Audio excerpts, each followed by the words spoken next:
1212. Switch on both mics. Okay. And keep it on.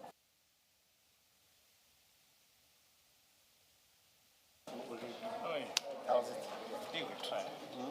Try. What time is your flight? What time is Yeah, please. We need to be out of here by 4. PS exhibit bundle? So, and this is the interpreter. So, I'll come to you.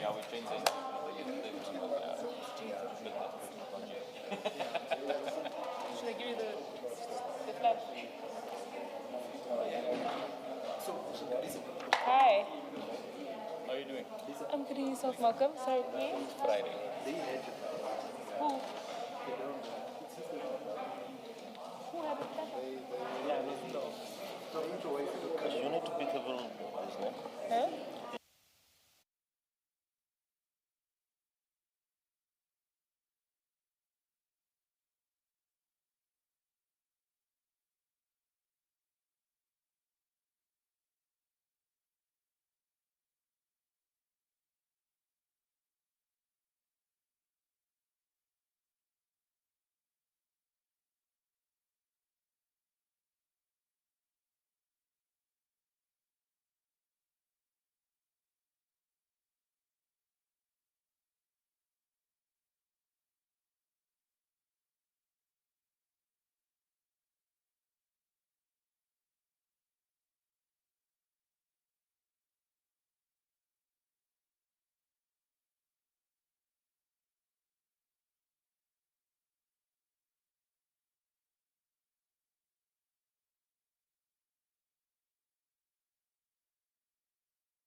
Confiscate them if you don't switch them off and they ring.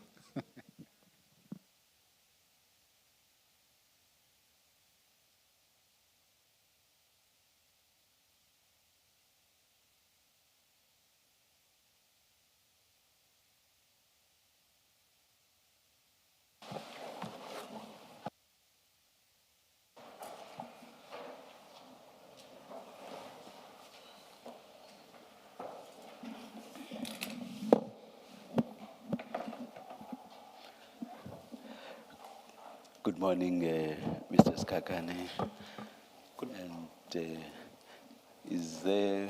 Oh, interpret. Okay. Good morning, Chair and the Commissioners. Yes, and good morning, Warrant Officer Mpangase. Morning, Commissioner. Thank you. Yes. Chair, as you have mentioned, it's Warrant Officer Mpangase who's giving evidence today. And it's in line with the Potchefstroom stream. His evidence will just deal with some of the decisions that he had made. We have had evidence of other witnesses in relation to some other issues, and I don't think it would be wise to repeat that evidence. Can I request? Thank you for this. So, thank you. I'm saying thank you for.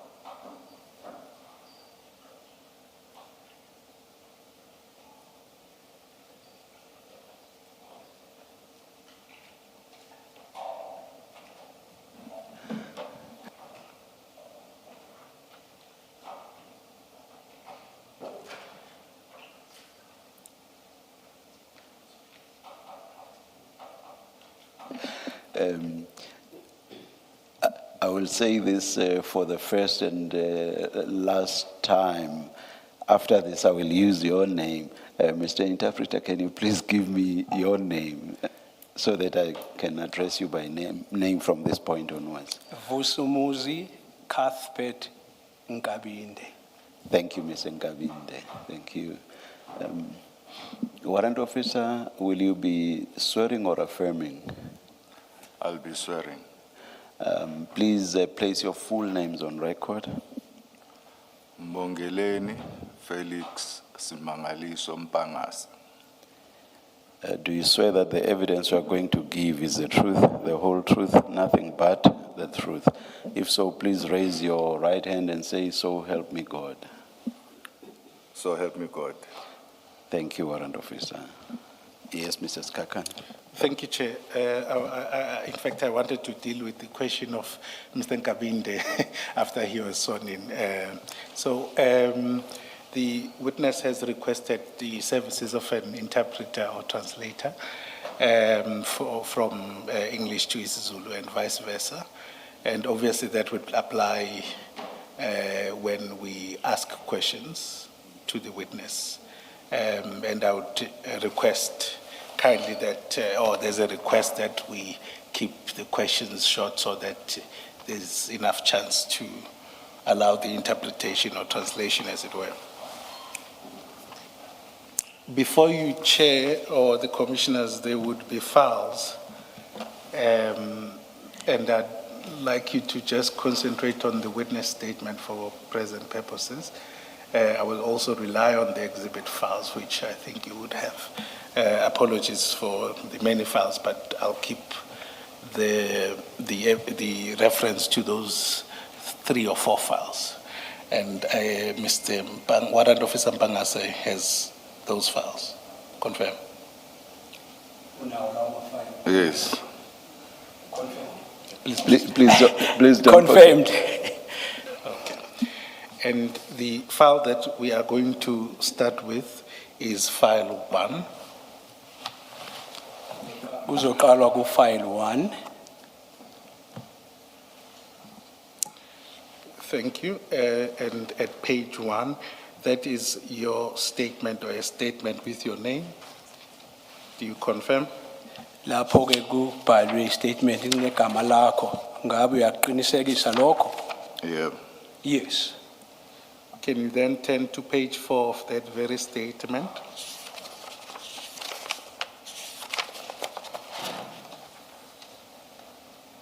You were silent, Mr. Nkabinde. Oh, buyela kuya ku page 4 ke kuleyo ndaba nje usushilo.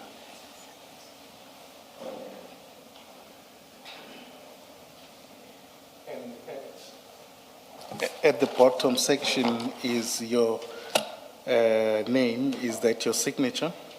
Lapho egcineni ngezansi lapho kunegama lakho.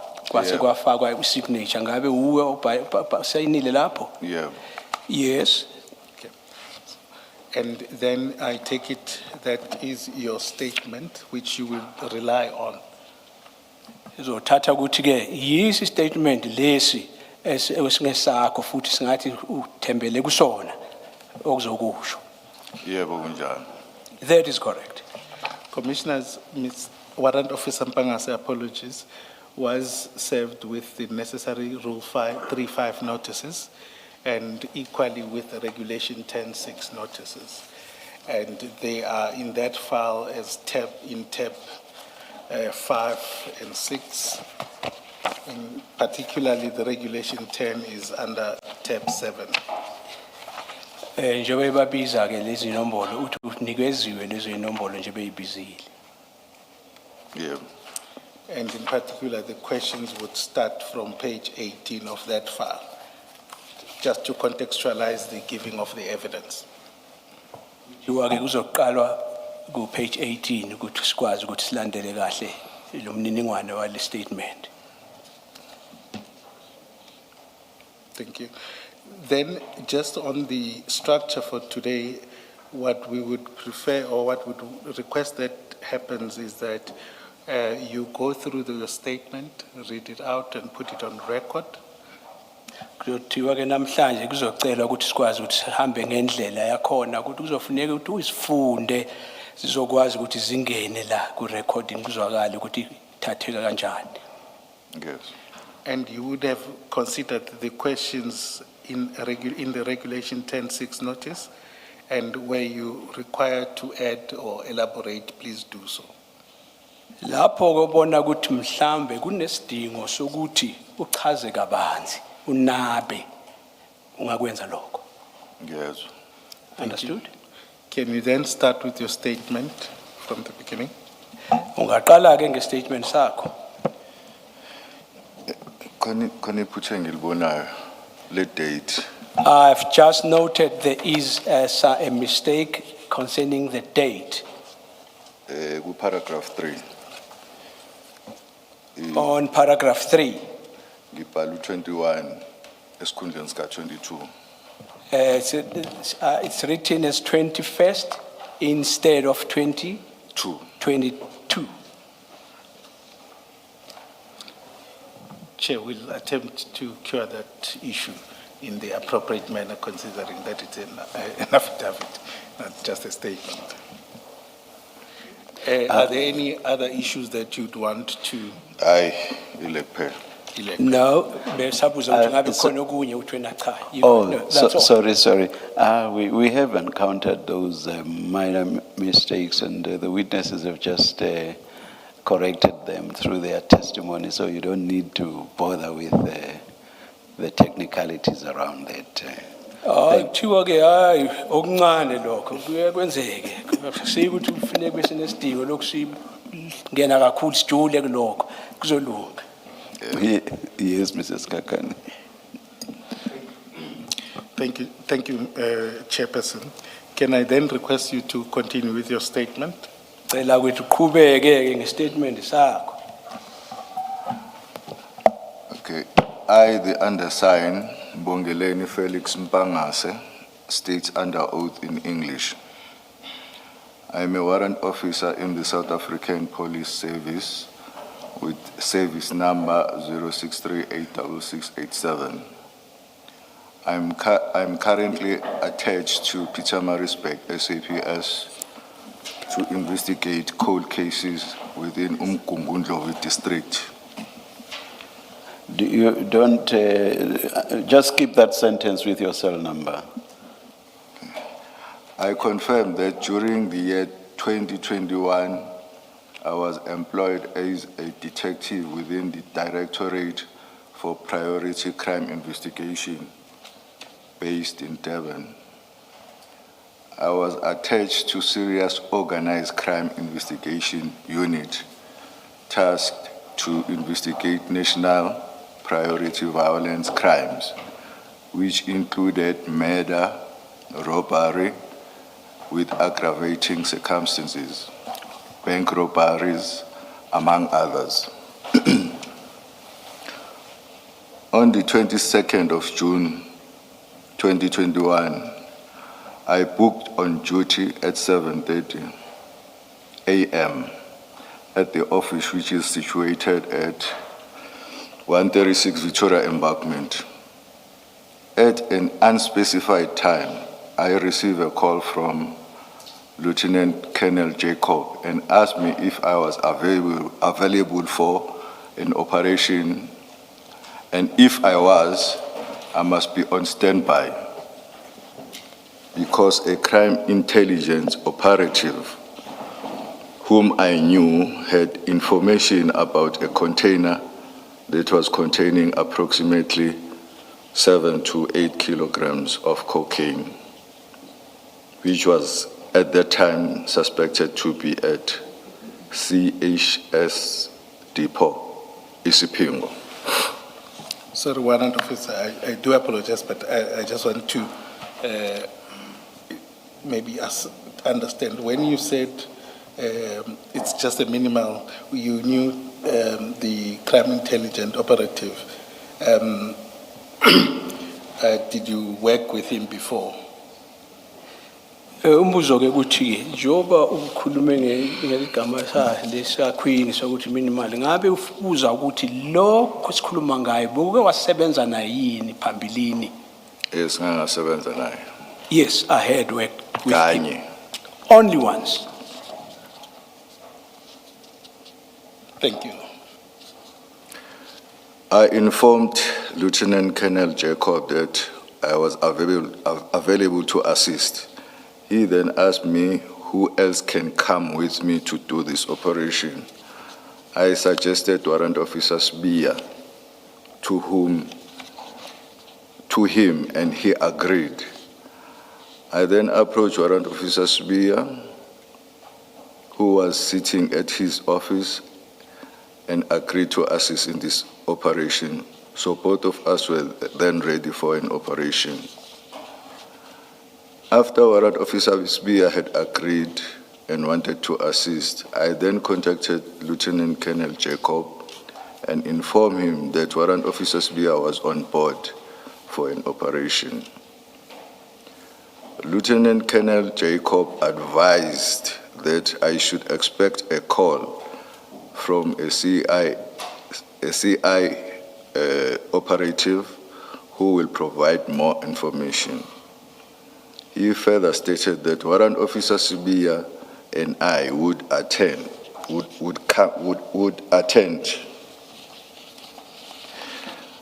I requested that Lieutenant Jacob also attend, as the CIA operative was his, and that I had no prior experience attending to such information.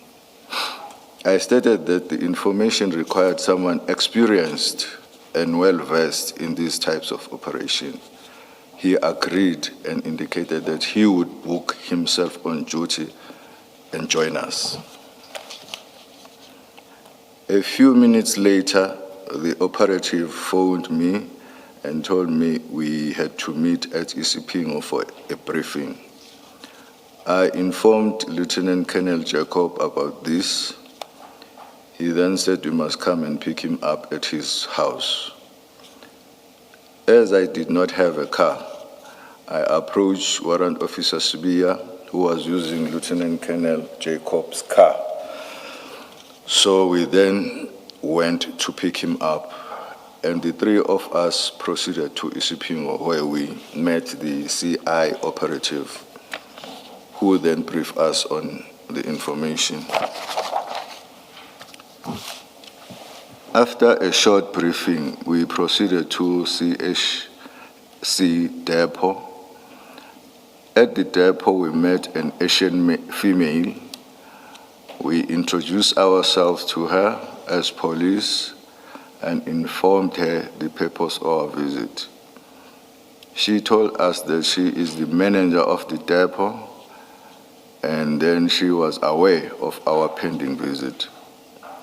I believe the CI operative had already spoken to her prior to our arrival.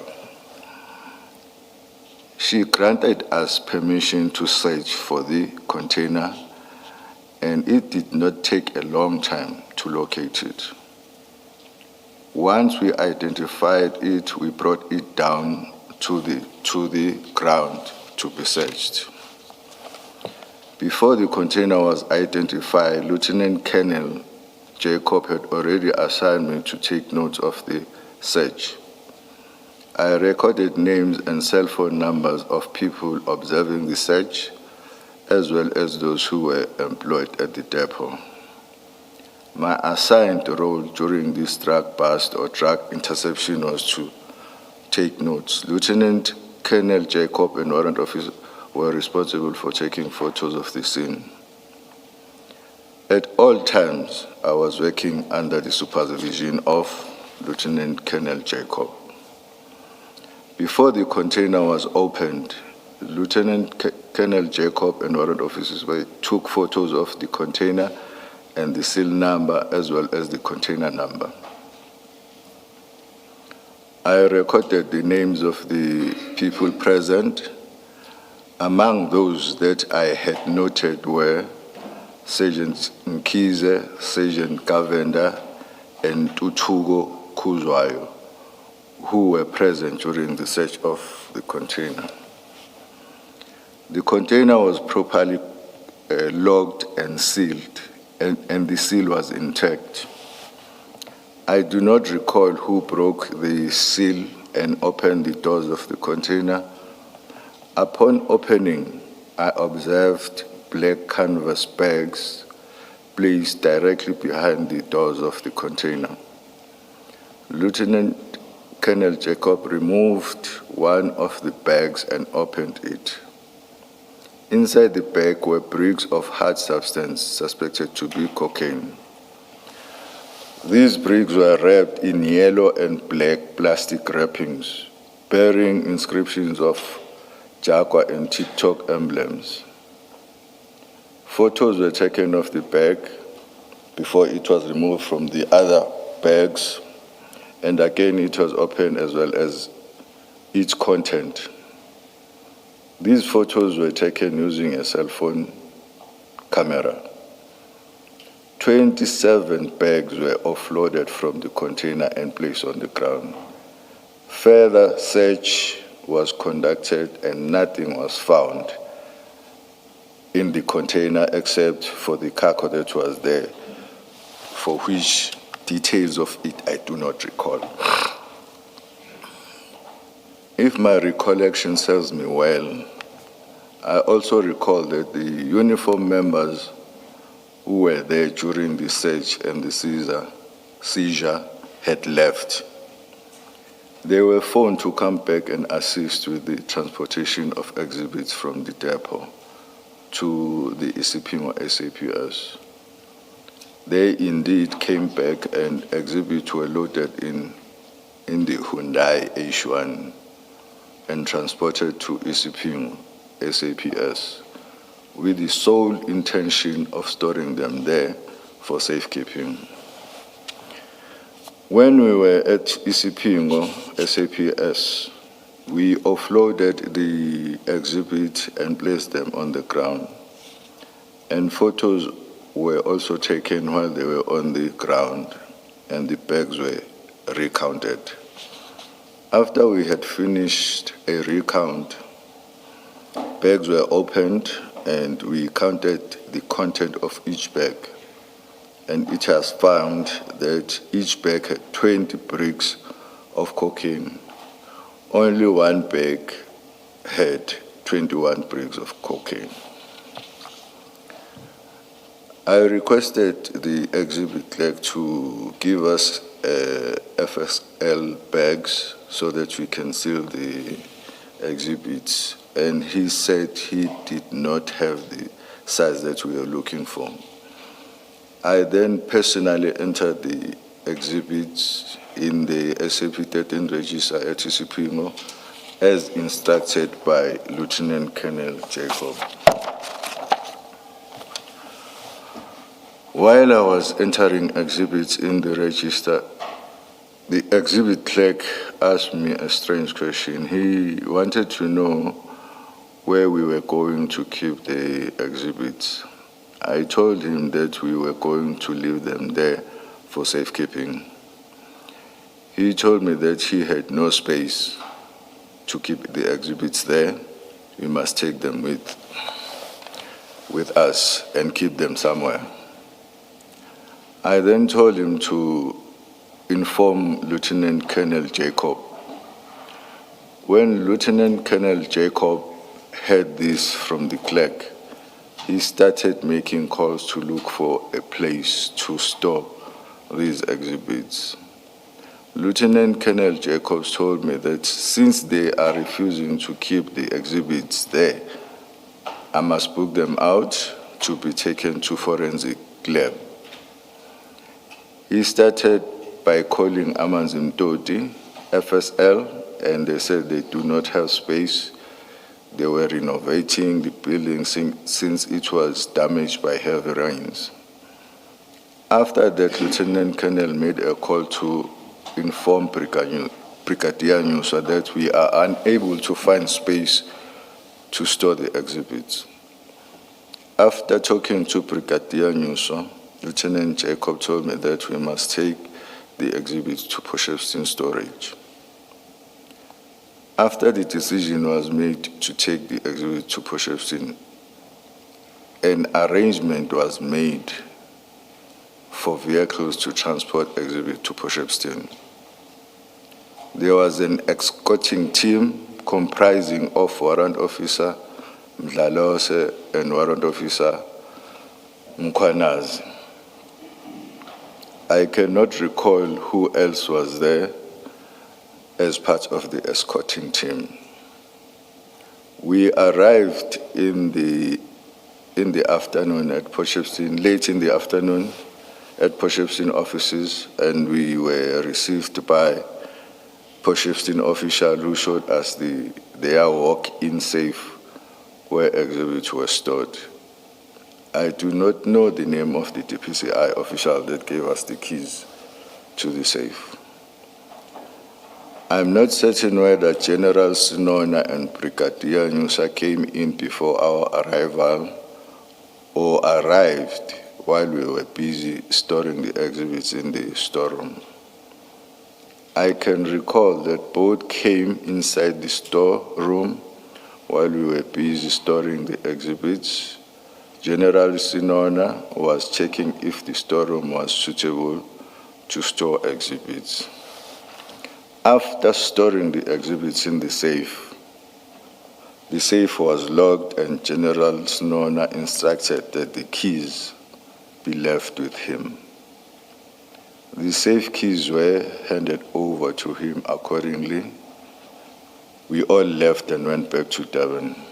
Nobody complained about anything. Everything was perfect and in order, and everybody was happy with the seizure. On the following day, I received an instruction from Lieutenant Colonel Jacob that I must go back to Potchefstroom to unpack the exhibit and seal them in the forensic science lab bags.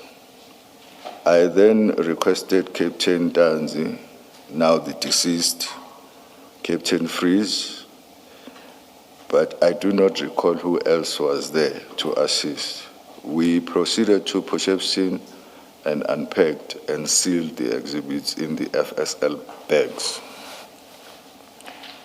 They were then entered in the Potchefstroom SAP 13 register, which was brought to DPCI offices by the Potchefstroom clerk.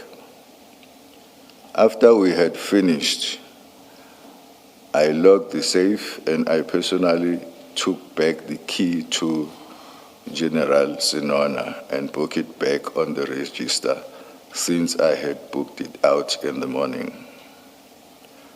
Again, I received the call on the next day from Lieutenant Colonel Jacob that I must go back to DPCI offices and take samples from each bag.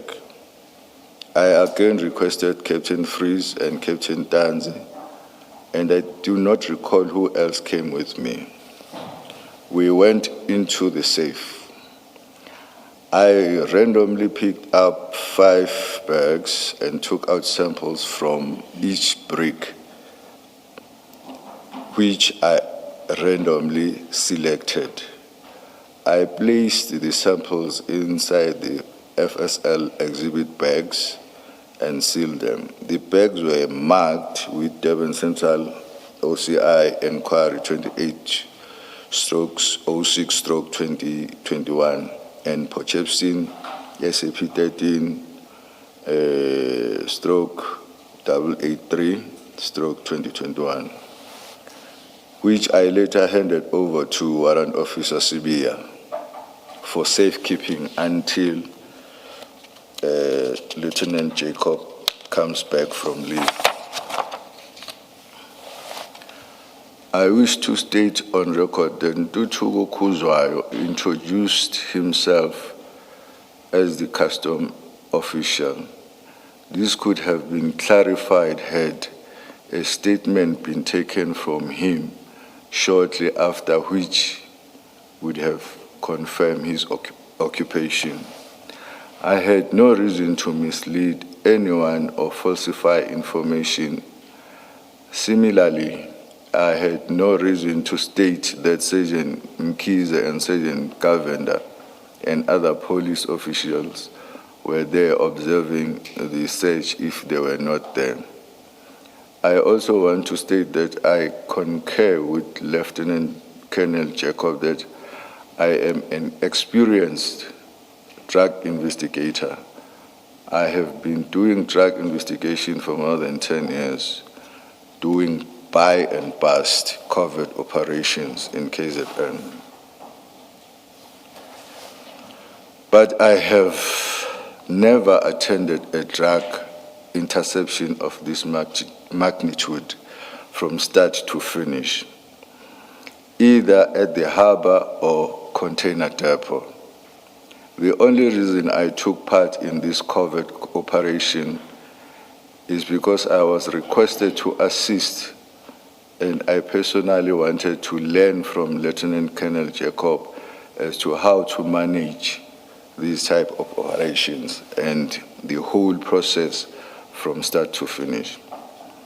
I also want to state that I was shocked and surprised when I heard that drugs were stolen from Potchefstroom DPCI storage.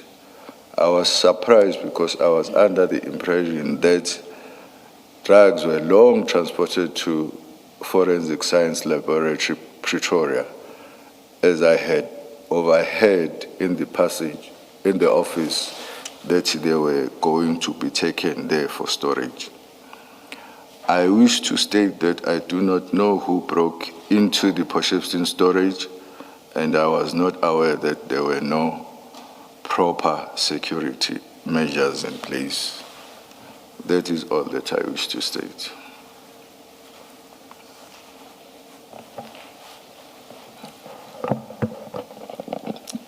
May I just ask this very quickly, Mrs. Kakane?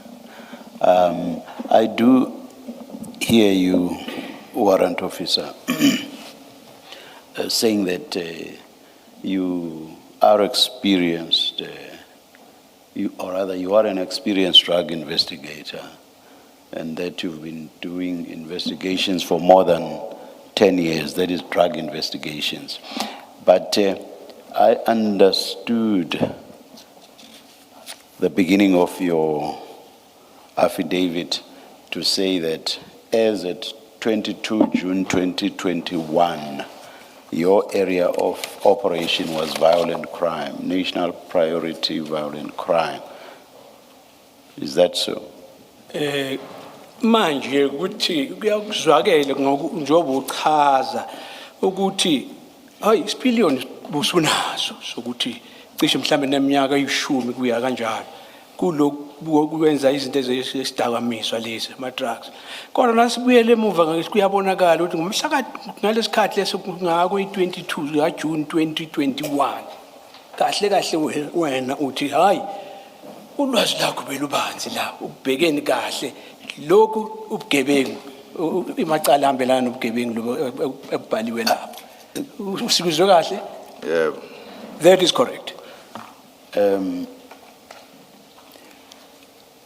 As you say that is your area of operation being a violent crime, priority violent crime. You give examples of that. And at the end you say, end of the sentence, paragraph, the last sentence, paragraph 2, you say among others. That is after itemizing examples of violent crimes. You say among others. In that context, I understand among others also to relate to violent crimes. Am I correct? Ngabe usukuzwa kahle yini nje obuchaza ubekile lapha ukuthi amacala ahambisana nodlame violence crime le bekuyizinto kakhulu ngathi bobhekene nazo kodwa na ubheka lapha ku paragraph 2 nasesiyezansi kukhona lapha okunye kwezinto okufakayo okunye ngamanga other things njengoba sikhuluma ngayo le violence crime. Yebo kunjalo. That is correct. Now, that being all right, let me ask this. On the morning of 22 June 2021, were there no members whose area of operation was narcotics or drugs? Ngaso lesikhathi sika 22 June 2021 ukuthi alikho ilunga la sebenza lapha singathi bekuyo ngqo shishilizi obhekene ngqo nalokho kuphathisana kwama drugs lokho idakwamiza ama narcotics. Icon. The way. Can you give me a few names? Ungasipha amagama amhlamba athizeni? Ama group ayi u2. There were two groups. Khona iphethwe Captain Mpele, One was headed by Captain Mbele. enye yayiphethe Lieutenant Colonel ngaleso sikhathi. The other one was under Lieutenant Colonel at that time. Motley. The name is Moodley. And were the two and/or members under them on duty on the morning of 22 June 2021? Do you know? Ngalo lilanga mhla ka 22 June 21 ngabe bona babe khona yini abanye babe basebenzisana mhlambe beyengaphansi kwabo? Yeah, babe khona. Yes, they were. Do you know why Colonel Jacob would have called you being somebody whose area of operation was priority violent crime, instead of calling those people whose area of operation was narcotics?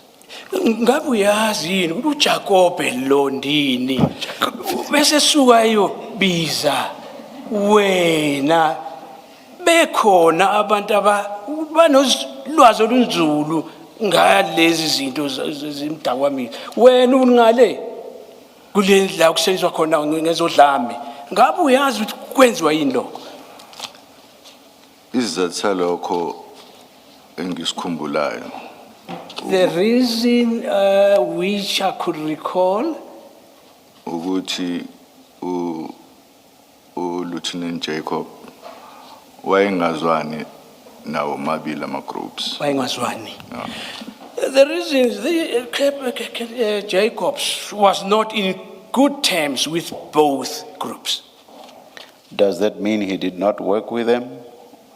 Kusho ukuthi bengasebenzisani nabo? Wayengasebenzisani nawo. Yes, did not work with them. So whenever he worked within his area of operation, he always got people who were not within his area of operation. Manje kusho ukuthi nakube kufuneka yenze into enjengalelo operation usekudingeka ukuthi alande abantu angasebenzisani nabo. Noma ngingasakhumbuli kahle noma Even if I do no longer recall very well, ngoba yena wayephethe yona igroup yakaSanap. group kaSanlam, Sanap. because he was in control of the Sanlam group. Ukuthi obani ababengaphansi kwakhe ngisakhumbula. The people who were under him, I do not remember. Yeah, I'm happy you mentioned that. I'm happy you mentioned that. So he was not all by himself. He had people under him as well. Uyakujabulela ukuthi uyakusho lokho Pauli uyabonakala ukuthi ngempela wayenabo abantu abasebenza ngaphansi kwakhe, Ngikhumbula kahle. if I recall correctly. And he called you and not them on the morning. Kodwa na usebiza wena akabizi bona ngalo kuseni lolanga. Ngicabanga ukuthi ngenxa yokuthi wayengazwani nabo. I think the reason is that he was not in good terms with them. Just remind me, I do remember the name Moodley. I've forgotten the other name. You said it was... Uthe uMudli oyedwa lo moya usekhohliwe konje uthe ubani? Kwi group kaMpele. Oh, Mpele. Captain Mpele. Mbele captain. And the rank, and Moodley's rank? Irank kaMudli? Kwaku Lieutenant Colonel ngaleso sikhathi. At that time he was Lieutenant Colonel. So you are telling us that Colonel Jacob was not in good terms with Colonel Moodley, not in good terms with Captain Mbele, not in good terms with all the people under them, not in good terms with the people under him, under Jacob himself. He was not in good terms with all those people. Ngabe ngendlela ochaza ngayo usho ukuthi umnewethu lo angazwani noMudli, angazwani nalomunye umphathi nabantu abasebenza ngaphansi kwabo, kusho ukuthi sibafaka bakamo ngakamo linye abengazwani nabo bonke. engazwani nabo nalaba baphansi kwakhe yena Jacobe. Yeah, as the commission, njengoba ngishilo ukuthi nalaba phansi kwabo yena ngqo uJacob yini lo kuba abantu abaphansi kwakhe nabo abengazwani nabo. Uma ngibuyisa kahle umqondo wami If I try to refresh my mind, uLieutenant Jacob wayephethe uSanapu wawudivide kabili. Jacob was in charge of Sanap, and this particular Sanap was divided into two. Kwakuka Captain Mbele One was belonging to Captain Mbele. bese kuba uLieutenant Colonel Motley. The other one was the Lieutenant Colonel Modley. So wona ma group engazwani nawo lawo ngaleso sikhathi. Those indeed were the groups he was not in terms with.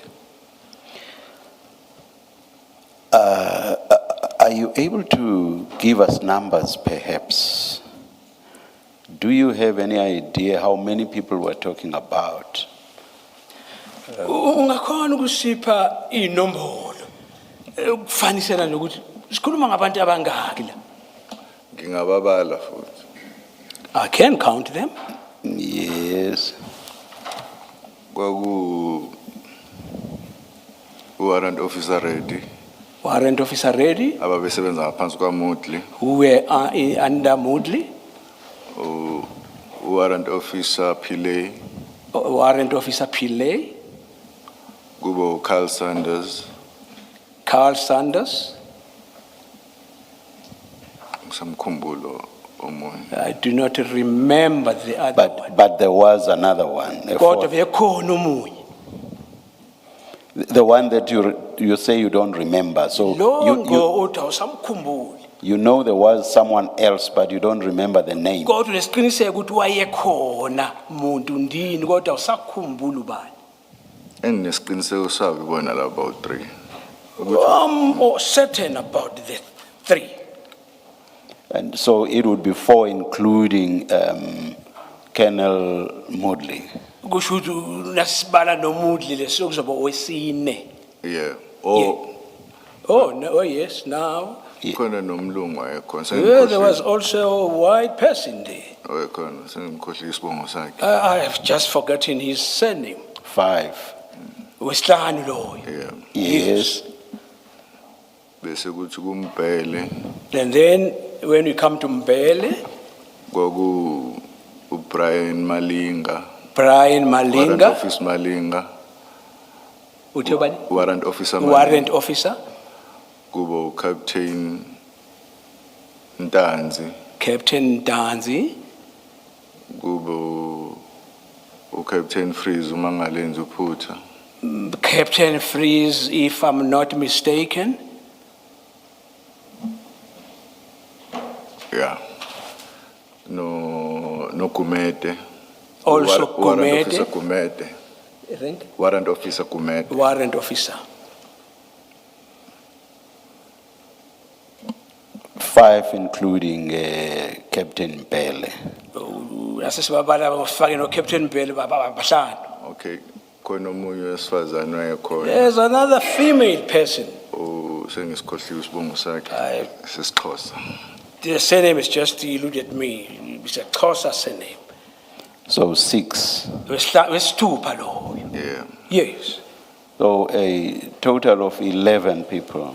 Asibahlanganisa bonke bayishumi nanye 11. Yebo kunjani. That is correct. Are you telling this commission that Colonel Jacob did not have good relations with all 11 colleagues? Ngabe uthanda ukutshela lesigcawu esikusona la ukuthi no captain kuba bonke laba bantu akekho ozwana nabo bonke akazwani nabo. Enginesiqiniseko sabo. Those that I am certain about, Kwaku uColonel Motley, Colonel Modley, kube uCaptain Mbele, Captain Mbele,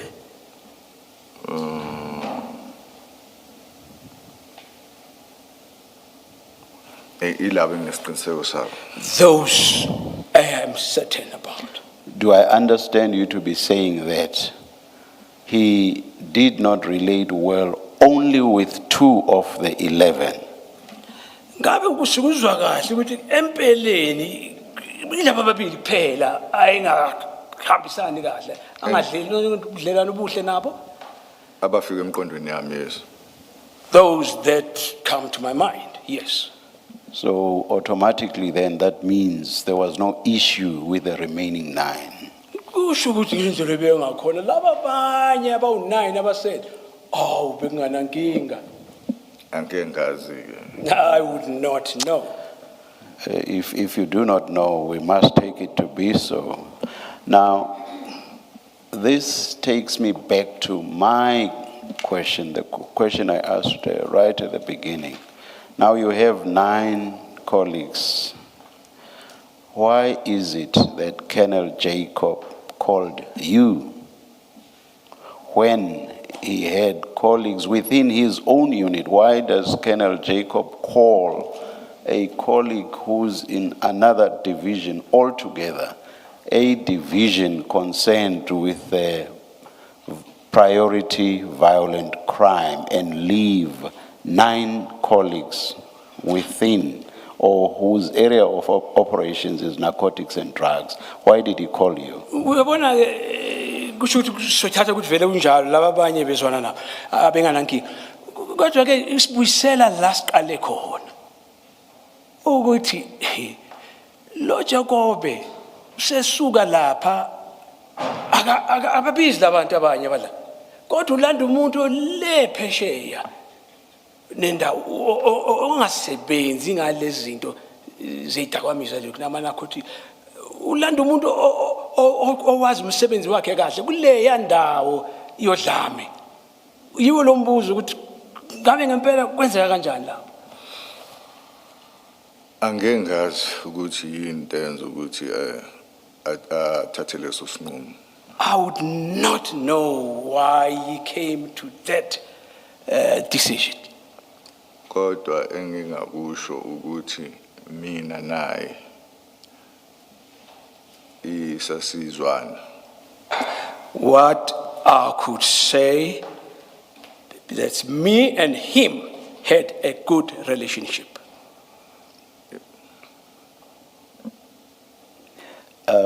Would I be unfair to ask if he did not choose you because he thought you might be pliable to do whatever it was he wanted to do? Pliable or malleable or compliant? Ngabe kuzobe kwenziwa iphutha yini ukuthi hayi khona wakulanda ngoba anesiqiniseko ukuthi hey nangitshele lo uzokwenza lokho esifuna ukwenziwe uzovumelana nakho aqhube futhi ngabe kwenziwa iphutha nasicashwa kanjalo. Hey, angeke ngazi. I would not know. Thank you, Mr. Skakana. Asking follow-up to this. What other operations, and please describe them, what other operations had you done with I think it's Colonel Jacob? Ungasichazela ngabe kukhona okunye amanye ama-operation oke waba mdibi munye usebenzisana naye uJacob? Iyodwa engikhumbulayo. I recall one. Tell us about it. Sichazele yiphi?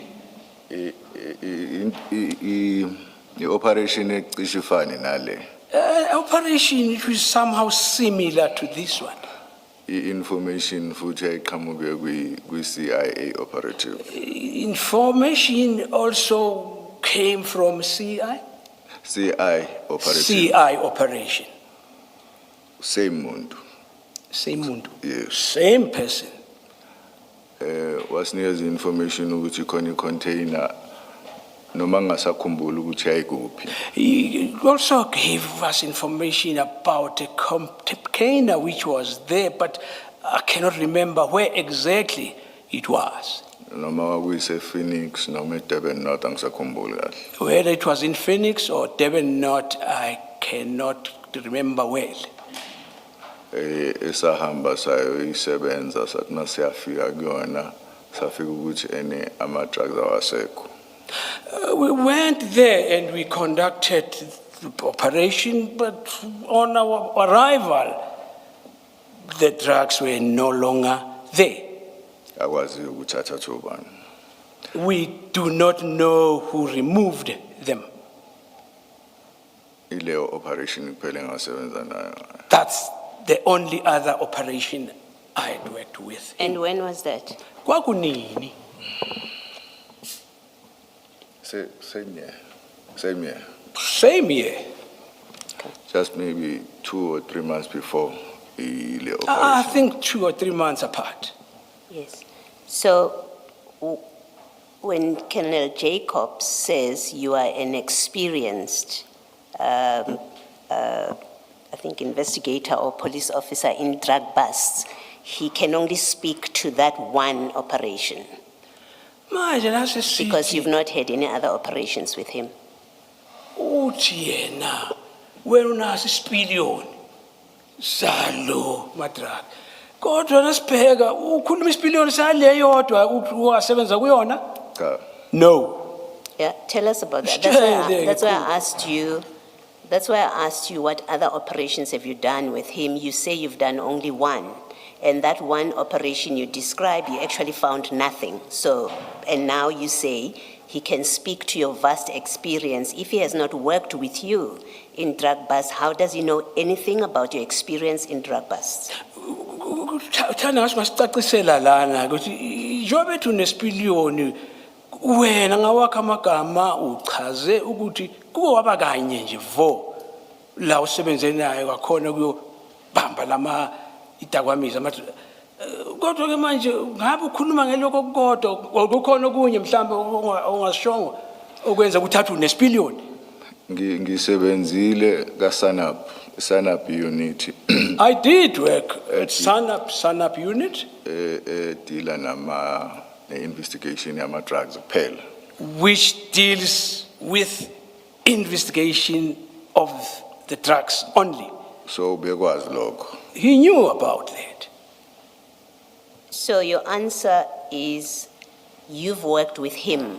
Because remember my question to you was, have you worked with him? You said once. And now I'm trying to understand when you say he's able to speak to your experience, how would he know if he's not worked with you before? Ubona ke manje uthanda ukucacisela kahle ukuthi ngabe uthini kahle nje. Ngoba uthi usebenzile okunye uthi usebenze naye kanye. Kodwa manje sokuthatha ukuthi yena besayibeka ukuthi uyazi ukuthi unesipiliyoni kanjani wachaza lapho. Yeah, ngisebenzile naye officeini elilodwa. I had worked with him in the same office, Kodwa angisebenzanga naye kwi-section eyodwa yama drugs. but not in the drug section. I never worked with him there. When he says he knows that you are an experienced, it's because you've worked in the same organization, not because he has seen your involvement in operations and how you conducted yourself in operations for him to be able to say you're an experienced person. It's only because you worked for the same organization.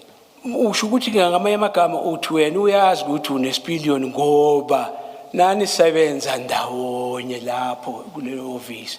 Kodwa akaza kubona ubamba uyeka ukuthi hayi le ndoda iyaswazi lomsebenzi. Azange kubone lokho. Cha, besisebenza e-officeini elilodwa. Kodwa ngisebenza kwenye section. We were working in the same office, but I was working in another section. So What was that section? Kwakuyini leyo section? yeah, Sanap. Sanap. What did you do in that section? Wawenzani khona lapho? Drug investigations. Drug investigations. Drug investigation. So you got involved in drug busts. Kusho ukuthi In that nawe section. wawukhona ukuthi kungene la kwebhastwa khona abantu ama-drug bust. Yebo kunjalo. Yes. Okay, thank you. Yes, Mrs. Kakane.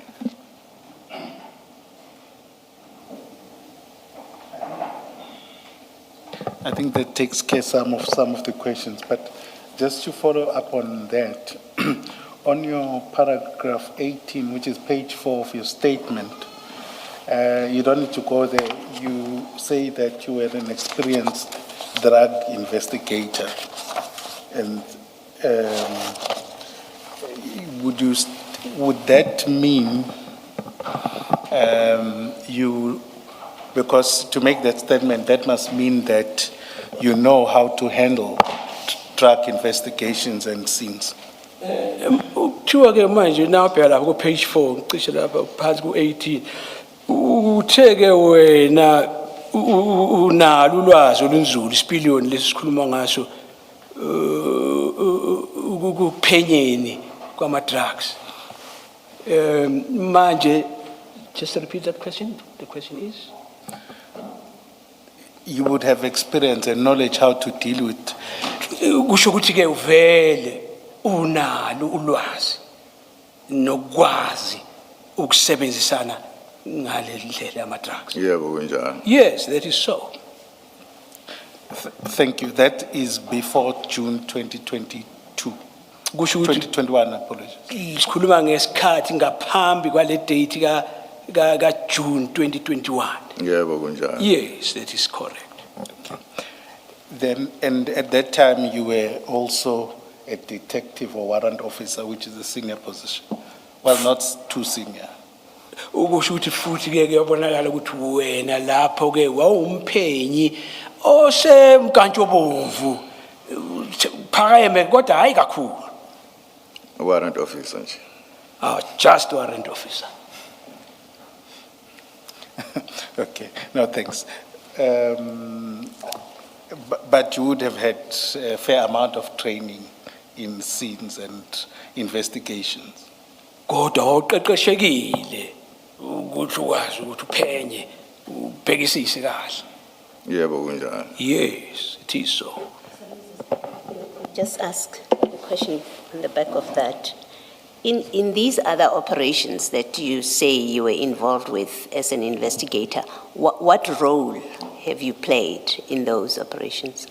Ulamanye ama operation la uthi nawo bombandana kena khona uphenyeni ngabe kahle kahle wawenzani ngqo yipi indima uyithatha lapha? Umuntu wayefike athole information ukuthi say kuyadayiswa kaMbele. One will receive information Ukuthi kuyadayiswa kudayiswa ama drugs kaMbele. that drugs are being sold at Mbele's. Bese applyela i-authority ukuthi uhambe uyothenga khona.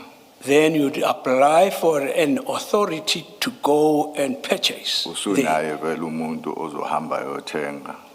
Uzomthola. Umuntu ozohamba uyothenga ama drugs. And then you'll get somebody who would go and make this purchase.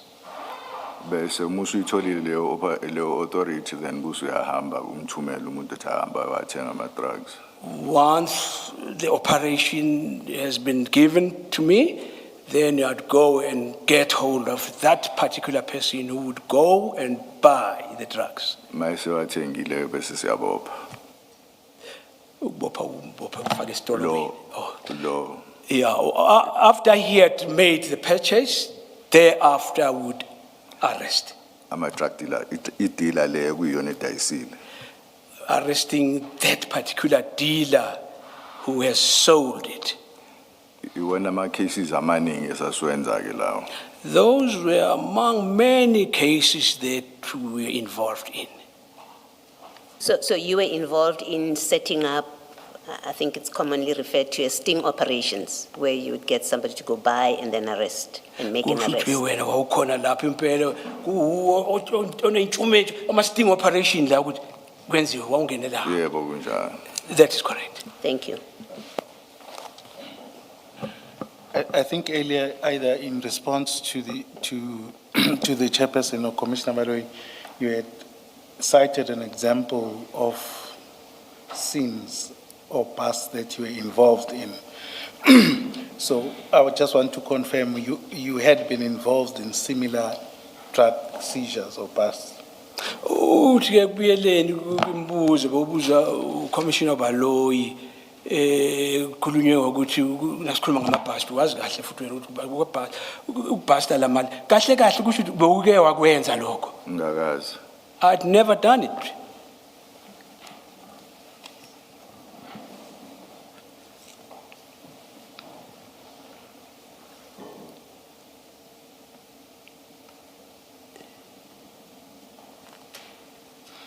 Okay, let's then go back to your statement. Ucela ke sibuyele ku statement sakho.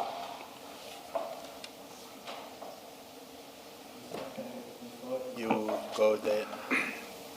There seems to be confusion, the earlier answer and the answer given now. If warrant officer can just clarify this, has he ever attended a drug bust such as one involving containers or moving trucks as in vehicles? Sorry, my voice is a bit terrible.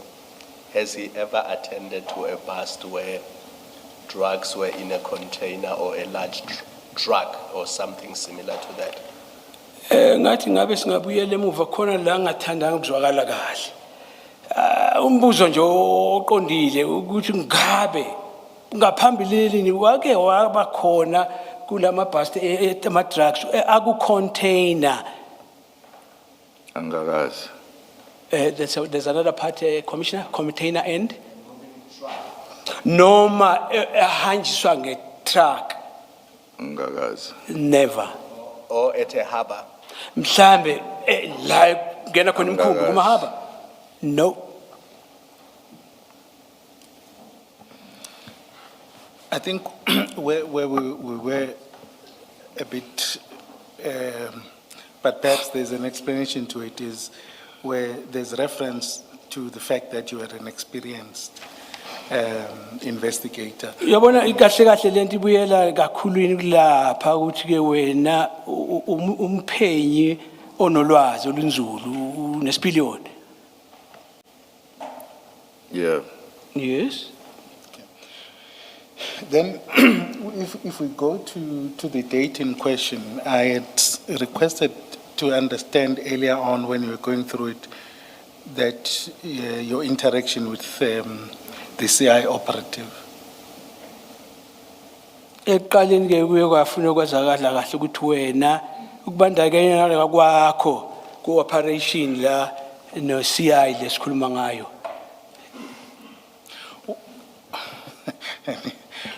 Had you've only worked with him once as well? Ungabe uthi wasebenza naye kanye vo Prior this operation. prior to this operation. Correct.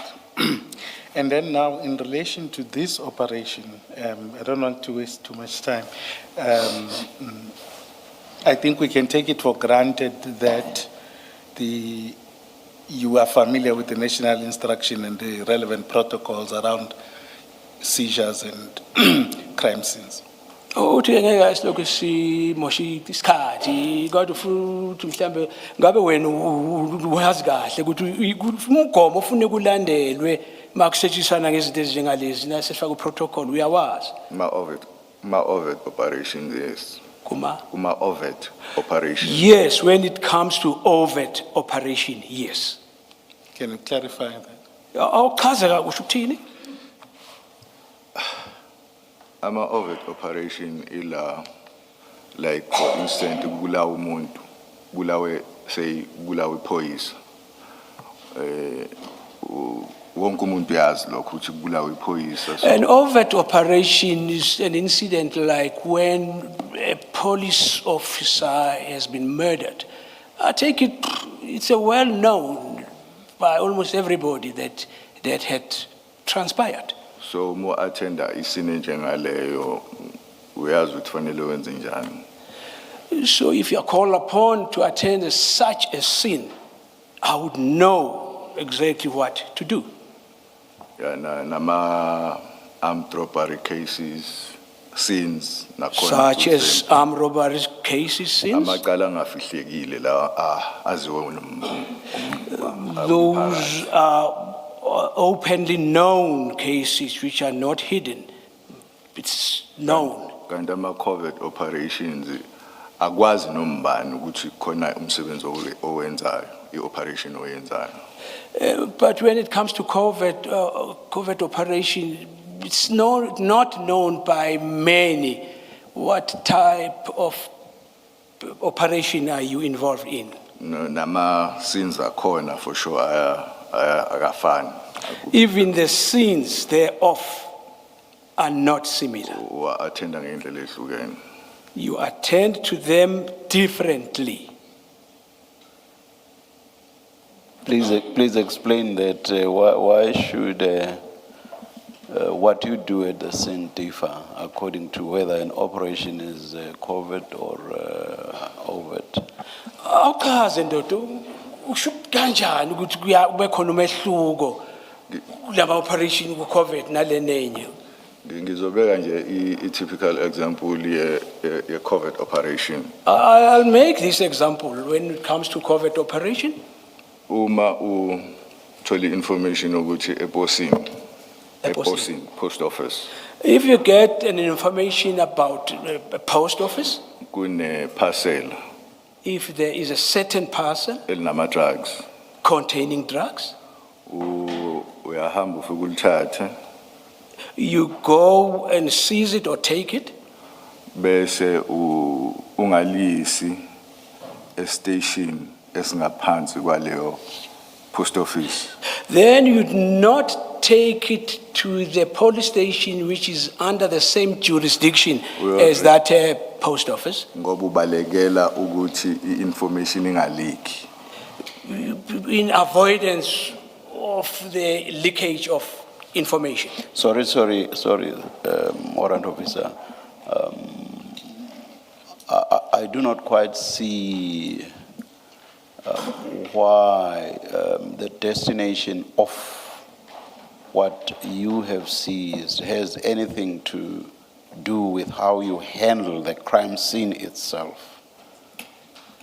Utangaboni ukuthi- Where the exhibit lands ultimately, to my mind, subject to your response, has nothing to do with how you handle the crime scene. Please make me understand.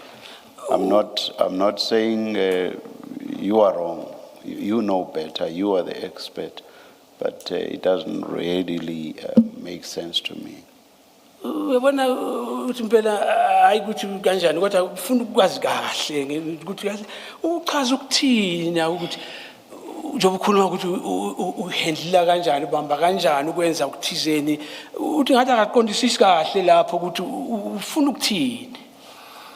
Yeah, into engifuna ukubeka ukuthi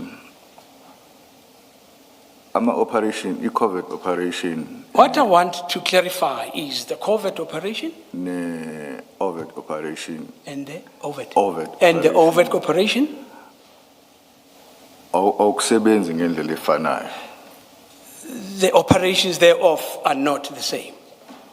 Okunye kuba ku-public knowledge babone ukuthi no sekwenzekile ukuthi One will be in the public knowledge, people will know what has happened. You see what the last thing you've said now explains the difference between the two, Lokho qeda ukusho, which is something that you've done already. And also the first thing you said, which is that you do not handle the crime scenes in the same manner. That too is already before us. You've told us that. I've asked you a question as to why it is that the ultimate destination of the exhibit has anything to do with the question, what's the difference between handling the crime scene in an overt situation and a covert situation? What's the difference, and why should there be a difference? And, Uyabona, in explaining that, what you said was the difference is with a covert operation, you take the exhibit to a police station outside of the jurisdiction of where the crime, or rather where the exhibit was retrieved. So I said, I don't quite see why that has anything to do with how you handle the crime scene itself. Where the exhibit lands ultimately, to me, has nothing to do with how you handle the crime scene itself. That's what my question is about. Commissioner, with due respect, I'll try to summarize it. It was a bit long. I'm sorry, I'm sorry. Nowethuke ngizihangzo zami kodwa na ukuzwile kunye. Nasi sithi yathi yakufinqa nje ngokuthi uthi kahle kahle ukhuluma ngezinto ezimbili ukuthi manje akutholi kahle ukuthi yini lokhu khuluma ngomehluko ngoba kukhona la ufuna ukuthatha izinto uzise lapha ya impela kuba khona ukuthi kunani kunambambisana kuphi. Maybe sorry, Yes, maybe let's you can start. assist the Let's commissioner, start. don't Yes, be long. yes. I'm not saying you're wrong. I'm Yeah. not saying you're wrong. I just want to break it down. You'll remember when I asked you the difference, or rather, why it is that, no. I asked, what's the difference Ubuziwe ukuthi umehluko yini? in the manner in which you handle crime scenes? The crime scene in respect of a covert offense, and the crime scene in respect of an overt. Ukuthi umehluko muphi obakhona mawubhekene nalo COVID noma ubhekene nalo overt. Nasu phenyisisa lapho. And you said with a covert offense, operation, you retrieve the exhibit, and you do not take it to the police station within which the area of retrieval falls. Sithi ke ngo covert operation ushilo ukuthi ke naso ukuthathile lokho awukuse police station eseduze naleyo ndawo njenge post office la itholakale khona. Yeah. And instead, you take it to some other police station. Bese lokho bese uthatha ukuyise kwenye police station kwenye indawo. Ugise office la uzofika uregister khona kwi-13 yase office. We first take it to the office where he's gonna get registered into SAPS 13.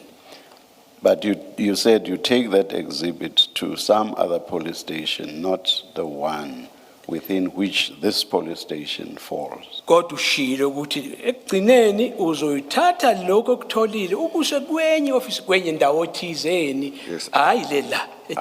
Ayi kwenye police station. Ukuthatha kuleyo ndawo leyo bese uyisa e-office lakho la uzofika ukungene uku-entarishe kwi-register. Usukushilo lokho. Yes. Ya kodwa ekugcineni bese ukuthatha ukusaphi. Ekugcineni what do you mean? Angidazi from office ina kusakukhola kusakhona. Ukuthatha ukise lab.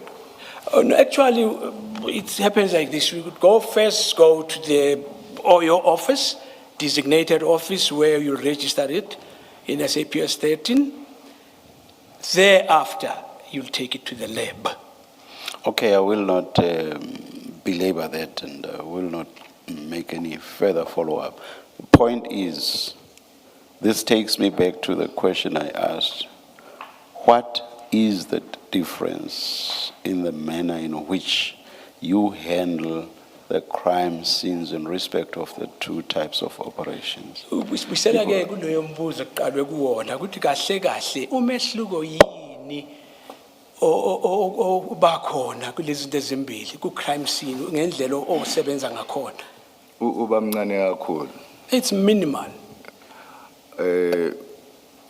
Kwi-crime scene le overt yonke into uyenza openly. Abantu At the bebuka crime scene of the covert or ovet, overt. of the ovet, you just do things there and there openly. Anybody can take a view thereof. Kanti ku crime scene le ye covert. Noma abantu bekhona usheshe ukuphuthumise ukiso ukubeka kwenye indawo ukuze kungalikhi information izifike kumuntu okuyena ofuna ukugcina umbophile. When it comes to the other one, COVID, even if people are present, you will endeavor or will try to swiftly move this so that it could not, the information should not leak. Leak information kuma suspects. It would not leak to the suspects. And you do that regardless of the nature of what's being retrieved. You just you come in, you grab whatever it is, and you whisk it away immediately, whatever its nature. Is that what you are saying? Uchaza ukuthi akukhathalekile ukuthi inhloboni yezinto etholakale lapho uzokwenza ngayo leyo ndlela la ufika masishana ukuthi tutu uhambise. Angisho njalo. I do not say so. Ayinoma yini. No, I do not say that. The more you try to explain, the more you get me confused, warrant officer. Uthi ngalokho uzama ukuthi uyachaza uthanda ukusidida ingqondo la wena warrant. Into engisho ukuthi ama crime scenes angenza ukuthi kube into ecishe. Yes, the crime scenes are sort of somehow similar. Kodwa khona ezinye izinto ongekuzenze kuma scenes a covert operation ongazenza kuma overt operations. But indeed, there are some of the functions that you would not perform on one, but do that on the other.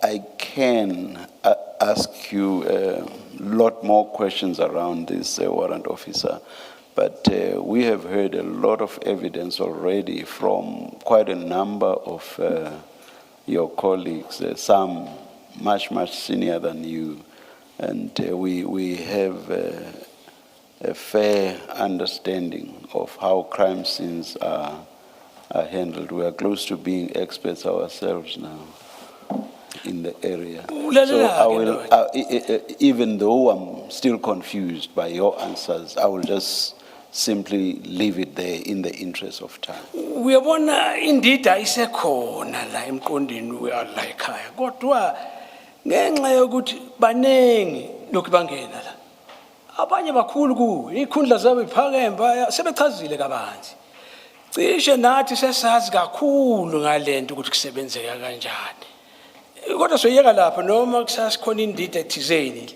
emqondweni wethu.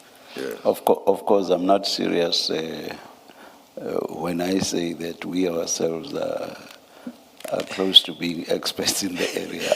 Ndoda ungathathi ngathi sisikhuluma iqiniso kwesinye isikhathi siyadlala nje sithi hayi sesinolwazi olubanzi hayi asisebenzi lapho thina kodwa sesukuzwile okuthizeni. Understood? As a follow-up to this, the difficulty with what you are explaining, the difference between covert and overt operations leading to how you treat sins differently. The difficulty with that is there is a national instruction that says that you must enter, for example, you must enter exhibits at the police station within which the crime occurred. And that instruction does not distinguish covert and overt operations. Yabona ke kukhona impela kunye la esingathi asikuzwakala. La kunomgomo ufuna ukulandela. Obhalwe kuyo yonke indawo ukuthi noma kukuphi la nawusebenza ngalezi zinto. Ufuna kwenze njani? Ukuthi lezi zinto ufuna ukuyithatha ngendlela thizeni. Hayi ukuthi bakhona umehluko kodwa ukhuluma ngathi wena umehluko bakhona. Ngiyazwa. I do understand. Okay, thank you. Thank you, Commissioners, and I think that was, my follow-up question was the reference to the national instruction about crime scene management, and I don't want us to go to a further debate on it. Safe to put it to you in this fashion that it says something, it doesn't, it basically, it says that, if I may just read it, the principles of crime scene management and the different phases of handling a crime scene set out in this national instruction should be applied to any type of crime scene. Uyabona lokusibuyela kodwa siyayibona le ukuthi kahle kahle ngendlela okubekwe umgomo ngendlela efanele ilandelwe akushintshi kuyafana ngaso sonke isikhathi makube kufuneka kwenziwe kanje ngendlela efanele ilandelwe akushintshi. Yes. I hear. And that national instruction must be complied with. Futhi wena njengomsebenzi nobani kufuneka ulandele lo mgomo hayi ngaleyo nqubo kufanele noma kanjani ilandelwe. Yes. Yes, I hear. Just a quick one, in terms of this national instruction, I could not distinguish, or I could not locate this covet, and where can that be found, that distinction? Uyabona nase sibheka umqulu lo kuthiwa national instruction akukho la kukhombisa khona izinto ezimbili lezomehluko ukuthi le nale ngabe ngokwazi khona singayibona phi leyo into ethi covid no ovet. Indlela bengibuka ngayo nangendlela besenza ngayo thina kaSanap. Well, I would say it was the manner in which we operated in Sanap. Akusho ukuthi ayirong. Kusho ukuthi? Kusho ukuthi ayirong. It seems it was not correct. Thank you, and as the chair had said that a lot of witnesses have come and said some of the things that happened at that scene were not in accordance with the national instruction, including your senior, Colonel Jacob. Do you want to comment? Kusho ukuthi nasingathi siyakufinqa lokusukuhlanganisa kusobala ukuthi wena ngendlela nenze ngayo wena no Jacob lo azange ukulandela umgomo nenqubo. Ungathini ngalokho?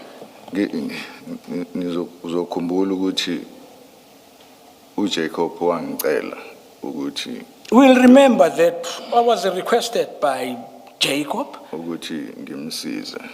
to assist him. Beno operative, CI operative. He was with CI operative.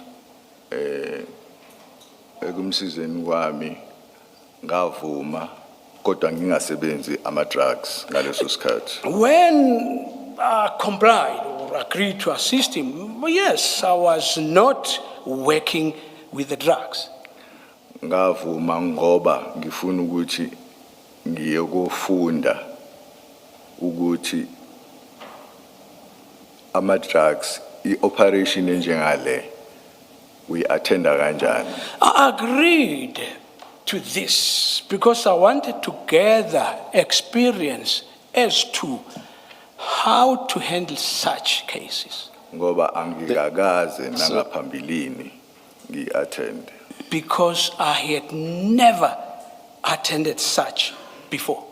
Warrant Officer, Mr. Skakane's question is whether you would dispute the fact that the crime scene on that day was not handled properly. Would you dispute that? Umbuzo oqondile ngqo qhamuka kumne wethu Sikhakhane. Ukuthi uyavuma ukuthi ngaleli langa, ngaleso sikhathi saleyo ndawo kwenziwa lolu phenyo azange kulandelwe indlela efanelekile. Ngiyavuma. I concede. I agree. Thank you. Can I just to clear something that I think is obvious from what you have said, but just to be certain. Colonel Jacob, when he called you to come and assist and you agreed, it was not because you have experience when you agreed to go. It wasn't because you have experience in these kind of drug busts. You agreed because you wanted to learn. You had no experience whatsoever. Did I hear you correctly? Kwiqiniso uyavuma yini ukuthi kahle kahle unobangela ukuthi uvume ukuyoncedisa le ndoda. Hayi ukuthi ngoba unesipiliyoni uyakwazi ukusebenza. Kahle kahle bofuna uyofunda wena. Yebo, no. Yes. Nokusiza futhi. And assist. Yes. And the same with, I think it was Warrant Officer Sibia. He had no experience. He told us he had absolutely no experience. So you both were going to be learning on this operation. Uyabona ke noSibiya lo useshilo la ukuthi naye abengalwazi. Kusho ukuthi siyanibhanga sinobabili beningazi Yebo, dolo. kunjalo. Yebo, kunjalo. That is correct. Thank you. Thank you. Just before we get into too much detail, there's something I want to understand. You said you interacted with Duma, the CI operative, once. Uthi ke wena kwabe kanye njena ukuthi ube mbandakanye kule operative. Yebo, kunjalo. Yes. And then I just want to ask, in terms of this operation, when do you first learn of the information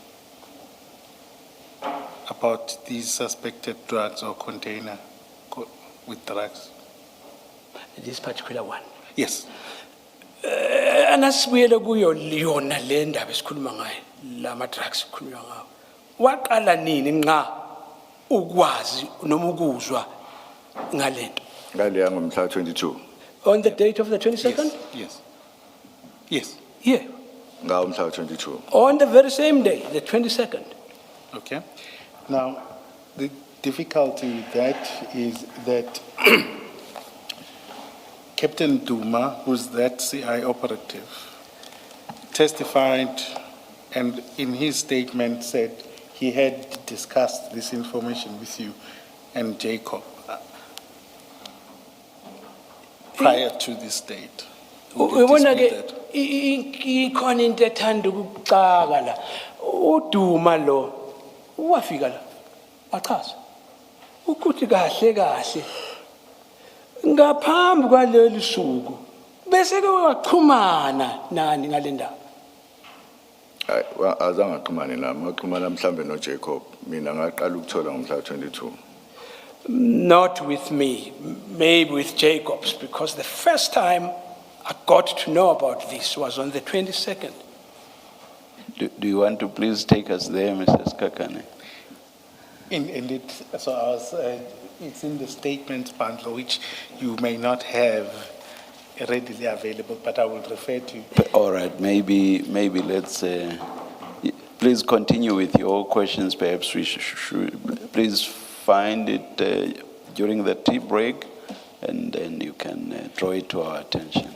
Bebemcela ukuthi mhlambe njengoba ethu akwenzeka lokho angasikhombisa ukuthi kukuphi ukuthi kukhona kona kodwa akasakhumbuli kahle kuthiwa ke hayi nasiyophuza itiye mhlamba ngakufuna akuthole lokho. Okay. If I may, Chair, I've got it from the transcript and which was quoting the statement. I can read it out for the record to save that time. All right, please. Uthi ke cishe kukhona la kubhalwe khona kuma transcript la angakufunda mhlambe usokwazi ukuthi kungene la. Can I read it? So, Yes, please. on his testimony of the 2nd of June 2026, Uthi ke enkulumeni yakhe mhla ka2 kaJune 2026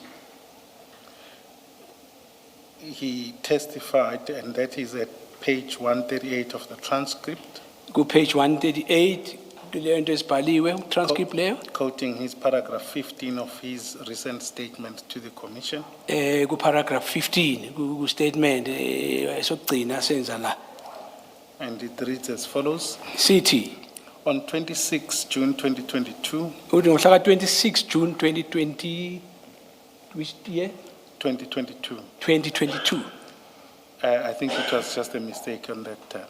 I contacted Colonel Jacob, who was the unit commander. and uthi Warrant mhlawumbe kwaba Officer Mbanasa. iphutha lapho kodwa uthi wathintana no commander lo Jacobs. Oh, Mr. Nkabinde, you should wait until Mr. Skakane is done talking. You spoke at the same time with him towards the end. We will have problems with As the the Commissioner pleases. with the transcription. Perhaps please repeat the last thing you said, Mr. Speaker. That I contacted Colonel Jacob, who was a unit commander of, and then it was in distinct unit, and Warrant Officer Pangase from TPCI Durban. Uthi waxhumana nabo babili uJacobs noMpangazi. I provided the intelligence that I had gathered and requested their assistance to conduct an inspection of the commodity. Uthi ke wasesho ukuthi ke kukhona kutholile ucela uncedo lokuthi kuyolungisa uyobheka leyo ndawo. On one of the containers that were suspected of being used to smuggle 27 kilograms of cocaine at CHC container depot. Uthi ke kukwenye ama-container ukuthi ayequkethe amagrama awu-27 cocaine. And then further down, it says, prior to providing this intelligence, I had communicated to both of them and highlighted that there might be a container with a shipment of drugs that they need to assist with in conducting the search. Ngaphambilini ke vele kwalokhu wasekushilo ukuthi baseshilo ukuthi ke kune container ephethe lama drugs. And assist with. Wathi ucela uncedo. And then lastly, it says, whilst I was still following up on intelligence gathering, I requested them to be on standby as I will request their assistance. Uthi wathi nase sahlanganisa konke lokho kwakuthola ke wathi nihlinde lapho nike ku standby uzokwazi ukuthi nanithinta azosithola lo ncedo. Mina ngikhumbula ukuthi ngomhla wa-22 ngathi sathola information ngomhla mina ngathola information through uJacob.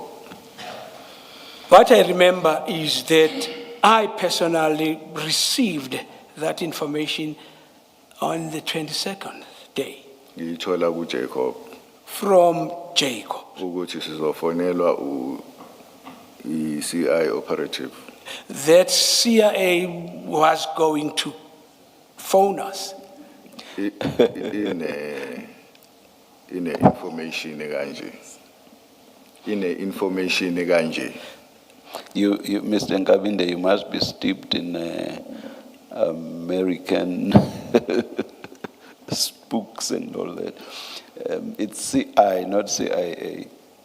Oh, did we say? To my extreme apology. Lalela ke ndoda, ayi cishe lokho kwaphuma le ku Trump ndoda ngena la iqondo asithi CIA. Sikhuluma ngo CI. Yangisho bengisakulungisa lokho ngenza iphutha mina ngo sikhuluma ngo CI. Yeah. Thank you. I was just indicating whether that was sufficient, Chair, to Thank cover you. the point. Are you done with the explanation, Warrant Officer? Yebo. Ngabe soqedile ngokuncazelo yakho? Yebo, ngicela. Yes. Yes, Mrs. Kakane. Perhaps let's take the adjournment at this stage if that's fine with you. Indeed, Chair. And come back at 11:30. Let's adjourn. Sumane sibuya khona manje.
Yes, Mrs. Kakani. Thank you, Chair.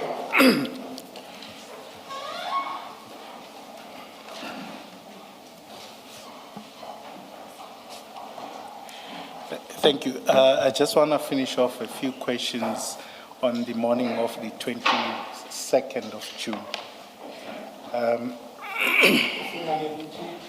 aqedelele nje ngosuku luka 22 ekseni kuzoqhubeka lapho. If you look at paragraph 3 of your statement, Paragraph 3 statement.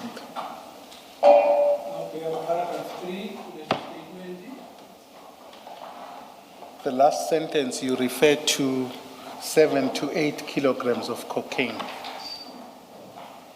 Nawubheka lapha ekugcineni ngathi uyasho ukuthi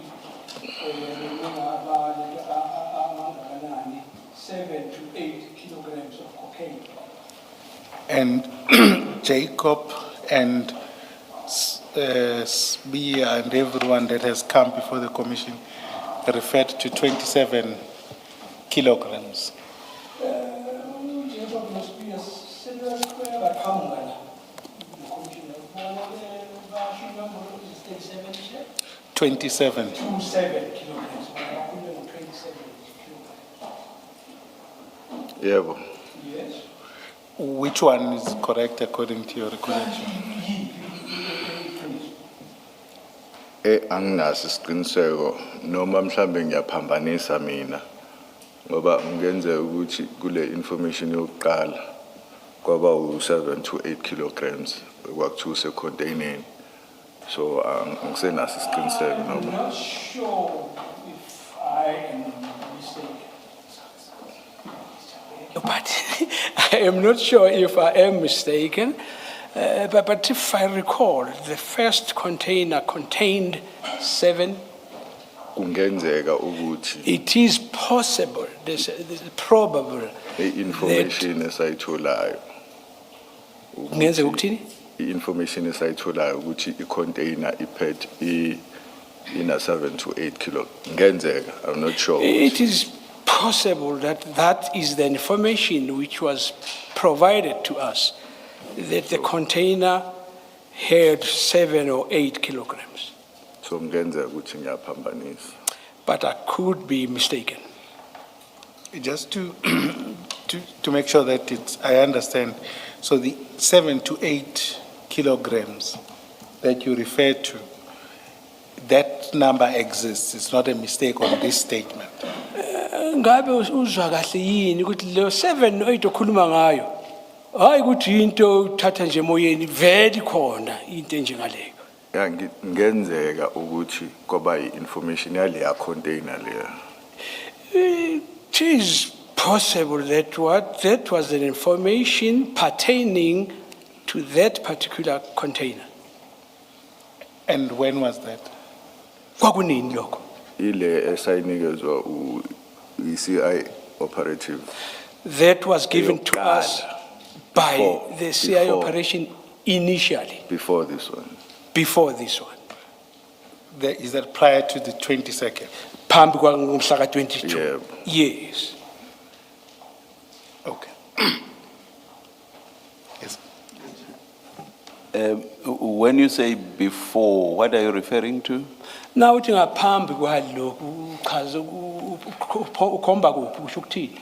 khona i-information i-CI operative yayisinikeze yona ye-container Is There that- was an is- information which CI provided to us about the container. Is that about the container which was found not to have any narcotics?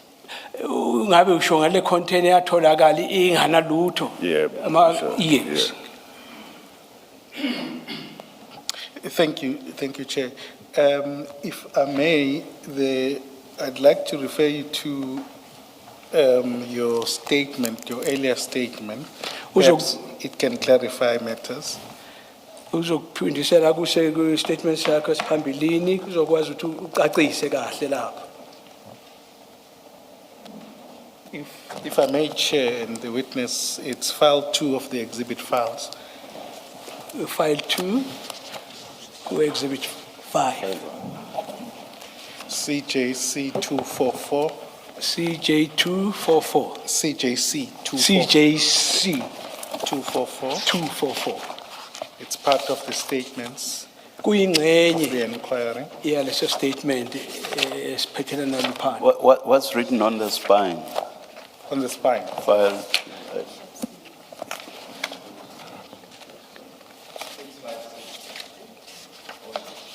It's exhibit bundle, Chair. File 2.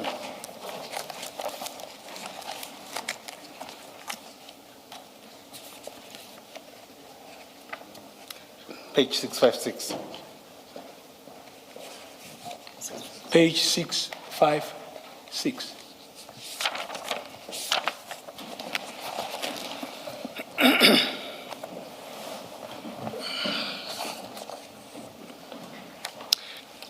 Can you confirm if this is your statement?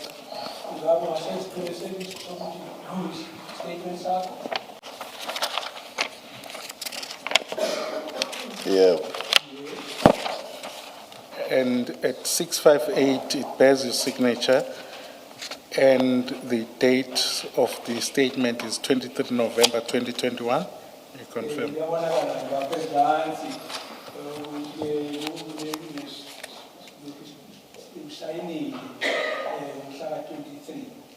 Yeah. And then if you go particularly on this point at paragraph 2,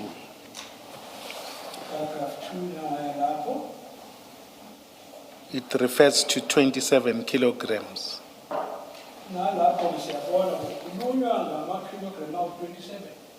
Yeah. Okay. And this was obviously at the time when your mind was still fresher.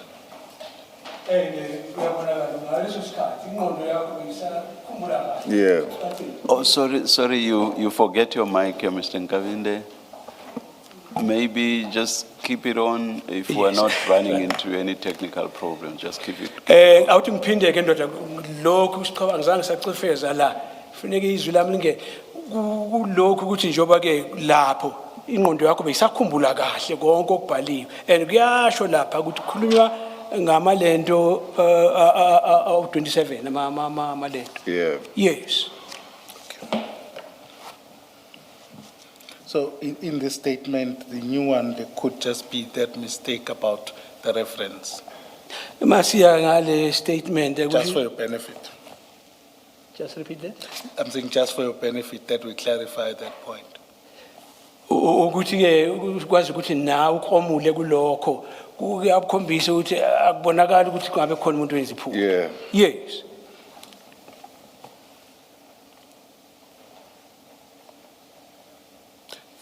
Thank you, Chair. Please put that not away, but we'll refer to it later on. And perhaps while we are on that statement, Mawulokhu ubheke leso statement what did you rely on in making the statement? wawuthembele kuphi umnyombo yokuthi ubhale le statement? SAP statement. Which one? The one in November 2021, your initial statement for the inquiry. Lesokuqala ngazi no 2021. Ingqondo yayise fresh My mind was still fresh nokuthi ngangisakhumbula. and I was still remembering. And had you not made notes Nama notes. Zange ubhala ama notes? Nama notes. and your notes? There are notes. And those notes were filed. Afakwa ufile. Yebo, kunjalo. Yes. Thank you. Then if we go back to the morning of the 22nd, of the 22nd, Nasi ekseni ngomhla ka 22. there's an issue, what I'm interested in a bit is, you say that in relation to Sbia, who was not, I think we have established, and he's indicated himself, testified that he was not in narcotics But I just need to understand from paragraph 4. You say, this is now in the current statement, you say that it is you that suggested Warrant Officer Sibiya to Jacob. Kuyabonakala ukuthi la into esifuna ukuthi angene ayizwe kahle. Usibiya lo. Wayengekho engasebenzi kuma narcotics naye kulezi. Kodwa nasibheka la paragraph 4 nguwena othe nang umuntu ongeza. Kunjalo. Yes, so. And on what basis were you suggesting him? Kwenzeka kanjani lokho? Kuphi ukwenza ukuthi ube nomdlandla ukumfaka? Ingenxa yokuthi ngangazi ukuthi uKenneth Jacob akazwani nenye nalegengele enye kanti futhi uSibiya sase close naye futhi. It's because I had the knowledge that Jacobs was not in good terms with others. And secondly, Sibiya was the one who was very close with me. Would it not have been prudent, though, because it's a matter, it's not about who gets along with who, it's a matter of conducting an operation to get someone with more knowledge? Awubona ukuthi kwakumqondo ohluzekile lowo ukuthi ungathatha umuntu ngoba hawu hey ibhadi lami lo ngiyazana naye kahle ukuthi ngakuthi uthola umuntu owazi kahle ngalo msebenzi. Ababekhona abawazi umsebenzi babengazwani no Lieutenant Jacob, so umuntu owafika emqondweni wami ngaleso sikhathi uyena uSibiya. Yes, indeed. There were people who were better qualified or experienced in regards with this type of job. By that, do you mean those who were available were only Captain Mbele and Colonel Moodley? Because those are the only people you said did not relate well with Colonel Jacob. Uyabona ke uyichazile phambilini ukuthi abantu bebengazwani kahle bangathelelana amanzi ilo Moodley nalomunye kusho ukuthi sikhuluma ngabantu ababili kuphela ababengazwani naye. Isizathu sokuthi ngingaba approach laba abanye ingenxa ukuthi basebenza ngaphansi komuntu kwabantu abangazwani no. The other reason that I did not consider these others is because they were working under the supervision of the people who were not in good terms with Jacobs.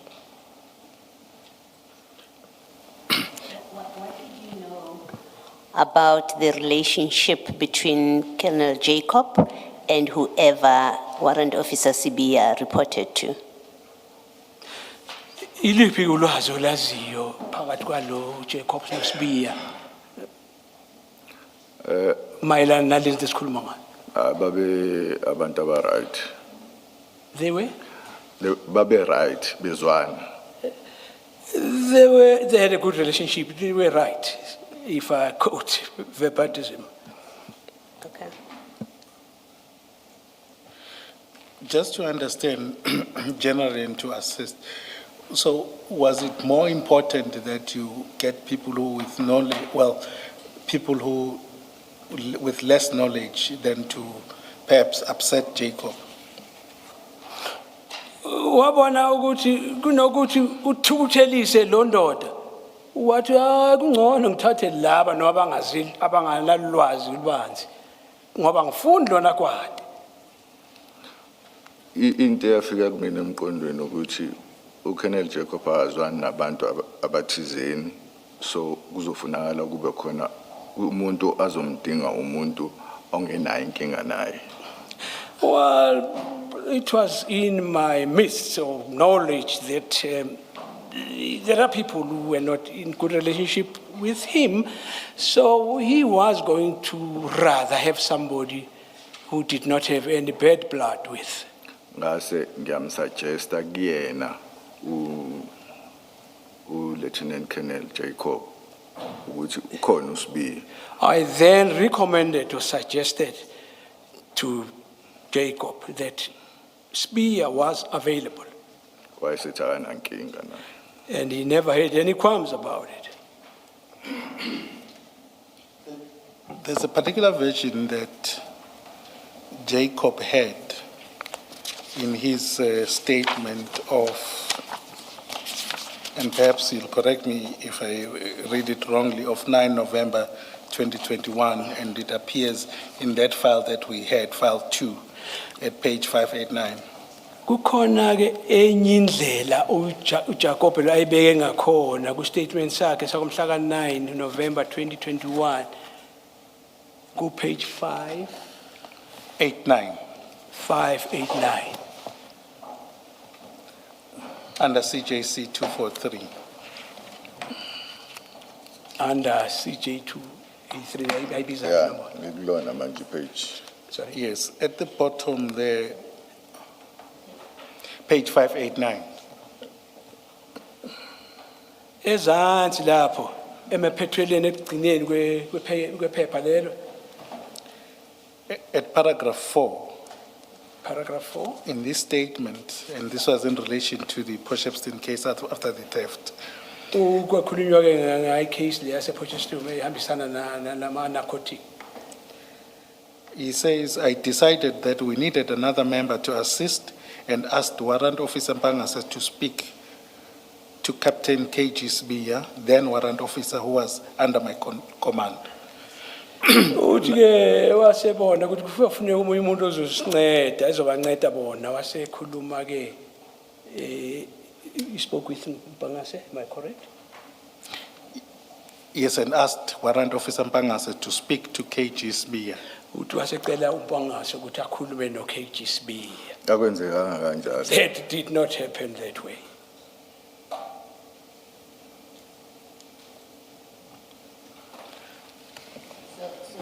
So Colonel Jacobs was untruthful with the commission and under oath when he said he asked you to go and find out if Warrant Officer Sbiya was available.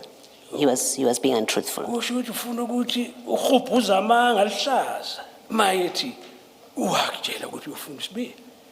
Yeah, ngenzeka. It is possible. Ngenzeka ukuthi mhlambe wayengasakhumbuli kahle. Ngenzeka ukuthi Wayengasakhumbuli kahle. possibilities that he was not remembering well. Yeah, the other possibilities, he was just being plain untruthful. Kodwa futhi kungenzeka ukuthi hamba amanga. Yes. Yes.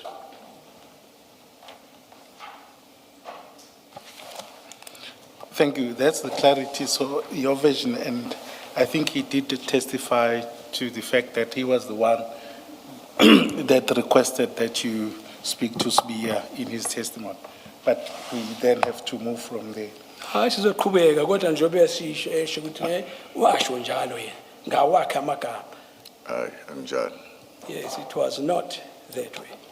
Now, you know, I think earlier we then corrected, or you did confirm that we know that it was 27 kilograms of cocaine that you are to engage in an operation in relation to.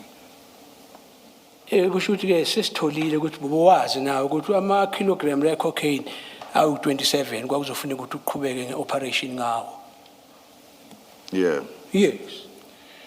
And in terms of planning, what was the plan around this operation? Masikhuluma ke ngokuplana ukuthi malungiselelo.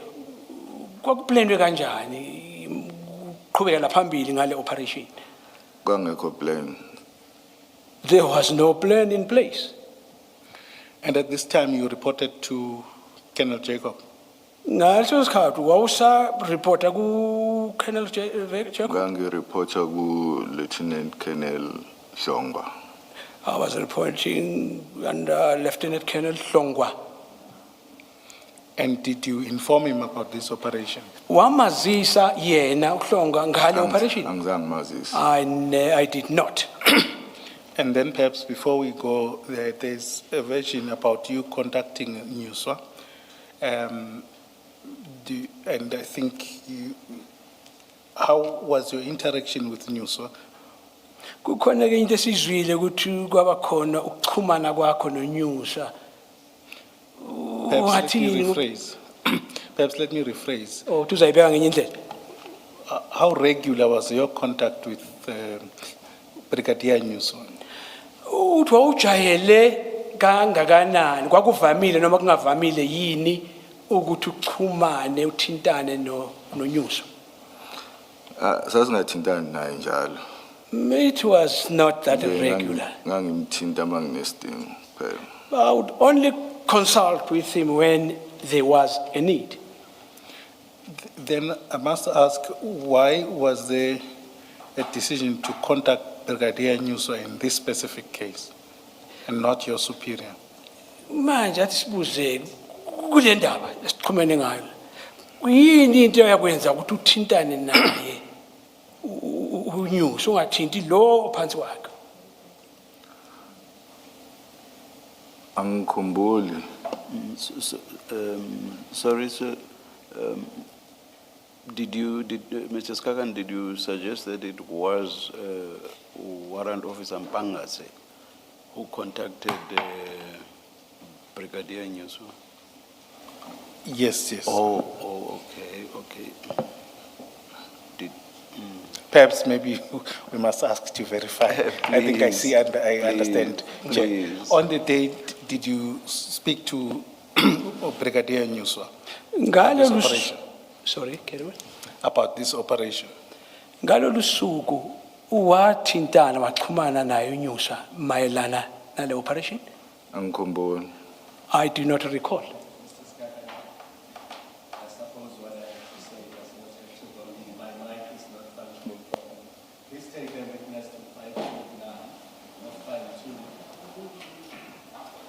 But I was uzokucela kuye ku file 2 ku page 589.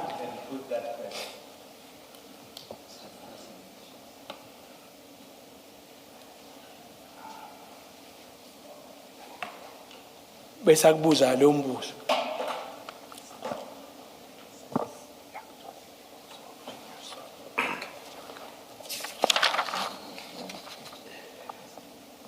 Yes, paragraph 3, the highlighted portion. Uparagraph 3 lapho uyayibona On- kukhona on- ukudwetshiwe ukuthi ibonakale ngokugqama. Yebo ngiyayibona. Do you see, Warrant Officer, this is Colonel Jacobs's statement. He says, I told him I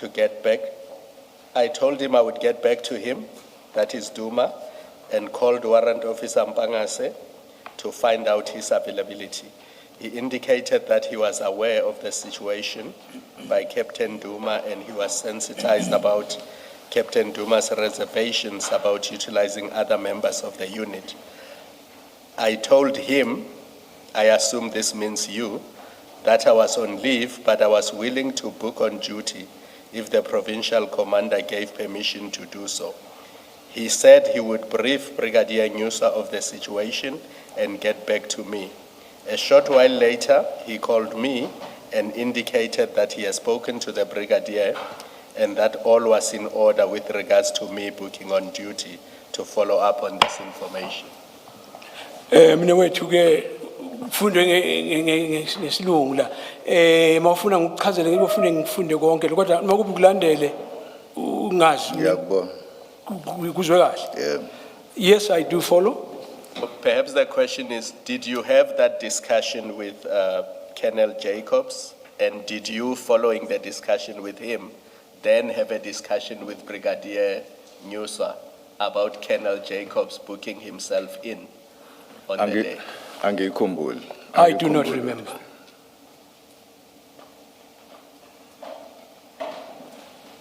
Does I do not remember mean it may have happened, you just don't have a memory of it, or no, nothing like that happened?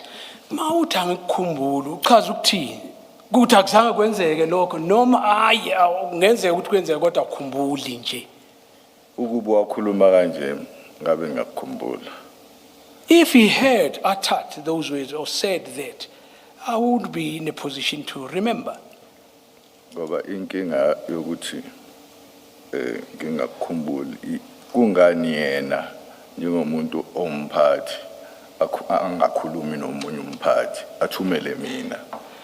Yeah, somehow complex here because really there's one question which arises.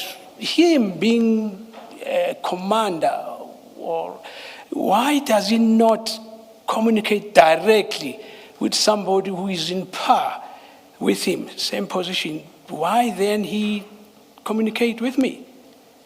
Inkinga yami leyo. That is my main problem. So should we accept your answer to be nothing of sorts happened? You did not speak to Newswa about Colonel Jacob booking Mama onto ngamfuna duty? sikwamukele ukuthi kahle kahle uthi wena ayikhona uzange ukhulume noNyuso. Hayi akufiki emqondweni wami ukuthi ngakhuluma noBrigadier Nyuso. Now, that does not come into my mind that I did speak to Jacob. Thank you. Brigadier Nyuso. To Newswa, not to Jacob. Unyuso, I'm not right. Are you Jacob? Are you Jacob? Unyuso. Unyuso, yeah. Yes, you're talking Unyuso. I will just beg an indulgence to refer to Newswa's statement. I know that file is not there, but I seem to recall that he confirms that he received a call from Warrant Officer Mpangase. But I'll just get that specific reference. Uthi ngathi uyakhumbula ndaweni thizeni ngathi uthi uyasho ukuthi uyavuma ukuthi wayithola ucingo liqhamuka kulento uMpangase from Mpangase. Yes. Yeah, from Mpangase uthi uyakhumbula ukuthi walithola. Okay.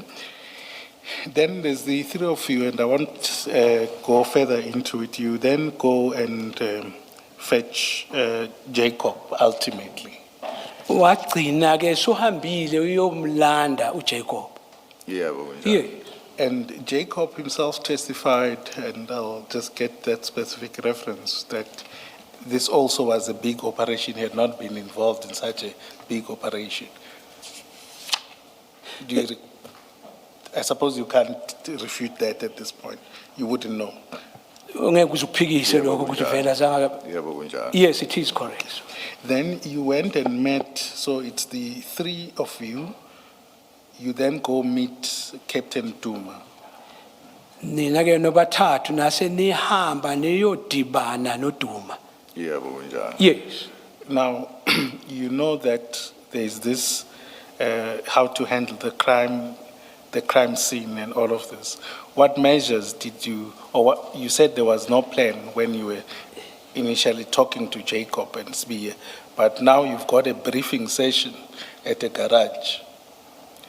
Was there no discussion about getting exhibit bags, how the scene is going to be managed, who was going to be in charge? Can you just elaborate on that? Uyakhumbula ukuthi uthe wena hayi kwakungana plan ekhona la. Kodwa nasenehlangana lapha egarage la nathintana ngamakhanda nibonisana. Usho ukuthi lapha kuko kwasho ukuthi ubani ozokwenza ukuthize lo enze kanjani azange kube khona ukucaciselana lapha. Akuzange kube khona. No, there was none. Okay. So none of you thought perhaps you should call the LCRC? Akekho phakathi wenu wacabanga ukuthi mhlambe kuyofuneka ukuthinta uLCRC. Cha, akekho. No one. Okay. And then you proceeded to the warehouse, and I don't think there's much to deal with there other than to perhaps ask this. You say that Jacob, Lieutenant Colonel Jacob, assigned you to take notes of the search. Lapho ke sesiniqhubekile nalapha akukho kunike singakhuluma kodwa ke kuyezwakele ukuthi ke uJacob wasethi wena ufuna ukuthathe ama notes message. Yes. And when was this now? Because obviously there was no planning prior, but now when does Jacob then assign these roles? And we know that he assigned other roles to Spear. Imbuzo ukuthi ke njengoba uthe wena bekungana plan yayikhona manje kwenzeka nini la bese akwazi ukuthi akutshele ukuthi ufuna kwenze njani. Sesisedepo. When we were at the depot. And then he took charge. By naturally, he said he took charge, or everyone just followed him as the senior person. kusho ukuthi lapho kwase kuba uye unqoshishilizi usephethe konke ashoyo ukuthi kwenziwa njani. Kunjani? Yes. And now and obviously he was off duty. Now he booked himself on duty. What was your understanding? Was your understanding that he was then going to continue with the operation, being in charge? Lo muntu off. Duku sebuyile uyasifaka emsebenzini. Kuwe kwathini kusho ukuthi usazoqhubeka lokho ephethe a controller lo mphe. Yebo kunjani. Yes, it is like that.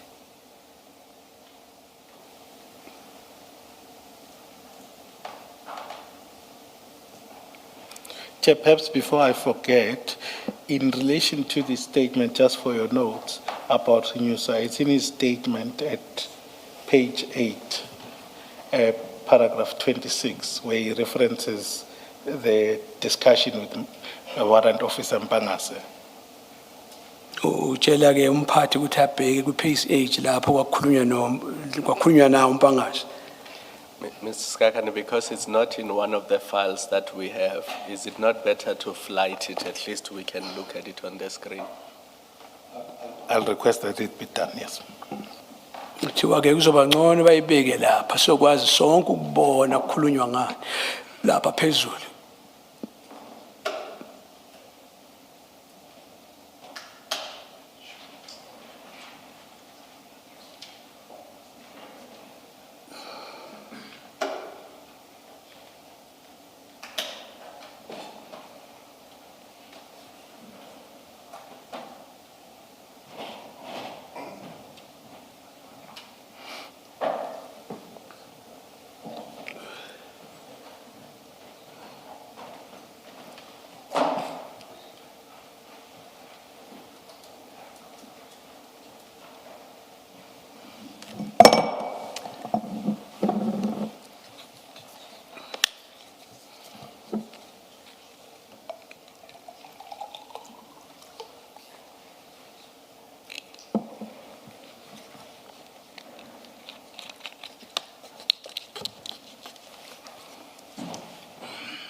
Sorry, Mr. Skakane, are you not able to move on to something else that will not require flighting, perhaps, so we continue, we don't have to have a stand down? I think that's how I say, perhaps let's just note it down and then All right, yeah, But I please think- continue so long then. Sizozama siqhubeke ngokunye sisalokhu silinde lokhu ukuthi kulungiswe.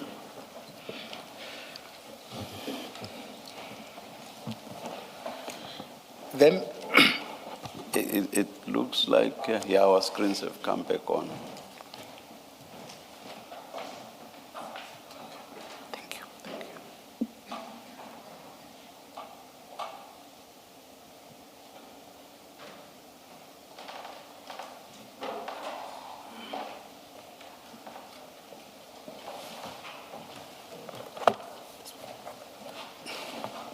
I think, Chair, let me take your point, otherwise we delay some 2 minutes here.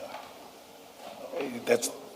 Is what we have in front of us not what you No, wanted it's to not what, take us to? yeah, Oh, no, all right, no, it's okay, not. all right. He's let's do got that. several statements, but he does mention that. But I was just referring you to that paragraph of his statement. Okay, Just to- sike saqhubeka ngalokho ya. Just to move,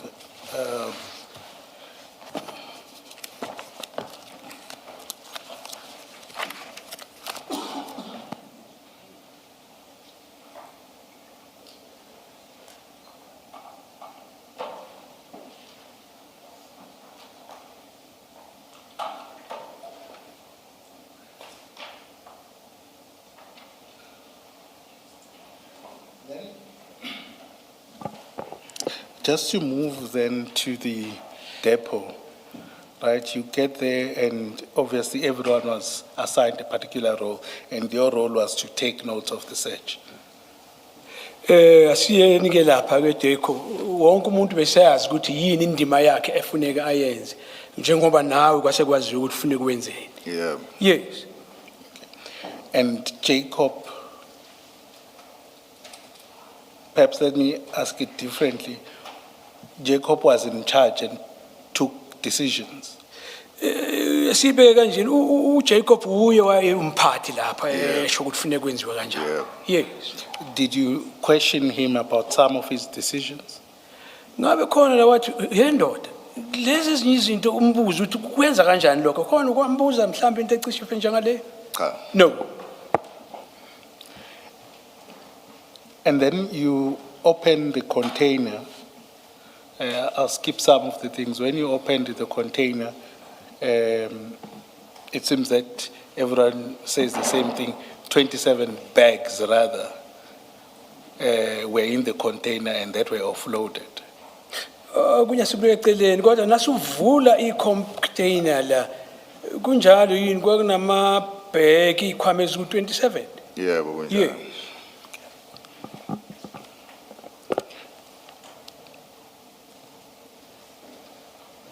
And then there's just on this point, one question about the decision to transport the exhibits. Now we've got them as exhibits and the applicable and certain prescripts would apply.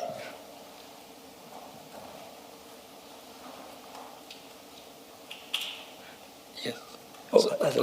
Okay, so I'm saying now we've got these exhibits Sesinawo ke lama exhibit manje. and the relevant prescripts would then apply. Nokuthi sekuzobhalwa kukhonjiswe ukuthi yini kusekuzobonakala manje. Yes. Now, there's a decision that the exhibits must be transported to Isipingo. Kwase kuba khona isinqumo sokuthi hayi lezi exhibit funeka ithathwe ihanjiswe isiwe eSiphingo. Yeah. Yes. And Jacob has come and said he took that decision. Jacob yena ufikile la uthi uye wathatha leso sinqumo. Akunjalo. No, it is not. Who took the decision? Ubani weza leso sinqumo? uJacob wafonela province. Ushithi wafonela uNyusu. Wafonela bani? Ubrigadier uNyusu. Jacob's phone Brigadier Musa at province Emchazela ngesimo esasibhekene naso ngaleso sikhathi. and took him through the situation which we're faced with at that particular time. So ukuthi Sorry, were you not talking about the removal to Isipingo? This, Kuthiwa ufune sibeyazi ukuthi sikhulume ngokuhanjiswa kwalezi zinto. it's about moving them from the depot to Isipingo. Sikhuluma ngokususa eDepot lezi zinto siziya eSiphingo. yeah. Yes. Is that what you are addressing, warrant officer? Ngabe uphendula leyo nto? Bengaphenduli. No, I was not. I could tell. Uthi uzibonile ukuthi hayi umpapathekile ushonele kodwa ke sisezukutholile. Uyena wathatha decision. He's the one who took the decision. He being Jacob. Usho ukuthi uJacob. Yes. And did he consult any of you about this decision? Ngabe ukhona owamthinta emtshela ngale decision? Cha. No. And did you find it, you didn't find anything untoward about the decision? Wena ngokwakho awukho kwakuthinta kwakuthusa ngale sinqumo? Lutho. Nothing.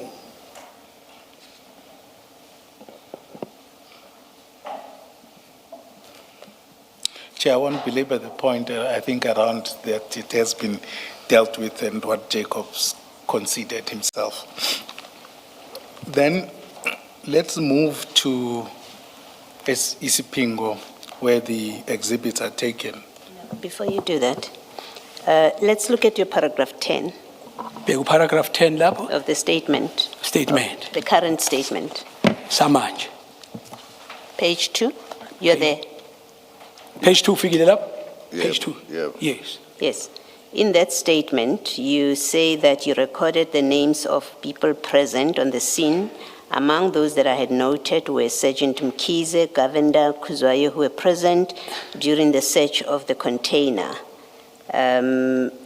Is that correct? Were these 3 police officers present during the search? Wena ke ngokuya kwakho ubhalise ukuthi kwaba khona labantu abathathu Mkhize no Governor no Khuzwayo yilabo bantu abathathu labo. Yebo kunjalo. Yes, it is. So what did they do during that search, according to you?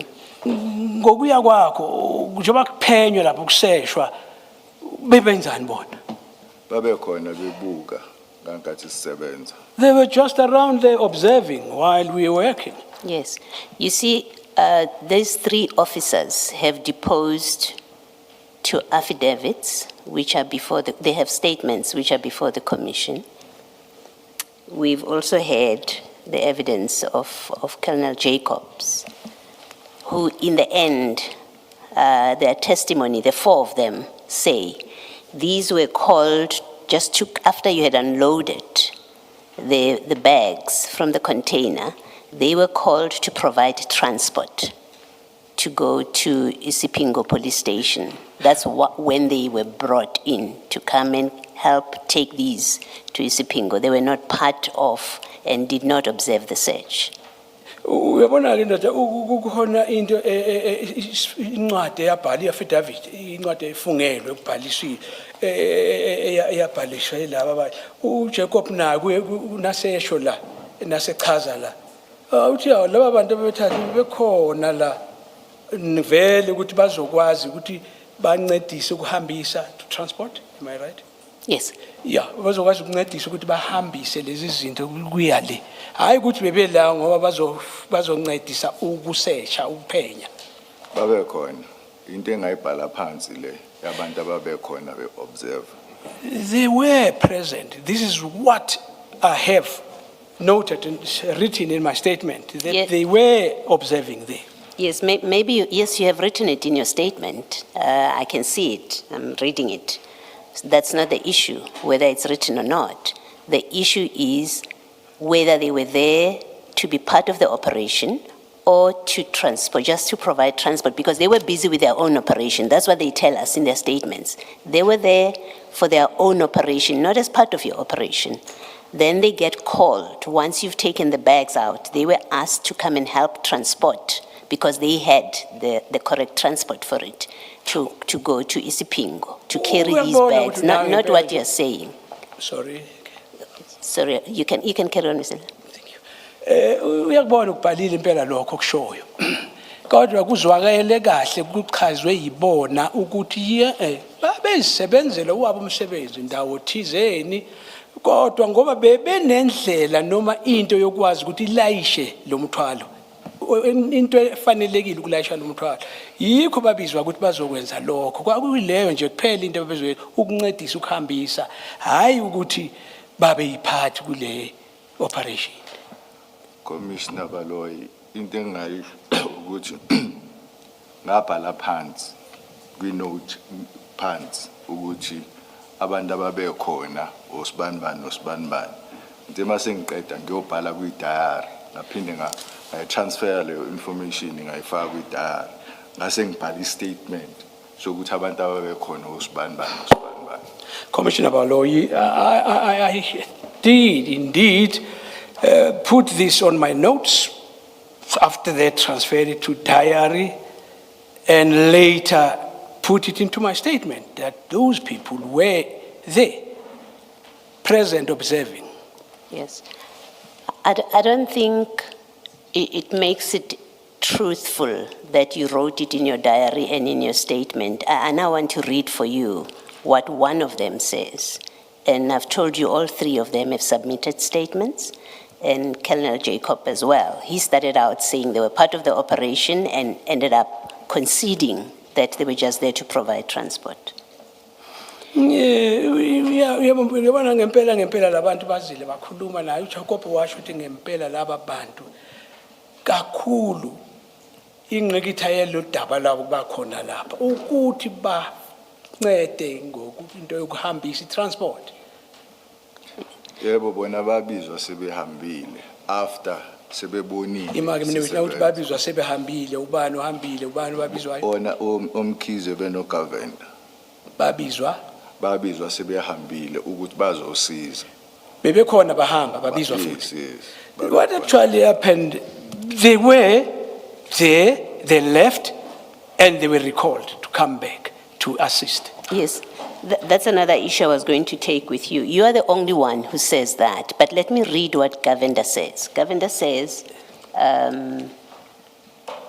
Sergeant Govender says, on that date, I'm told I should refer you to page 627. We can read it together, file 2. 627, File 2. 52. Where do show lento ishoyo bona uzofundelwa ukuthi bayibeka ngayiphi le ndlela bona.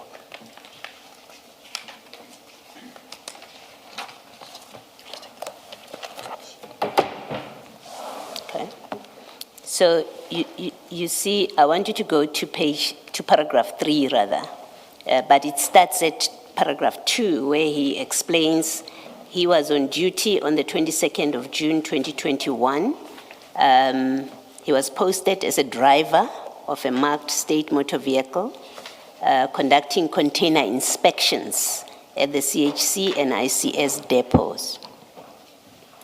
And then he says, whilst busy with container inspection at the CHC depot, which is where we know that this container was found, I was approached by 2 other police officials dressed in civilian attire. They identified themselves as Lieutenant Colonel Jacob from the DPCI and another Captain Duma from Crime Intelligence. They had inspected, so when they approached him, they had already inspected container number and had identified some black canvas bags that allegedly had cocaine in them. Sergeant Mkize and I were requested to assist with loading these bags into our vehicle and in conveying them to Isipingo SAP. And then in paragraph 5, he says this is what they did. They then loaded the bags and then counted them, and they proceeded to Isipingo. So the same with Mkize and the other one that were there. They give the same story. Colonel Jacobs, like you, started off by saying they were part of the inspection, like you, and ended up accepting that, in fact, yes, they were approached to come and provide transport. They were not part of the inspection. So if you insist and you want to rely on your pocketbook, your diary, and your statement, that's what you recorded, it means you recorded a falsehood. You recorded something that did not happen. It did not happen that way according to these people that transported those drugs, according to Colonel Jacobs. So you being untruthful, if that's what you are recorded on that day, because that's not what happened. Mne wethu ke ufundelwe ngikholwa ukuthi ukuzwile konke okufundiwe lapha angithi nje chaza kodwa ke kubonakala ngathi ngendlela ebengakhona cishe wenza iphutha ngokuhlonipha singathi ubhayizile kodwa ubheke ngendlela okungayona akusiyindlela eyenzekele ngakho ngendlela wena usho ngakhona into eyenzeke kudala kakhulu le, but uma kuwukuthi ngabhala ukuthi babe khona angisiboni isidingo sokuthi ngibhale ukuthi bakhona babe khona kwisimo babona bebengekho. Yeah, I know this took place some time back, but I don't see any purpose or reason for saying that they were there when they were not. What we suggested or put to Colonel Jacob and why he would say that they were part of the operation is because he wanted to create an impression that other SAPS members other than yourself and Sibia, who had absolutely no experience in these kind of operations, and him who came back from leave just to do this operation and disappear on the same day. The reason you say there were other people, other police officers, is to create the impression that this was a legitimate SAPS operation that involved other officers of the SAPS. That's the reason you would mention other people as being part of the operation, part of the inspection, when in fact they were not. Kubonakala ngathi ke hendoda wena ufaka laba bantu ukuthi kubonakale sengathi lento beyenzeka lapha beyisemthethweni iyenziwa uwe namaphoyisa omthetho kanti eqinisweni ubona ngathi bekunganjalo. Ngiyakuphika lokho. I dispute. Ngisasho namanje ukuthi ngangeke ngosane ngithi uSayini Mkhize noSayini Gavenda babelapha uma babengekho. I wouldn't have mentioned that they were actually there if it was not the case. Namanje futhi ngithi ngiyacabanga ukuthi why would I say that? I'm scratching my head even now. Why would I do that? Mr. Skakane, it looks like we have a technical problem. I'm looking at our screens. There are vertical black bands that are hiding some of the wording and all over the page. And surely those cannot be intended reductions. Yeah, look at that. Bona sibheka lapha phezulu mabona kude lo hey khona imigqa lapha emnyama manje iyaphazamisa ngathi khona into engahambi kahle ngalezinto. Even dates, no, addresses where the depot is, surely it could not have been intended to redact that. And also the container number, we have seen that container number several times. The people who are assisting technically at the back, do you have I wonder if they have any, please come close to us. Kuba inenkinga ndoda yazi nemininingwane ebalekile lapha ebo container number ama address ngathi cishekile lapha valekile ngalokho kumnyama awuthi babize labo engineer mhlambe bayazokwazi ukusinceda lapha. You do see what's happening there. It cannot be intended reductions. Oh.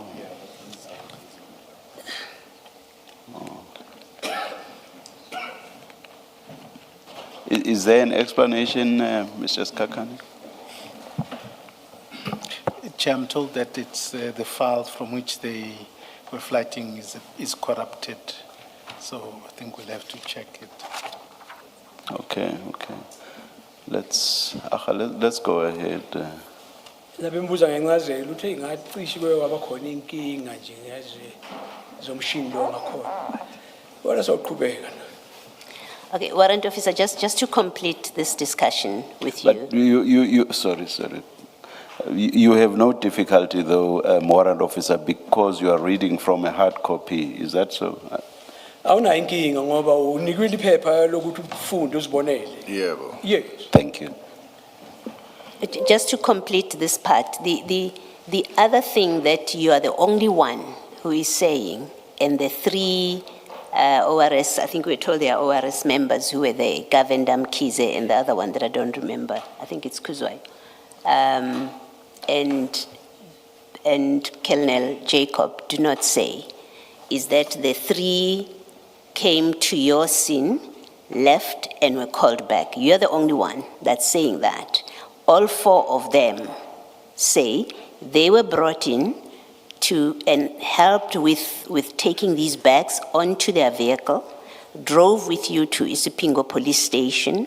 These things were offloaded at Isipingo, and then they left to go and carry on with their functions. You say they were there present, looking. In fact, you say they were part of the inspection. During the search of the container, you say they were present, they left, and then they were called back. You're the only one that's saying that.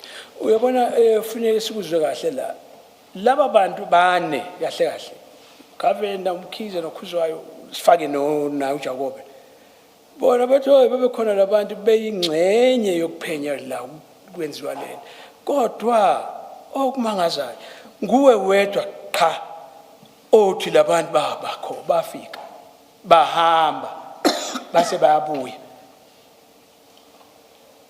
Kuza kanjani? Iyangimangaza ke leyo ngoba It is beyond my apprehension. I don't know. ngoba into engayibhala phansi engibhalela istatement into engangibhale kuma notes ami. Because what reflects here, it's what I put on my handbook. Yes. I think the simple point I tried to make earlier was the fact that you are repeating it because you put it in your handbook and you repeat it in your statement today. It doesn't make it truthful. That therefore it is a fact. That's what happened. What I want to put to you is the probability here is that the four are telling the truth of what happened. You are making up a story. And you may be making up that story because that's what you discussed with Colonel Jacobs, that we will say that these three people were there when we did the search. We will say that. And what you didn't realize is he comes and testifies and concedes that that is false to say they were there when you were conducting the search. And you're still stuck with that story that you concocted with him.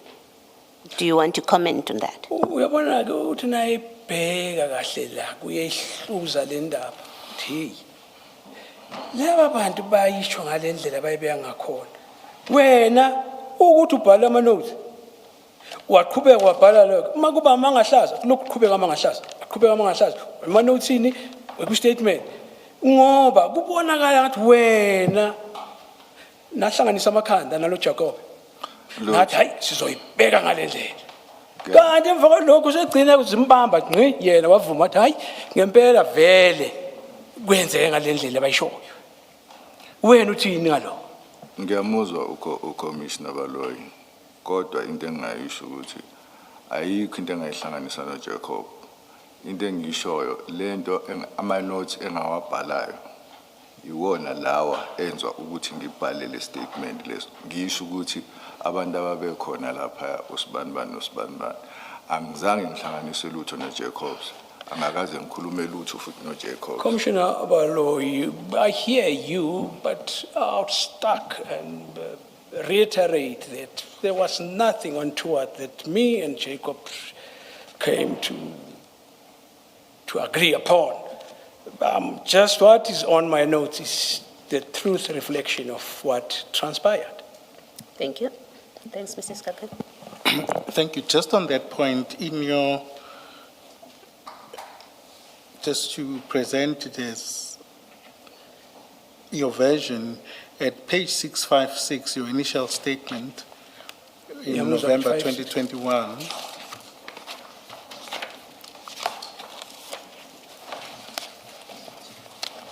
it's under CJC 244, page 656.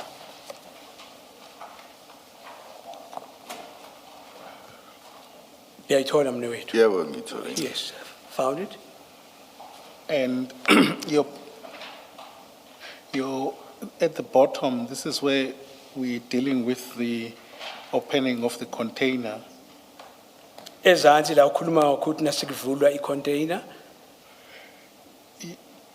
You don't mention just, and this time I think, sorry, Mrs. I think until the problem has been resolved, you should just give up on flighting these. Thank you. Kuthiwa hayi indoda vele uyeka lento hayi sekuyenziwe.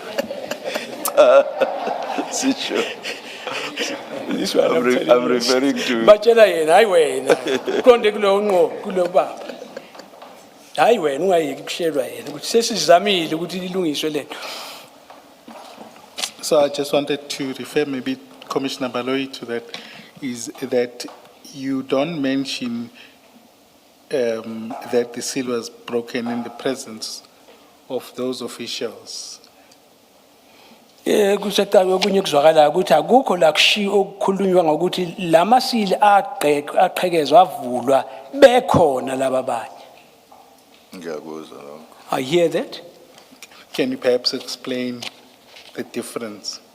Ungabe ungakhona ukuchaza umehluko? Mhlawumbe ngakhohlwa ukufaka kwi-statement. Maybe I might have just forgotten to insert that statement. Now, if we are to talk of the probabilities as Commissioner Baloyi points them, is that at this time, and I think you'll recall earlier we spoke that, or you said at this time, your mind was fresher about the events. Ukuthi ke sibo ukuthi mhlambe kweke kwengenzeka ukuthi uyakhumbula uke wathi futhi ngaleso sikhathi ingqondo yakho uyayisakhanya bha isase fresh Yebo. ngokwenzekile. Yeah. Yes. And you also said that you relied on your notes. Washo futhi ukuthi wena bothembele kulama notes wakho. Yebo. Yes. But an important fact is missing from this. Kodwa ke kuyabonakala into ebalulekile la ukuthi ayikhona ngathi akuhamba ngalo ndlela. Ngiyakuvuma lokho. I do concede, accept it. And then in your later statement, that fact comes back. Kodwa emva kwesikhathi sebuyabuya futhi leyo nto oyishilo. Yebo kunjalo. Yes, it is so. And just to follow up or to just get some clarity, in terms of these statements, Colonel Jacob came and testified and said at some point in relation to another incident, he spoke to members that were present at the scene about some of the events. Did you interact with him about these events, let's say this year? Jacob lokuthi ke kuwe kwenzeka khuluma nangezinye indaba zenye into ezenzeka kwenye izinye indaba wasabe exoxisana ekhuluma nabantu ngaleyo ndaba kungenzeka ukuthi nawe wakhuluma mhlambe khona ukukhulumisana naye ngama event namanye Mhlawumbe u-advocate Sikhakhane mhlambe u-advocate mengasangikhumbuza ukuthi ukhuluma ngamaphi ama-events.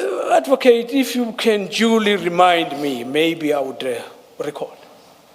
We'll go to it. It was about the Ispingo, which we are going to now, about whether the exhibits were going to be stored at Ispingo or be sent to Potchefstroom. Uthi ke asizoya lapho kuleyo ndawo khona manje ukuthi kahle kahle lama exhibit ngabe aye eSphingo noma ePotchefstroom na. So I'm saying that was an example. He says he was reminded. Yebo kuthiwa ke yiso into aye example ayishilo mayikhunjuzwa. Angazi noma Okay, let me explain further.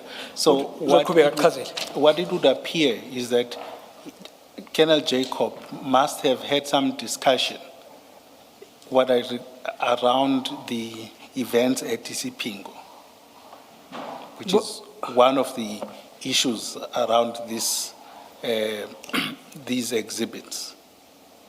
Now I want, No, carry on. apologies. Now what I want to know is, it would seem to me that it would be probable that other issues may have been discussed. Now, I want to understand whether generally you did discuss the events around this thing with Colonel Jacobs anytime this year.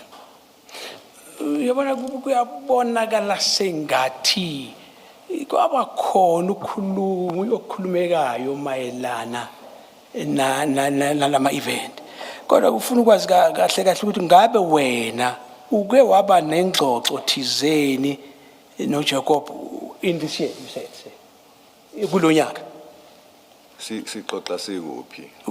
discussing where. It's either you did or you didn't, I don't know. Nombuzo ukuthi wakwenza noma kwenzanga. Angikhumbula. I do not recall. Thank you.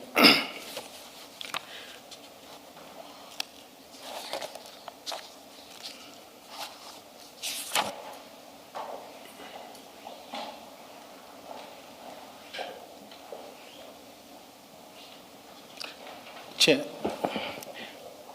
I do apologize. The error of those black markings, it happens in not all the pages, it would seem, some of the pages.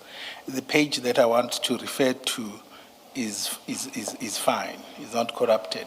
Can I display it so that we move over it? And it's in relation to Brigadier Nyusa's statement, which I think, so that we close the chapter. All right, that's in order. It's exhibit file. Uthi ngenhlanhla ke hayi ukuthi lo into umnyama lokho akukho konke indawo. La siya khona manje abupho lo sizobona kahle. Sizokhuluma ngakho manje. Same, is it the same file? It's the same file, file two, Kuyo yona leyo file page 584. 584.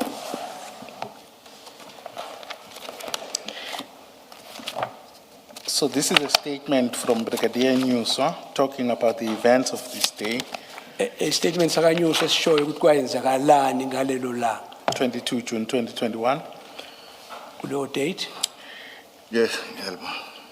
On the fourth paragraph, Paragraph yesine. he says, and I quote, "On Thursday morning of the 22nd June 2021, I received a call from Warrant Officer Mbangase from Durban Serious Organized Crime Unit informing me that Crime Intelligence has contacted him regarding a container at Isipingo which might have drugs and that he was proceeding there with Lieutenant Colonel Jacob and Warrant Officer Sbiya, all from Durban Serious Organized Crime." Ngiyakubona. Would you still maintain that you didn't speak to him? Uma usamile lapho ukuthi wena uzange ukhulume naye. Ubrigadier Nyusa indoda eqotho. Uma ekhuluma kanje kusho ukuthi ngakhuluma naye. You see this Brigadier Nyusa. Nyusa is a man of integrity. So if he mentions that I did, that would mean that is a fact. I did speak to him.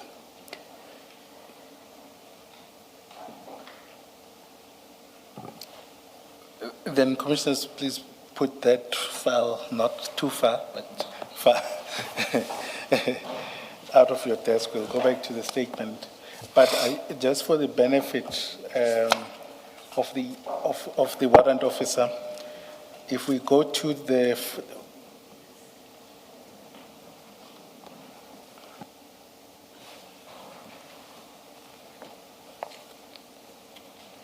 Yes, Mrs. Kagane. apologies, Chair, I see the time is moving too fast for me. I just thought I should present what is in front of me, even to the benefit of Warrant Officer Nyuso. Can I ask that we go to page 800 of the exhibit file, that's file 3. And that's CJC 268.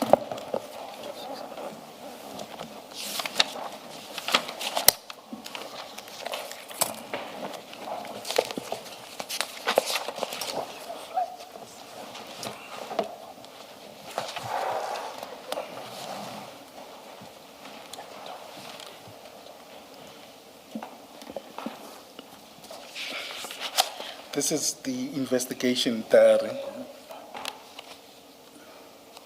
Warrant officer can confirm. Yeah. Investigation there ukubhalwe kuyo. Yes. Who completed it? Yagcwaliswa ubani? Mina. I did. we'll come back to the other events that are recorded in this diary. But Uzo- at paragraph 4, Uzobuya kwezinye igigaba ezenzakala la kodwa ufuna ubheke ku paragraph 4 Yeah. which goes on to page 801 from 800, which seems to suggest, maybe perhaps read it for the record, I'm not, so that I don't, uthi misread. ngangcono ukuthi wena ufundele nje phezulu ngokwakho kusokwazi ukuthi angathi kathi uyo thini.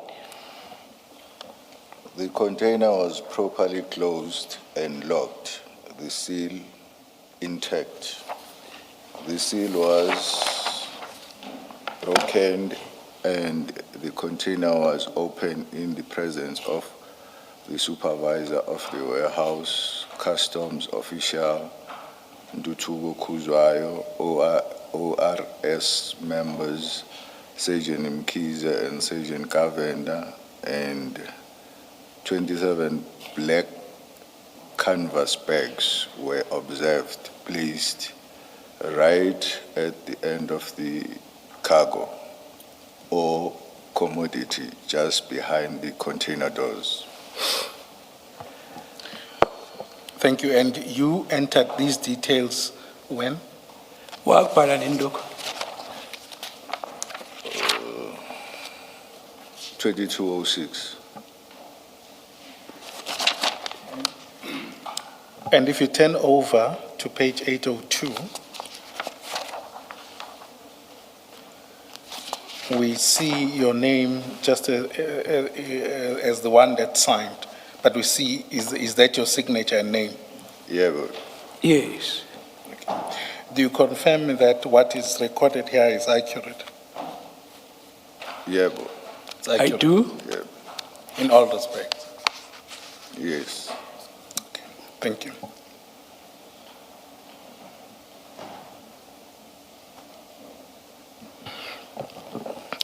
Then may we move to the other part, which is about transporting the exhibit. Should we close this file? Yes, please, apologies, yes. It was just to clarify those affidavit and statements and Ungayivala division. eceleni sedlulile lapho.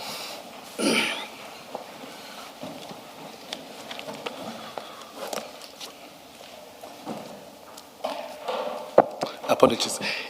We then, that decision to transport the exhibit, you have already said that it was taken by Colonel Jacob without consulting you. Yes. Ushilo ke nje besho ukuthi isinqumo sokuthatha uJacob angazange athintane nawo. Yes. Okay. Then you loaded the exhibit and then you go to Ispingo, sorry, yes. Nase nikuthatha lokho mama exhibit nase niqhubeka niye esiphingo. Yeah. Yeah.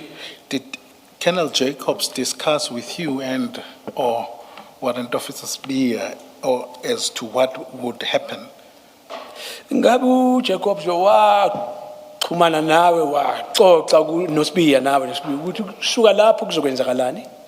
Which is of ama-drugs police station Spingo. That we were going to put the drugs in Sipingo's police station.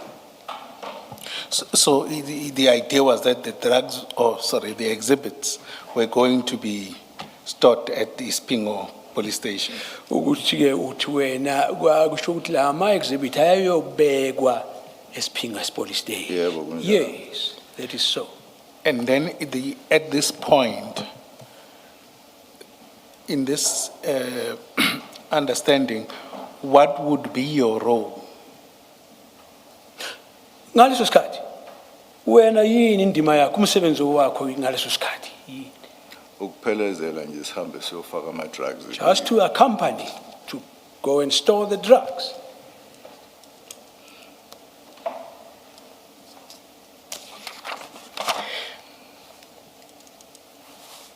Then you arrive at Ispingo, and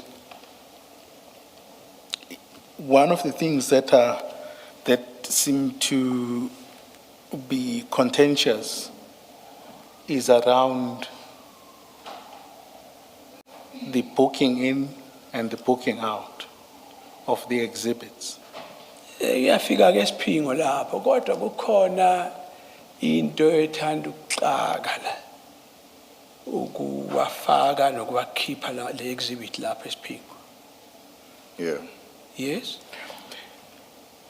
And the decision to book them out, who took that decision? Angithi uyazi ukuthi hayi sinasithi uyathatha uyabhuka niyasho ukuthi ngiyabhala la ukuthi ezokhishwa. Ngubani oweza nalombono leso sinqumo leso? Mina ngatshela uKenneth Jacob ukuthi aswabhuke out ngoba sohambise ePortshepstone. I was instructed by Colonel Jacobs that we should book them out and transport them to Portshepstone. Portchepston. And then, let's then start with the booking in. We'll come back to that question, to that point. Sizoqala ke la na ebhukwa in efakwa lapha sizobuye sibuya muva kuloko ku. In your statement, as I understand it, you were the one booking the exhibits in the sub-stating register. Nasibheka ku statement sakho ukuthi nguwena ngqo owayebhala ebhukha in lama exhibit la. Kunjani? That is so.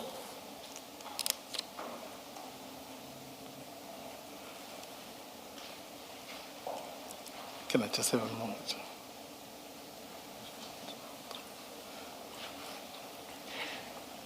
Now, in terms of your experience, had you done a similar, well, you had said you never done a similar operation, am I correct? Ngabe kuyiqiniso ukuthi njengoba sithela sibheka ku experience yakho uthe awukaze ukube dihlangana nento enje uyenze into enje. Angakazi. I had never done it. And then how were you then going to complete the sub-stating register? Did you seek any guidance from anyone? Ingabe ke nakwebe kunjalo uzokwazi kanjani ukuthi ubhalise lapha noma uzocela omunye akuncede? Akekho umuntu engizomcela ngatshela uKenneth Jacob ukuthi angifake ama-exhibit kwi-register. I did not ask anybody else. I was told by Jacobs that I must book them in the register. Nokuthi entarisha ama-exhibit kwi-exhibit 13 ngiyakwazi. And the fact that I was glued up about entering this exhibit into the register, I know it. This is something we had done before. Uke wakwenza phambilini? Yebo, kunjalo. Yes.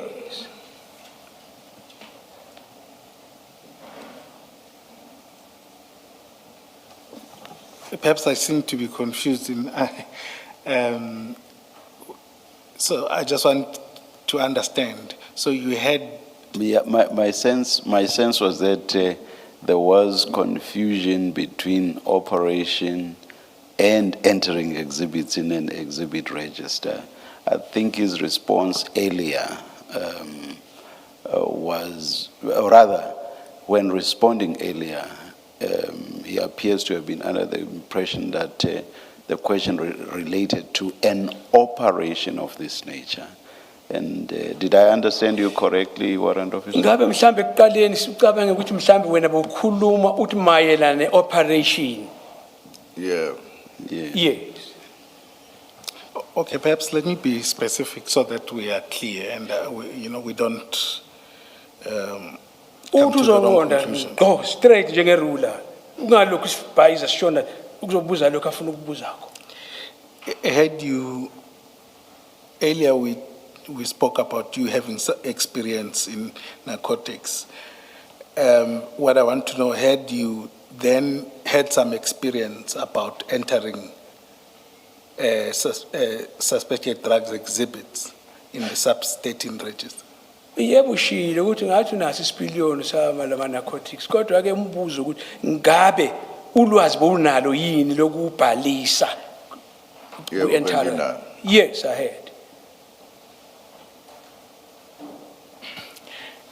And in registering these exhibits, was it not needed that they have exhibit bags? Manje ukubhalisa lapha bekungekho isidingo ukuthi le ikhwama kufanele zibe khona nazo la. Kwakufanele. Yes, we're supposed to. And in the absence thereof, Manje njengoba zingekho, Saqhubeka sawafaka. we proceeded, carried on putting them in. so how was the register completed? Manje ugcwalisa kanjani i-register? Ngoku-describe ukuthi yini leyo oyifaka kwi-certificate. Describe that? Ama-exhibits.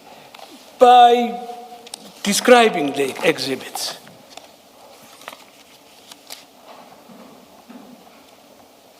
Okay, can I just request you to speak up at some point? Sicela uphakamise izwi mnewethu kuzozwakala kahle ukusho. Okay.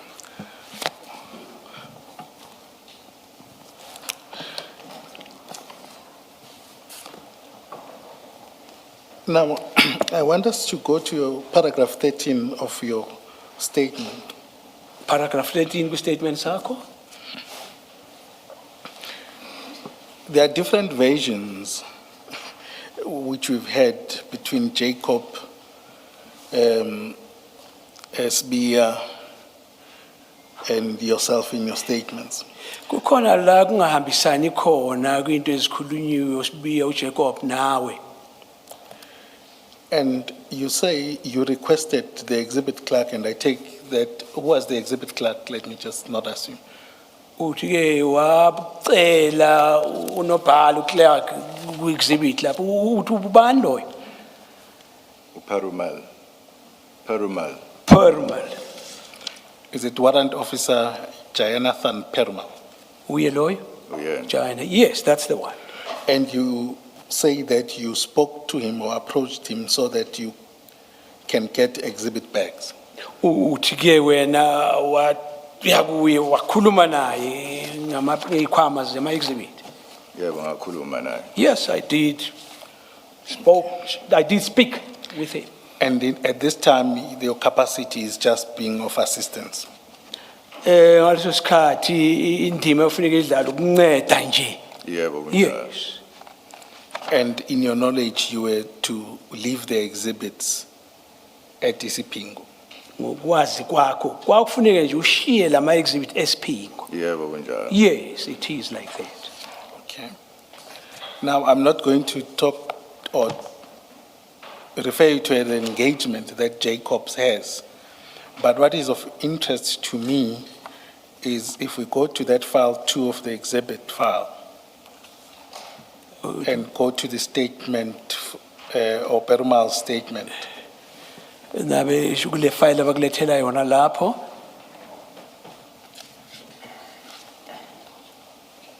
It's CJC 243, but particularly it's page 593.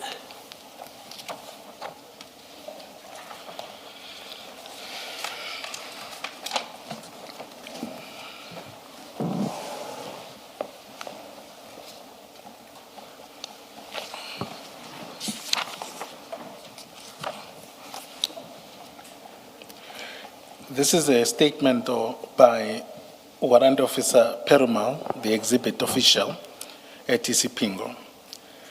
Statement sakho Perumal lapho esiphingo. Ngiyasibona. I see it. He refers at paragraph 3 Paragraph 3 la khombisa khona, sikhomba khona. he refers to a discussion with Colonel Jacob. Yes, ngiyabona. Yes, I can see that. But he does not refer to a discussion with you. Kodwa kukho la show ukuthi kwaba khona uxoxisana. Now, Ngiyabona. I see that. Would you say he's wrong? Usho ukuthi ngabe impazamo kuyena. Kungenzeka ukuthi wakhuluma no Colonel Jacob kanti nami futhi ngakhuluma naye mayelana nama. It is possible that he spoke with Colonel Jacobs, but I also spoke with him. Indoda. Yeah, with him.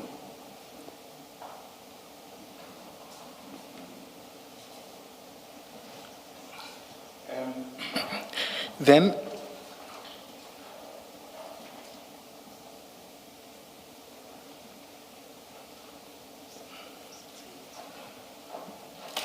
if I may request that we go back to your earlier statement at page 656. Ucela ubuyele emuva kwi-statement sakho le nombolo eshoyo 656.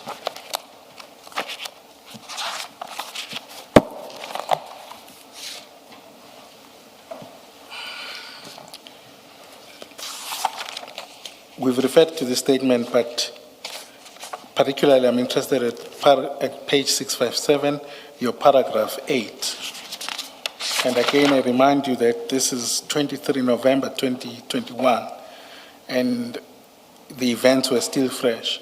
At paragraph 8 of your statement, this is when you deal with booking the exhibits. You then do not refer to any engagement with Warrant Officer Perumal, as fresh as Uyabona ke lapho le nto ebhayo lapho kuyakusasekusha emqondweni wakho kusakhumbula kahle. Kodwa kukho nakuphi la osho khona ukuthi kunaba khona ukukhulumisana ukuxhumana naye uPeramelo.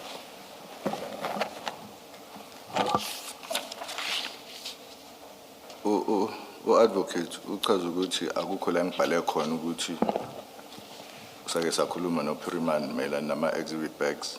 Advocate, are you giving an impression that at no time had I communicated with him about the bags? No, perhaps let me ask it differently. In your earlier statement, you did not record this fact that you spoke to Warrant Officer Perumal about the exhibit bags. Uthi kubeka kuwe ukuthi statement sokuqala akukho la kubonakala khona la ubhale khona ukushoyo ukuthi wakhuluma naye.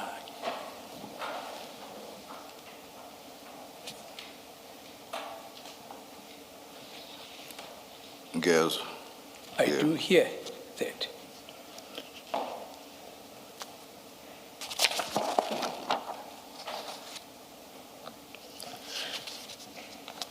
Then, if I may request that we also go to file 3. File 3.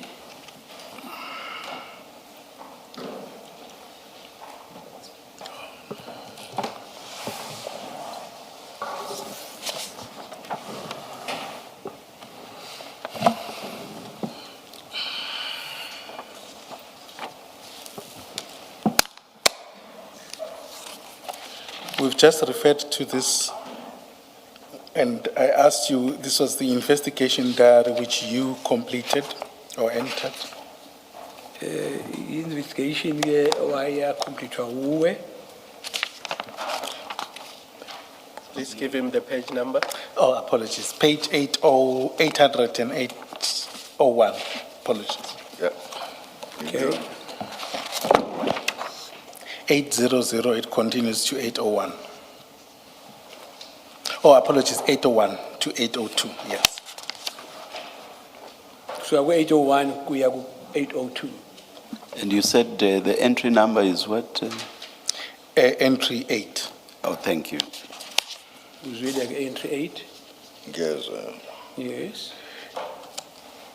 And you completed this, and perhaps you'll pardon me if I miss it, but I could not locate where you refer to your interaction with Warrant Officer Perumal. Uthi akhoya wo wayigcwalisa le nto. Kodwa uthi ngixolele makube mhlambe wenza iphutha kodwa akaboni lapho la osho khona ukuthi waxoxisana nalo. Yebo akukho. Yes. If I may ask, without being presumptuous, what would have been the rationale for that? Was it not significant, or according to you? Uthi naye yabuza. Uthi ngabe kwenziwa yini lokho? Mhlambe wabona ngaleso sikhathi ukuthi le nto le ayishonto akubalulekile mhlambe. Yikho ngakufaka? Ngingasho ukuthi kwasala ngephutha. I would say it was mistakenly left out. Okay, thank you. If I may request that we put that file away, I see that the time is And one. maybe just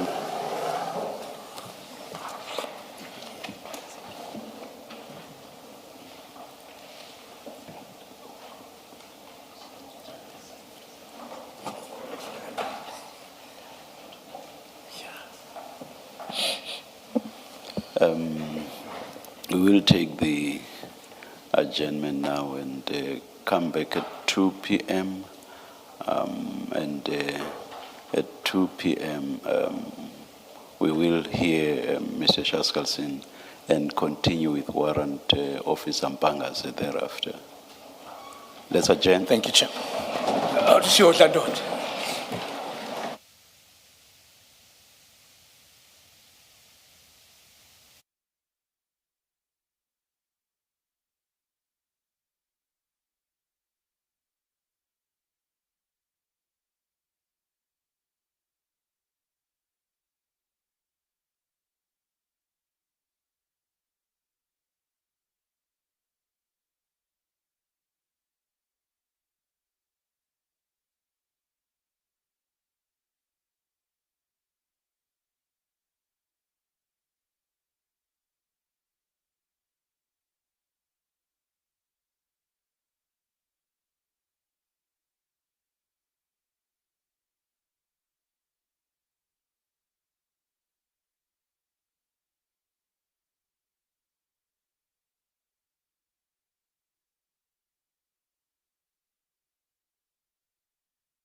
One.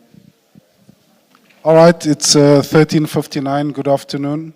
We are ready to resume the afternoon session. Please make sure that your devices are quiet. Put them on silent. Thank you.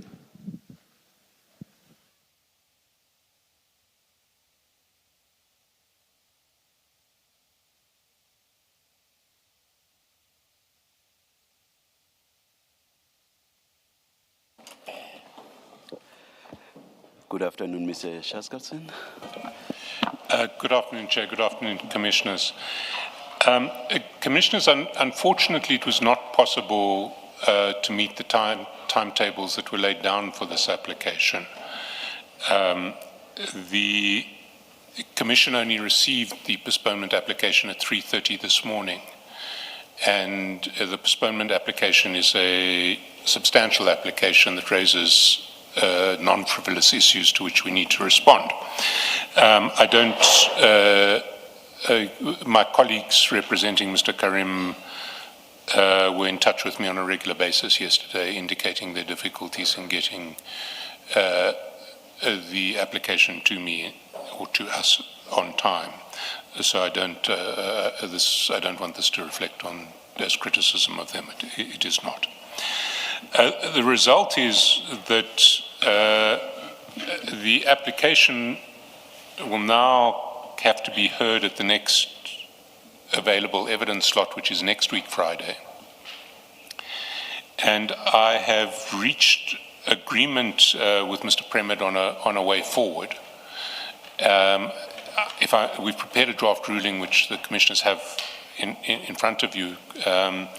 Maybe if I can read it out, and then if there are any issues, you can address them with me. So Just a minute, Mr. Shaskalson.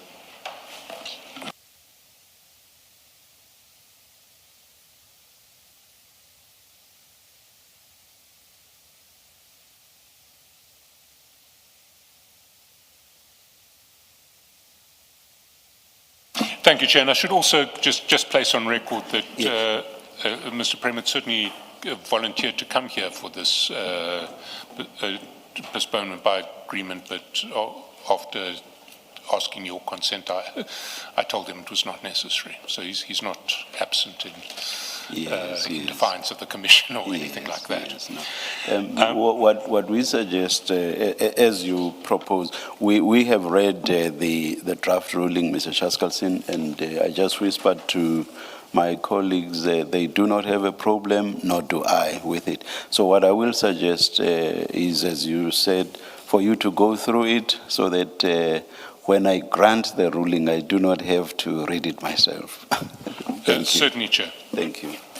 And just to explain the structure, the ruling deals with two separate issues. One is the postponement application itself. The second is the in-camera application.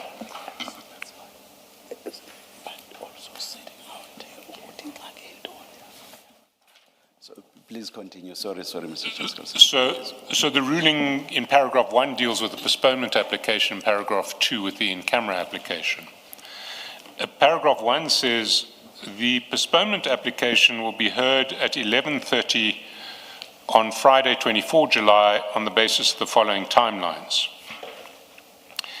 By 2000 hours on Friday, 17 July, that's today, 2026, the Commission will furnish Mr. Karim with a list of non-medical factual issues on which it presently reserves the right to take issue with the allegations contained in Mr. Karim's founding affidavit.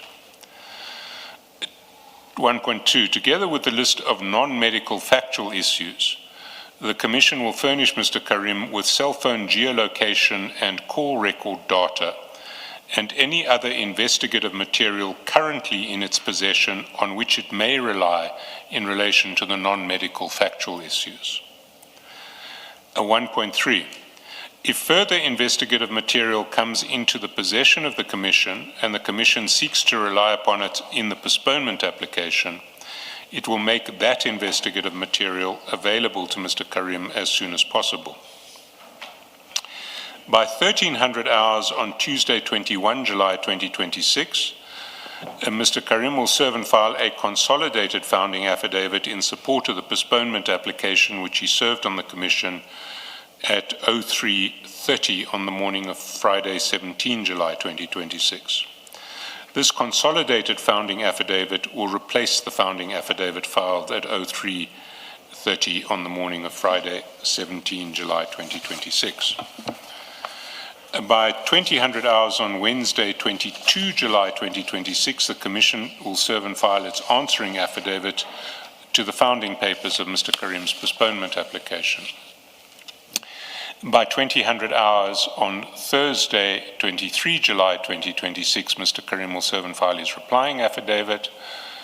And then 1.7, the parties will serve and file short heads of argument on the postponement application, also by 2000 hours on Thursday, 23 July 2026. So all of the papers in the postponement application will be in by 8 p.m. on Thursday, and it will be argued at 11:30 on Friday.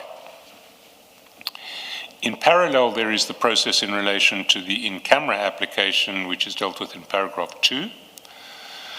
And it reads as follows: the application of Mr. Karim for the postponement application to be heard in camera will be decided by written ruling of the chairperson, handed down on or before 1800 hours on Thursday, 23 July, on the basis of the following timelines. By 2000 hours on Friday, 17 July 2026, the Commission will notify Mr. Karim whether or not it reserves the right to oppose his in-camera application.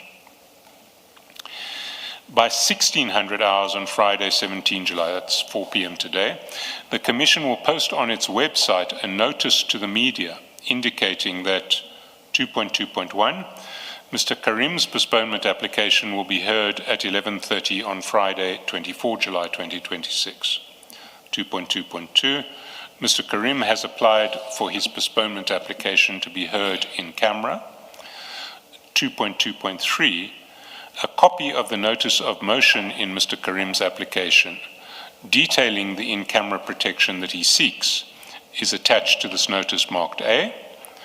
2.2.4, Mr. Karim seeks in-camera protection because he alleges that it is not possible for the postponement application sensibly to be heard in a manner that would separate information, the disclosure of which would implicate Mr. Karim's fundamental rights to privacy and dignity, from any other information to be canvassed in the application.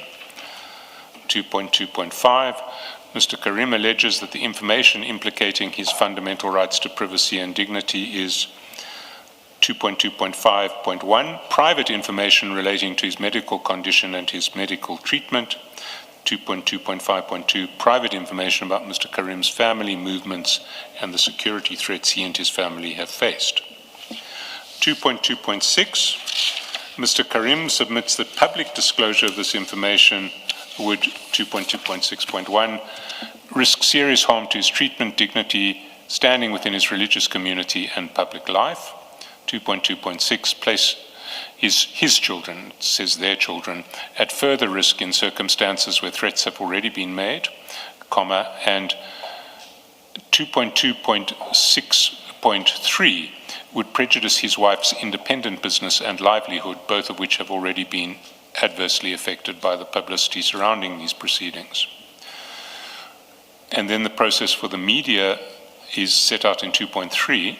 Any media organization seeking to oppose Mr. Karim's in-camera application must, 2.3.1, notify the Commission and Mr. Karim on or before 1700 hours on Monday, 20 July, of its intention to oppose the application.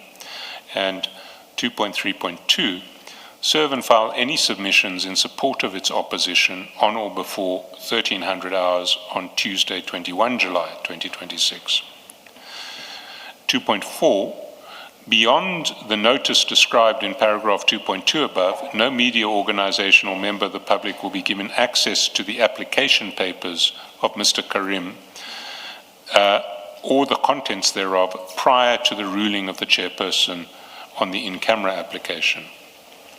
2.5, if the Commission opposes the in-camera application, it will serve and file any submissions in support of its opposition on Mr. Karim on or before 1300 hours on Tuesday, 21 July 2026. 2.6, Mr. Karim will file his submissions in support of his in-camera application on or before 1700 hours on Wednesday, 22 July 2026. 2.7, there shall be no oral hearing in relation to the in-camera application. Thank you, Mr. Shoskelson. A ruling is granted in these terms. Thank you, Chair, and may I now be excused. Perhaps if you could, because I would assume that this also needs to be posted together with the notice referred to, if arrangements could be made for signature by the Commission Secretary who signs our rulings with an intro that says by order of the Chairperson. Thank you, Chair. Thank you. You are excused, Mr. Shaskalson. Thank you again, Chair.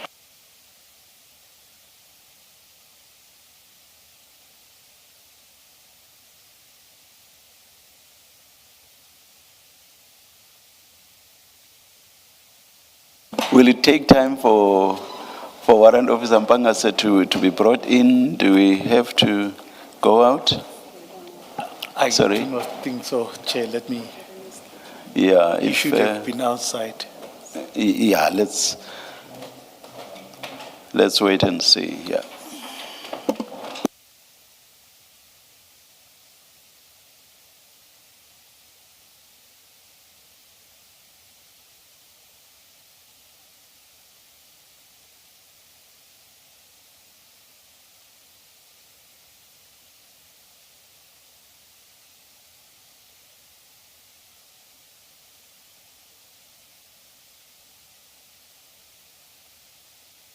And how much more time do you think you require, Mr.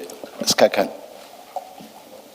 Chair, I do not intend to elaborate beyond 3. I know my undertakings, but beyond 3, I don't think. Beyond what? I won't take beyond 3. Beyond 3. Oh. I think we've covered most of the ground. All right. Yes. All right. Thank you. Thank you.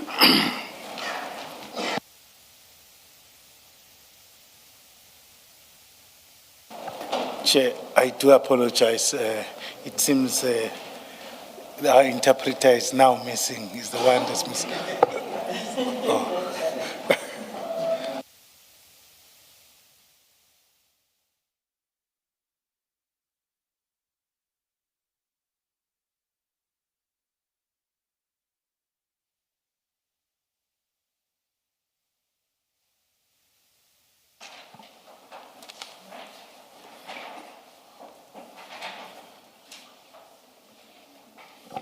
Thank you, Chairperson. Good afternoon once again, Warrant Officer. When we broke for lunch, we were dealing with the events at Isipingo Police Station and your interaction with Warrant Officer Perumal. Ngaphambi kokuthi lunch sihlale sibambe iqhaza kule nto yasesiphingo. Yeah. Yes. Now, at that time, one of the versions is that, mainly by Colonel Jacobs, is that he, at Isipingo, he then was to go back off duty to his leave and handed over the scene to you. But he puts it much stronger than that. He says he appointed you as the investigator. Kutholakala ukuthi ke okunye okushiwo la kakhulukazi ngaye Jacob esiphingo lapho ukuthi ke ngoba phela wasefuneka ukuthi aye lifi athi uphumule manje kwafuna ukuthi athathe intambo ayiphonse la kuwena. Yebo. Yebo. Mayisehamba sesiqedile yonke into ukufaka ama exhibit kwi-13 sesizohamba isiphumile decision ukuthi sihambise ama exhibit ePortshepstone. Washo ukuthi ucela ukuthi ngihambe nabo laba abazosikotha sihambise ama-exhibit ePotchefstroom. Indeed, hambe niwase ePotchefstroom. ePotchefstroom, yes. Yes, indeed. When the time arrived that he needed to leave, he actually handed over to me that I need to go with the people to Potchefstroom. Potchefstroom to transport those goods. Wayesengicela ukuthi ngivule i-inquiry. He then asked me to open an inquiry.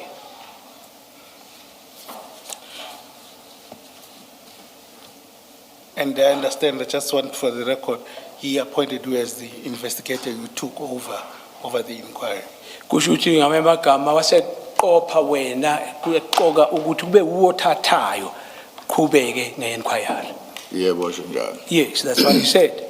And for how long did he mention? For isikhathi esingakanani? Uthe maye nginikeza ukuthi ngizoba investigating officer, ngamtshela ukuthi angeke ngikwazi ukuba investigating officer. Isizathu salokho ukuthi ngaleso sikhathi nganginama high profile cases engangiwaphenya. Yes, when he informed me that I was going to be an investigating officer, I told him that I could not resume those duties because I had High profile cases. other high profile cases to handle. Agwa SVC. Agwa SVC. SVC. SVC, Yeah, serious violent crime. or a serious violence crime.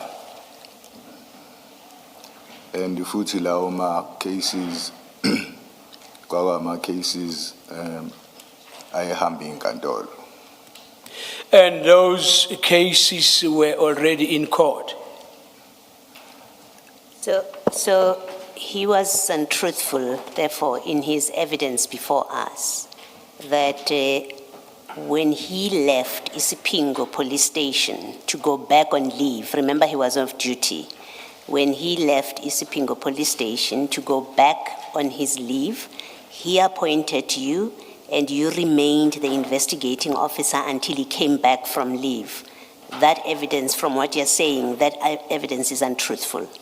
Uyena ngokwakhe uJacob uyasho ukuthi ngempela kwaba njalo.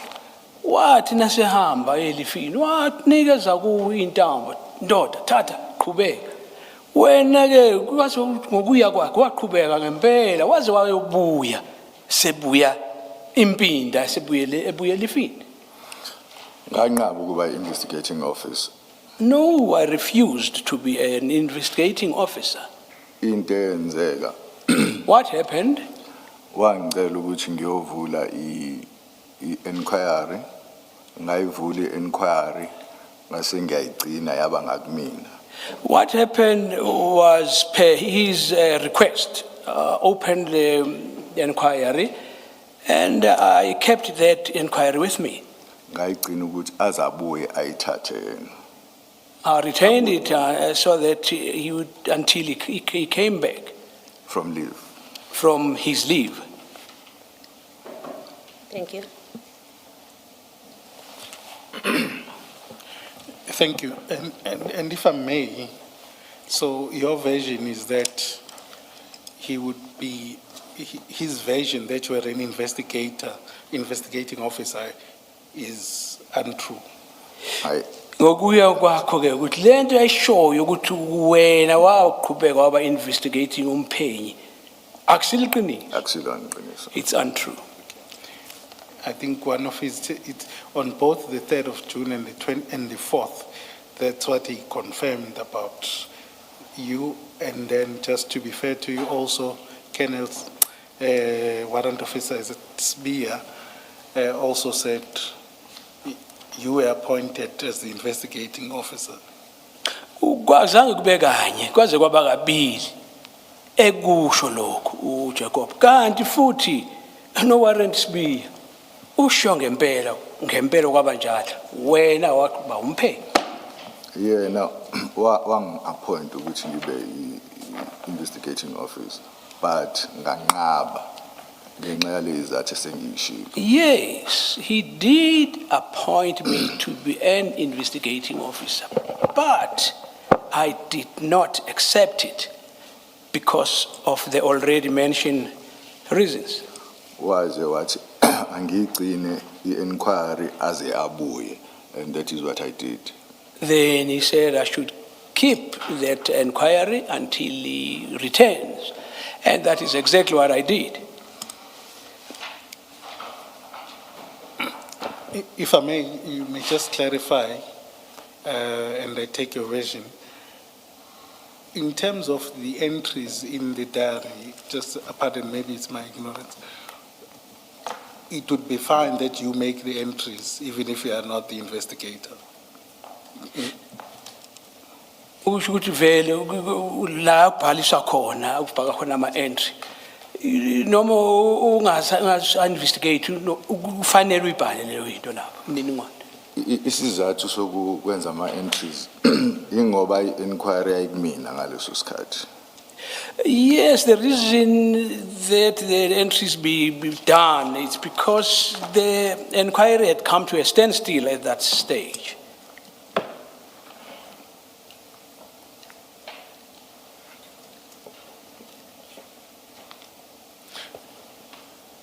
I'm not sure, I think it's that you were the one dealing with the inquiry, who had opened the inquiry.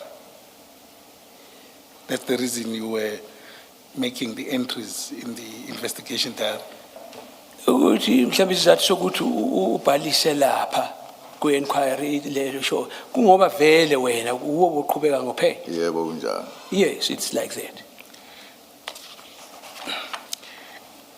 Just while we're on the diary, if you go to file 3 of the exhibit bundle,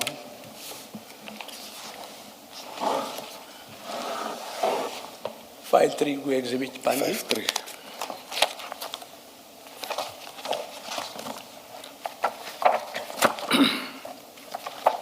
CJC 268 Yayizwa leyo nombolo. and page 803. 803. Yeah, Yes. page 803.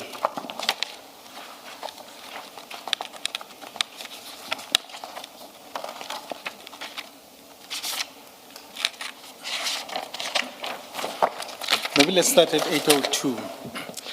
802. Yes. So when you make those entries in the diary, was there an inspecting officer or someone who checked your entries? Ma ubhala leyo kufaka lokho ukubhalisa lapho ngabe kukhona omunye wayekhona yini na ukwenza lokho? No, akekho. No one. Then at 803, then that's where there's a handwriting. I'm not sure whose handwriting is that. At this point, this is 23/06/2021. There's an entry about a 24-hour inspection. Uthi noma ngasazi kubonakali kahle ukuthi ubani wayebhala lapha kodwa kukhona umbhalo lo wange-23 ngoJune ngo-2021. Who made this entry, do you know? Ngabe wena uyazi? Mangibheka la isandla sika nesignishe ka Lieutenant Colonel Jacob. If I look at this, I would say the handwriting or the signature is that of Jacobs. Then at the top there, the date is 2021/06/23. Uyabona idate leyo ayibiza 23 ngoJune 2021. Yebo ngiyabona. Yes. Does that reflect or does that relate to the date when this entry was made? Ingabe yona idate esho usuku okwabhaliswa ngayo le nto bhalwe la entry? Hey, angengazi. I would not know. Ingabe uwabhala la entry? Hayi. No.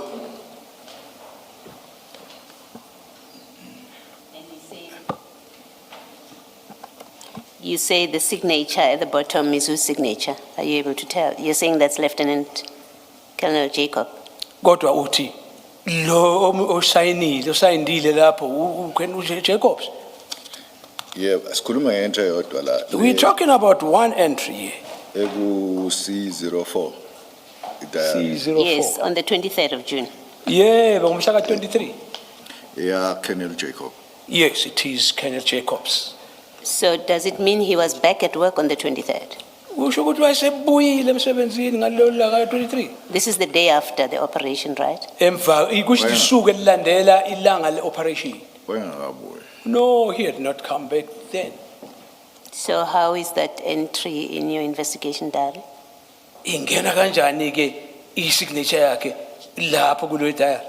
Ay, angazi. I don't have a clue. Thank you, Mr. Skaka. Diary not with you the whole time. Kanti diary engagcinwanga nguwena sonke isikhathi le? Yeah, it mean. So how did Colonel Jacobs manage to put an entry in your diary on the day that he's not with you and he's on leave? Manje mnewethu tshela thini kuza kanjani wangena kanjani ngomkhonyovu onjani angene lapha esayinda engekho? Hey, angikhumbula ngazi. I don't remember, I do not know. Does it mean you allowed Colonel Jacobs to insert a false entry into your diary? Ngamanye amagama kusho ukuthi uvuma ukuthi uKenneth Jacob afake lo diary yakho into ongayazi ungabonile. Lutho angimvumelanga. I did not give him that permission. But where else would he have got your diary? If it's your diary, how else and where else would he have got it? Kanjani umlingo ukhona kanjani ukuthi bese ayitholakala le diary kanti kuwena seyisayindile? Mina mangibuka idayari ngicina ukuyibhala okumhla 2306. Wena. Yeah. Well, and I look at this. The last time I had some entry in the diary, it was on the 23rd, 06. Yes, that we can see. Siyakubona lo. So how is he able to put another entry on the same date when he's on leave and he's not with you? Umbuzo omkhulu akekho. Ukhona la. Ngomoya thizeni ungene kanjani azosayinda la engekho kuzakala kanjani? Anginaso isiqiniseko kodwa into engiyicabangayo ukuthi i-entry ayenze le esekuye emsebenzini wayeseyayi-backdate. Into engicabanga. Nasebuye emsebenzini. Yeah. Well, without any certainty, but I'll presume that he entered this way on his arrival coming back from leave, and he backdated this. Yes, that's the only logical answer. Cishe ushayile ke leyo, cishe yazwakala ke leyo mpendulo. Yeah. The other possibility is he did come into the office, you gave him your diary, and he made that entry. That's the other possibility. Uyazi Now, okunye that kukhona on the kungenzeka. 23rd itself. Nase sibuka kabanzi, kungenzeka wafika. Umne wenu lo wathi ndoda wamnika wasayina. Ngabe ngiyayikhumbula. I would remember if that was the case. You would remember it, but you wouldn't say it because on your construction and his construction, the story is he came in on the 22nd to run this operation, and he left from Esipingo police station, went back on leave. You tell us you took over from that point, which is what he tells us too. You took over from that point until he came back.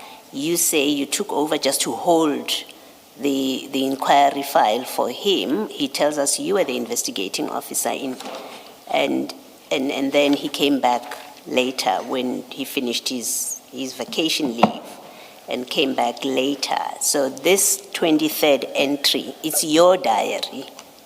You would, if he made the entry and backdated it, you would know, it's your diary. You would know. Lalela ke mina ngizoyiqala la emuva leyo emaphethelweni. Idiary yakho. Nguwena oyiphethe. Ukufanele wazi okwenzakalayo ngayo. Njengoba sechazile ucommissioner ukuthi uhambile lo muntu ngomhla ka 22 wabuya la efika kwenzeka yonke le ikuya diary. Manje kusho ukuthi cishe lokho okubhalile siyakuzwa. Ubhalile lokho okusho ukuthi kwenzekile kodwa akusiyinto enzakele lapha ngendlela oyisho ngakhona. Kungale ndlela engisho ngayo. I-diary ngenzeka ukuthi mina ngagcina ngale diary ukubhala. Yena wayesefaka la amanye ama-diary. Amanye ama-date or ama-diary. Yeah, Khuluma ngama-diary or ngama-date. ama-diaries. Yes, well, according to me, the witness is showing Commissioner that as far as he's concerned, he's showing a page where he last entered this thing in a diary. I presume when he came back, he then entered other entries. We know that you went back to Port Shepstone, DPCI, well, Port Shepstone Police Station and DPCI offices on the 23rd and the 24th. Am I correct with that? Ngabe kunjalo ukuthi wena ngalelanga lela show ke 23 wena wase DPCI office. Yebo, Wagcina kunjalo. sofile nakhona kunjalo. Yebo, kunjalo. Yes. Why is the 24th not in your diary? You have the 23rd. Nasibheka idiary yakho. Kubhaliwe lapha ngomhla ka-23. Kodwa ngomhla ka-24 lutho. Kanjani? Okungenzeka ukuthi i-inquiry engasekho kumina. The possibility is that at that stage, the inquiry was no longer with me. No, it would still have been with you because you are holding for Colonel Jacobs and he's on leave on the 24th. What do you mean that Cha that- mnewethu. it's no longer with you? Belisasenawe ngoba phela umphathele uwophethe intambo. Usaselivini. Uwophethe izinto zikuwena. Ya ngithi ngiyacabanga ukuthi ngaphandle kokuthi ingenzeka ukuthi inquiry engasekho kumina asikho esinye isizathu. Well, the only reason I can think of, nothing else, is that the inquiry was no longer in my possession. Okay. So who did you give the inquiry file to? Remember at this point, we're talking the 23rd, the 24th. I think Colonel Jacobs, we see him signing on the 29th. And I think he said he came back from leave around that time. So you have the inquiry file. He told you open the inquiry file. You opened it. When you say maybe the file was no longer with you, you must have given it to somebody by the 24th. That you must be able to tell us. Yabona ke ndoda nasibheka njengoba sizwile 23 24 unondoda uzowahamba wazowayenza ikhabutrehe sebuya ngayi-20.9 la icishe ke lapho wena lokhu iphethe ifile nokuvula ushaya ukuthi ukuvula bayicelile ukuthi uvule i-inquiry manje ugcina ukuthi beyingasekho kuwe uchaza kanjani usho ukuthini Okungenzeka ukuthi i-file kanye nama samples ngayinikeza warrant officer Sibiya. There's a possibility that I handed these files over to Sibiya, Warrant officer Sibiya. Warrant Officer Sibiya. On the 24th, you would have already given it to Warrant Officer Sibiya. Ngomhla ka-24 kusho ukuthi bosomnikile uSibiya. Ngicabanga kanjalo. I think so. Why would you give it to Warrant Officer Sibiya and then still go to Port Shepstone, DPCI, and police station and take samples? On the day that you're doing that, why would your diary be, or the file, be with Sibiya if you are doing that job? Not uSibiya unikwa kanjani lento kanti wena usaphethe nakho phela ukuthi intinini uyale ePort Shepstone DPCI phela lapho usalokhu khona nawe kule ndaba umnika kanjani ke uSibiya uSibiya ngimnika ngoba ngase ngikhulumile noJacob ukuthi ngeke ngiqhubeke nokuthi ngibe investigating officer.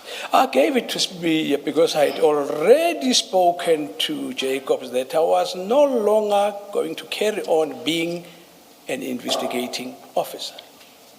Ngase ngimtshelile. I had already told him.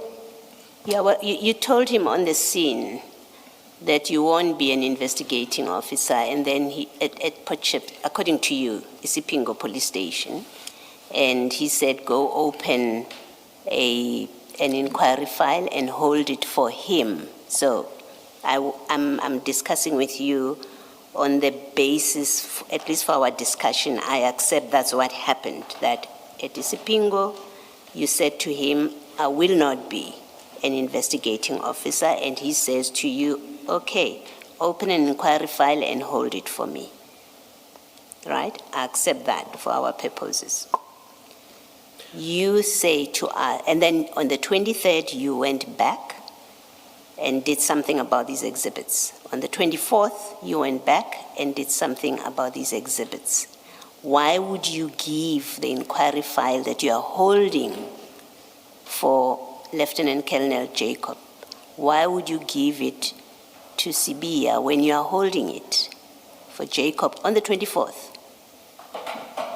Ndoda, uyabona kuzwakale kahle ngawakho amagama ukuthi yebo le ngxoxo yakhulunywa uJacob nawe ukuthi thatha uinvestigate kwakusesiphingo lapho washo wena uthi ngeke nje ngokuya kwakho wanqaba kodwa wasithi hamba uyovula open ama inquiry manje umbuzo omkhulu ukuthi ke nge-23 lokho ikuwe na nge-24 manje sekuza kanjani ngoba ikuwe lento so idlulisa kanjani uyinika omunye Isizathu salokho ingenxa yokuthi one ngangayisebenzi uzaso ngangayisebenzi awungayisebenzi okay yes esokuqala isizathu leso esesibili ukuthi ngathi mangibuya mangikhumbula kahle ngathi mangibuya nama samples ePortshepstone ethe uJacob angwanikeze warrant officer Sibiya ngasale sengimnikeza ne-inquiry yonke into. Yes, I would give a reason firstly, I was no longer working on this case. And secondly, I went to fetch the samples and with the instruction of Jacobs, was that I must hand the sample over to Sibia. Then I took it upon me to give this thing as well to him, Sibia. So when you returned from Potchefstroom, you still had the file with you? Asiyesibe sizokahle. Na ubuye ePotchefstroom. Busawaphethe kuwena Mangikhumbula kahle. if I remember correctly. So why did you not make the entry in the diary before you gave to Sibia? You gave this file to Sibia. Manje uyabuya lapho. Khumbula unene notebook, unepenseli. Kodwa ukubhala no24. Ukuthi kwenzakalani manje? Awubhalanga ndawo. Yeah. Anginaso isizathu. I don't have any reason. Thank you, Mrs. Kakan. Thank you, Commissioner. Just on this, before we get off, something that may clarify matters, but maybe raise another question. Colonel Jacobs, on the 3rd of June, in his testimony, conceded to the fact that he made this entry and that he may have, on his own, and he may have made it when he came back. If I may just read what he Uthi said. ke ngathi cishe kube kanjalo uJacob lona naye ngathi thena inibufakazi wavuma ukuthi ya ngenzeka ukuthi wabhala lapha nasebuya wona ubufakazi bonakala ngomhla ka3 kaJune. Does what you are about to read from explain the fact that the date of the entry is the 23rd of June 2021 as opposed to the 29th of June when Colonel Jacob came back? Just get some clarity, Chair. Yes. So you're saying, You are saying he conceded, that's Colonel Jacob, that it is he who wrote this. And you say that he explained in testimony that he must have made the entry when he came back. correct. Do I understand As in that to mean backdating. coming back from leave? Yes, on the 29th. On the, now I say, now my point is, but this entry is dated 23 Yes. June 2021. So my question is, does what you are about to read from explain why the date is the 23rd of June 2021? If he says he may have made the entry when he came back, and we know that he came back on the 29th of June 2021. This is not about you. No. It's So I'm about trying what to understand. it's about what he said in Yes. his testimony, Perhaps- which is in the transcript in front of you. So I just wanted to have an idea if it does explain that, or perhaps let's just let you read what Yeah, he I think, says. Chair, maybe let me And read it yes, out. It's quite short. yes, Iyakhona la yes. kuphambana khona ngama-date ukuthi wabuya nini wabhalisa nini kodwa sizoqhubeka sizwe ukuthi kwahamba kanjani. When he was questioned, and it was by Commissioner Baloyi, and perhaps he should clarify about. So, no. Apologies. Colonel Jacob said when he was pressed around the 23rd, he says, yes, but okay, it is not made on the 23rd. Because on the 23rd, I resumed my leave, meaning I was on leave. So if I look at this, and I will be honest, I either made it on the 22nd, just to, as a formality to warrant Officer Mpangase, or I may have done it on my return to work because I see nobody did the inspection, the inspectorate.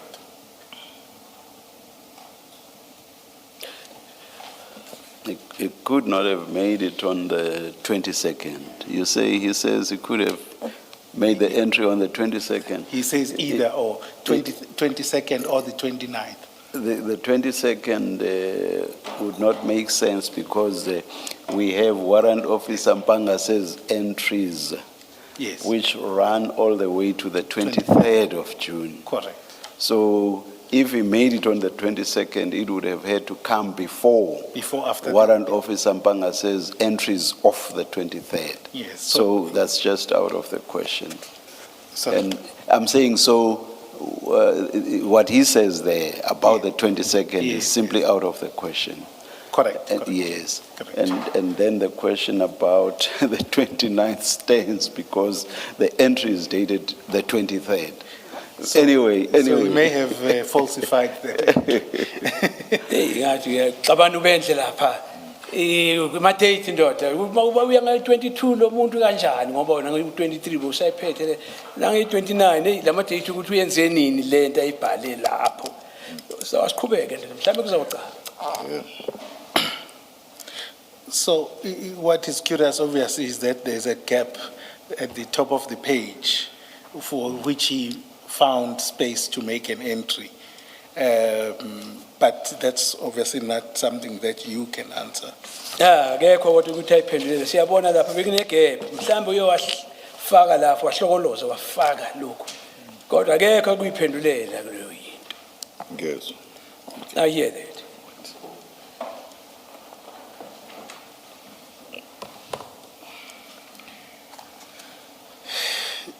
Then let's go back just to one question on this Isipingo, and then we move off it to Poshepston. And it's around the entry in the sub-13. And it was, Before you do that, Mr. Skakan, the Isipingo SAP 13, you say you made those entries, you entered the exhibits in the SAP 13. Isiphingo SAP 13 uwe qobo owafaka lapho Yebo wabhalisa. kunjani. Yes, it is so. And you also signed them out. So you signed them in and you signed them out. Wasayinela mazingena wasayinela masiphuma. Yebo kunjani. Yes. The reason that you gave for signing them out is that, and I think if we can just pull that SAP 13 if we have it, is you said they are going for analysis. Why did you say that when that was not true? Manje uthezizathu sokuthi usayinele out ngomhla nasesiphuma. Wathi zazihamba ziyocwanulungile kulento ekuthiwa analysis. Kodwa bekungenjalo uyingani washo lokho? Warrant officer, go to page 2 of that paper that they've just given you. So they've just handed you a piece of paper. Wabheka upage 2 kule phepha basanda ukukunika lona, On page 2, page 2. to your right, it will say A16 on top of that, page 2.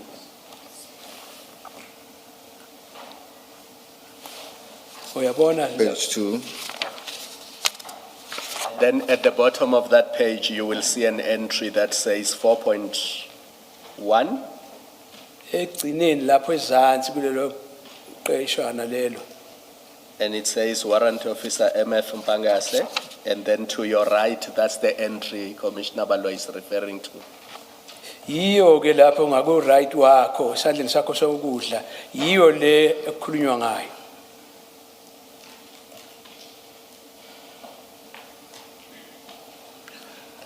Okay. Into engenzeka la What could have happened here? ngathi sengiwafakile ama-exhibit.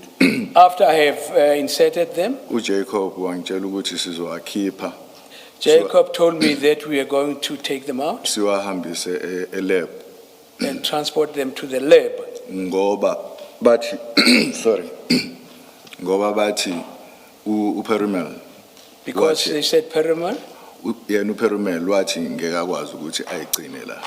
himself, Perumal said he could not keep them. So i-decision ke eyaqhamuka noJacob ukuthi fanele siwayise e-forensic. Then the decision came from Jacob's that we need to take them to forensics For analysis for and analysis storage. and storage. So isizathu ke senza ukuthi ngibhalele entry angisibone esinye isizathu. That would be the reason for me to enter this entry, no other reason. But then, when it became clear that the exhibits were not going to FSL, they were going to Port Shepstone. And even on the following day, you put an entry in the Port Shepstone SAP 13. Why did you not correct the entry at Ispingo? Why did you not correct that? Because that's clearly misleading. The exhibits did not go to FSL for analysis. They went to Port Shepstone from Ispingo. So why did you not correct the SAP register in Ispingo? Kuyabonakala ke ukuthi ngempela zange ziye lapha kuyocwaningwa nje bakwenziwa ama analysis. Kodwa zaya lesiphingo. Manje ingani zange ngoba wabona kunephutha la. Ingani ungathi ukuthi hey ngiyenza right ngiyayilungisa lento. Why ungazange uyilungise?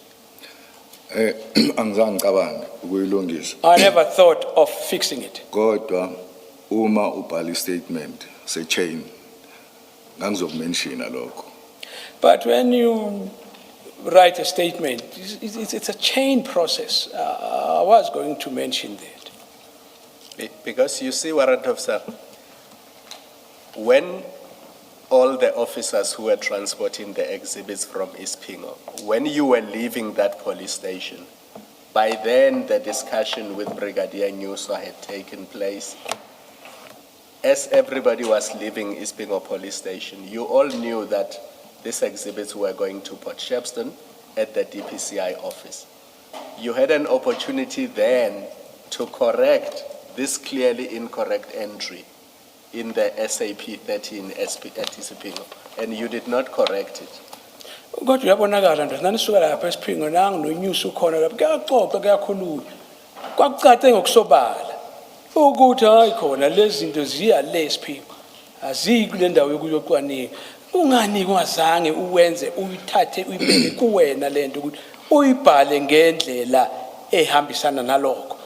Engqondweni yami ngangitshela ukuthi ngizofaka istatement kwi-chain ya exhibit ukuthi ihambe kanjani ukusuka In my mind, I had thought I'll put a statement and put the chain of events ukuya Port Shepstone.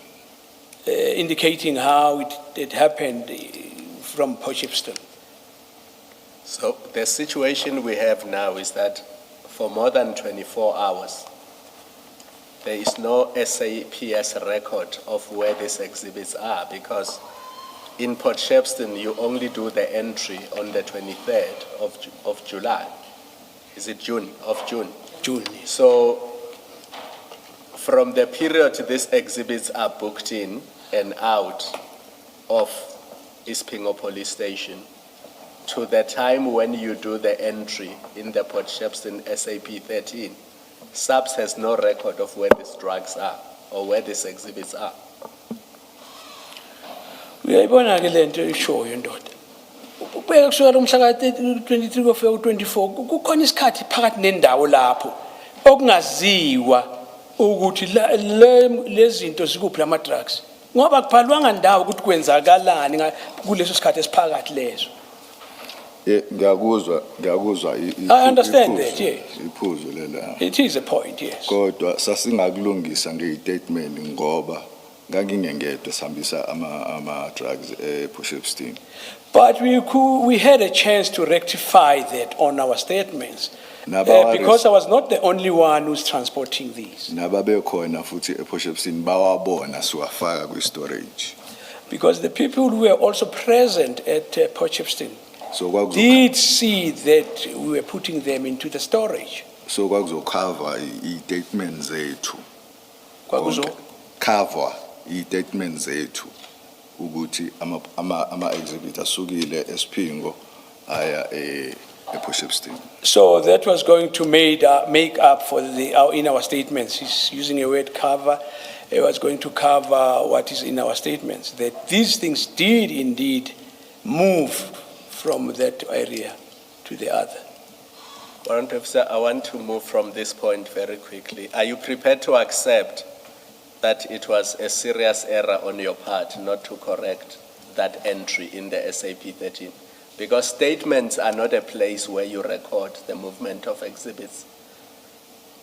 The place to record what happens to exhibits when they are booked in and out, and for what purpose, is the SAP 13. So should I leave it on the basis that it was poor judgment on your part and leave it there? Wethu uzovumelana nathi yini nasingacha udoyile. Lokho wakwenza kwangasindlela. Ukuthi ngakwenze ngakhona ngempela ukuthi uyazi into efanele ukubhalwa lapha ku SAP 13. Ngoba lenziwe nini kanjani? Ngiyavuma. Uyavuma ukuthi ngempela yakwenza iphutha. Ngiyavuma. I accept it. No, Warrant Officer, I don't accept that it was an error of judgment. And the reason I don't accept that was an error of judgment is because firstly, these exhibits are not, even if you say that Jacob said we are taking them to the lab for analysis, they are not in storage bags, they're not in exhibit bags. So there's no way you would have, if you knew anything about this, there's no way you would have thought that these exhibits are going to the lab. That's one reason. The second reason is there and then you say in your statement, and everybody else says that in their statements, that calls were made and you knew as you were standing there that they are not going to the lab. They are not staying at Isipingo. They are not going to the lab. Other stations, according to Jacobs, other stations were called. They didn't have storage. You all knew they were going to Port Shepstone. When you signed them out, you knew that they are not going to the lab. In fact, your entry says analysis. It doesn't say storage. It says analysis. So I do not accept that you're being truthful about this.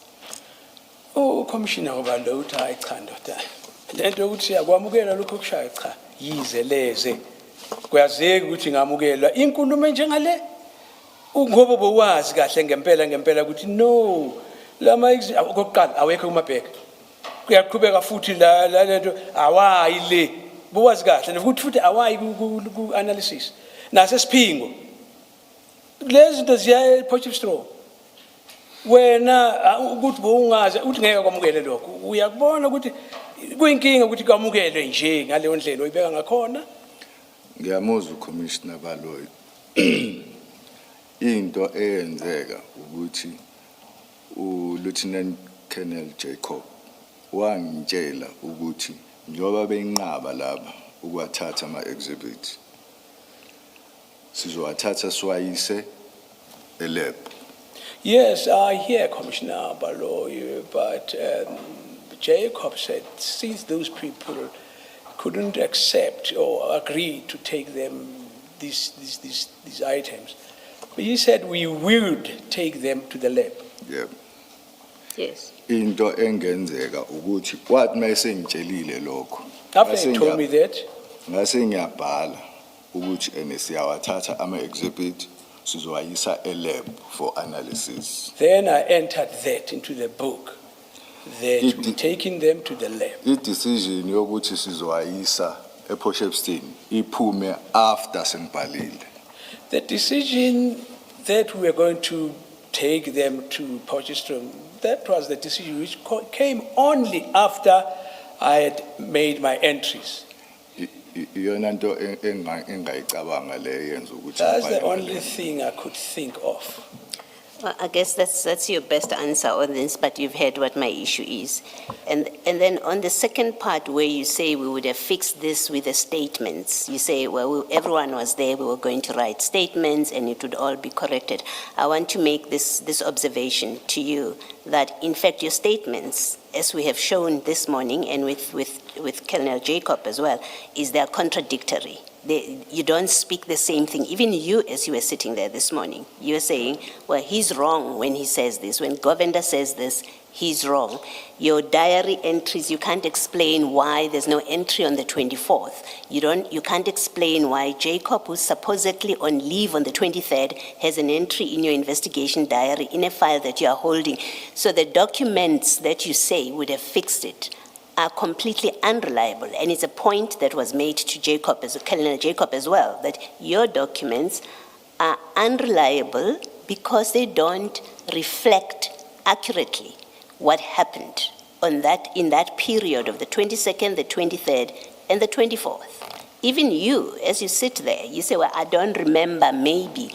So it's not a satisfactory answer to say, well, we were all there, we were all going to do statements, to write statements, and we would have fixed this in the statements. Your statements contain falsehoods or misrepresentations, in fact. And that's an observation. You can comment if you want to. Now, Tano, waphendula abathi ngokufinqiwe ke ndoda ukuthi hayi cha ndoda hayi nasibuka lento hayi ayishoni khona. Ngathi ayizolunga ayihambi ngalendlela. Ngendlela okungakhona ikhona uthe wena benethuba lokuthi sizolungiswa lezi zinto nasenenza istatement phezukalo kodwa nakubhekwa le statement naleso sishilo lana akusinto ongathenjela kuyi asithembisi ngathi siyabhayisana naso nje uqobo le statement manje kodwa ayi ngocabanga ungaphendula na ufuna ndoda hayi No engakusho ngiyamuzwa uCommissioner Baloyi kodwa engakusho into engayibhala lapha into ebengiyikhumbula. I hear you, Commissioner, but what I can say, what I put there was what I could recall. Uma kukhona okusalile wasala ngephutha ngoba ngingasakukhumbuli. If I had omitted anything that could have been mistake, which I could not remember, Akukho okwamanga noma there's nothing which is untrue engakubhalayo kwistatement. from what I have written there. Thank you. Thank you, Mr. Commissioners, I see I'm left with 2 minutes.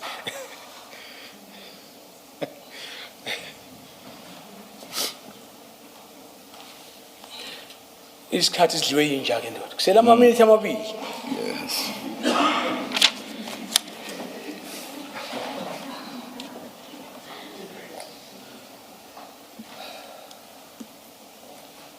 Thank you, Chair. I'll try, and I think as we opened in the beginning, I won't go through some of the things we've heard from other witnesses, and I do not think it would be a fair use of time to go about what happened in the Potchefstroom offices.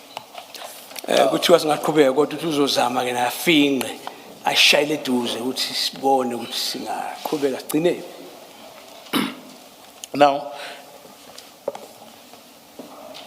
you then took these exhibits to Potchefstroom, and then obviously you are in charge at this point. and you placed the exhibit in the safe. Colonel Prinsloo testified that there was no sub-transfer register completed or any form of documentation, either in recording the receipt of the exhibits and then to the other part of the safe key. There was no formality or any documentation. Uyabona ke asesilapha ke manje Potchefstroom. Lezi zinto zilokhu sase ngaphansi kwakho wena ufuneka ukuthi uwazi kwenzakalani. Kodwa ke siyezwa ukuthi lapho uPrinsloo obelapha. Uthi hayi khona. Akukho la kubhalwe khona ukuthi seziya transfer zisuka ngalezi izangala. Akukho into ebhaliwe ekhombisa ukuthi hayi kukhona okwenzakalayo la mayelana nalezi zinto. Yebo kunjalo. That is correct. And the same with the key, there is no transfer, and we know that according to the prescript, there needs to be entries about who takes the key. Nangesikhiye lokho akukho la kusho khona ukuthi ngoba phela nasi isikhiye na usinikeza umuntu kufanele kubhalwe la ukuthi ngisinike bani nini kanjani akunalutho. Yebo kunjalo. That is correct. Now, to the point of Commissioner Baloyi, which is about the integrity of the exhibits, what we see then is that what gets into at Potchefstroom, there is nothing formally recorded as to the quantity. In fact, you can't, you start sealing it the following day. So in essence, on the whole of the 22nd, there is no formal accounting of the exhibits. Okunye kubonakalayo ukuthi indoda lewona lama exhibit kubonakala ayikho akukho la kusukela ngomhla ka22 ukuthi izinamba la isaphelele noma kanjani akwaziwa ngoba akukho lokuchaza ukuthi mangaki.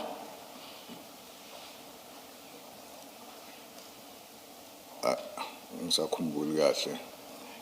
I no longer remember where.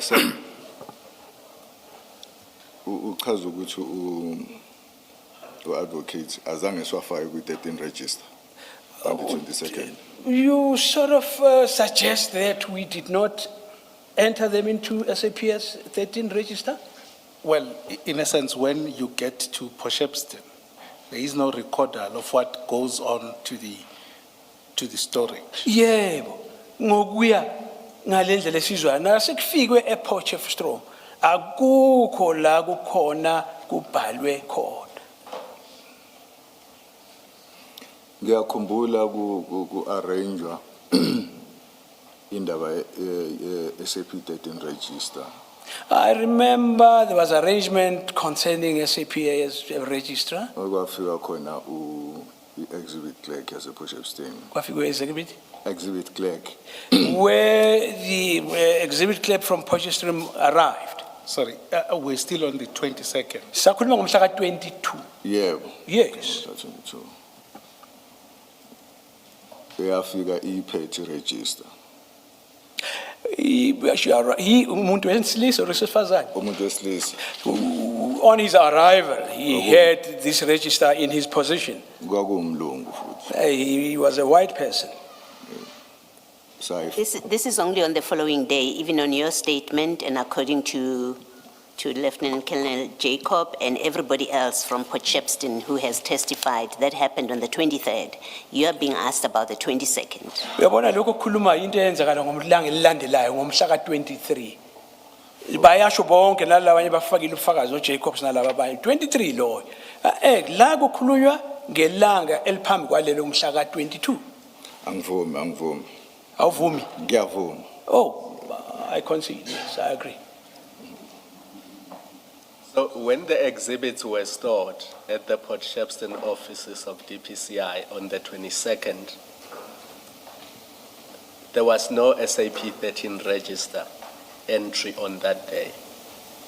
Ngomhla ka22 ePotchefstroom nawe ikubeka kwalezi zinto sifakwa lapha geqe phakathi akukho la kwabhalwa khona.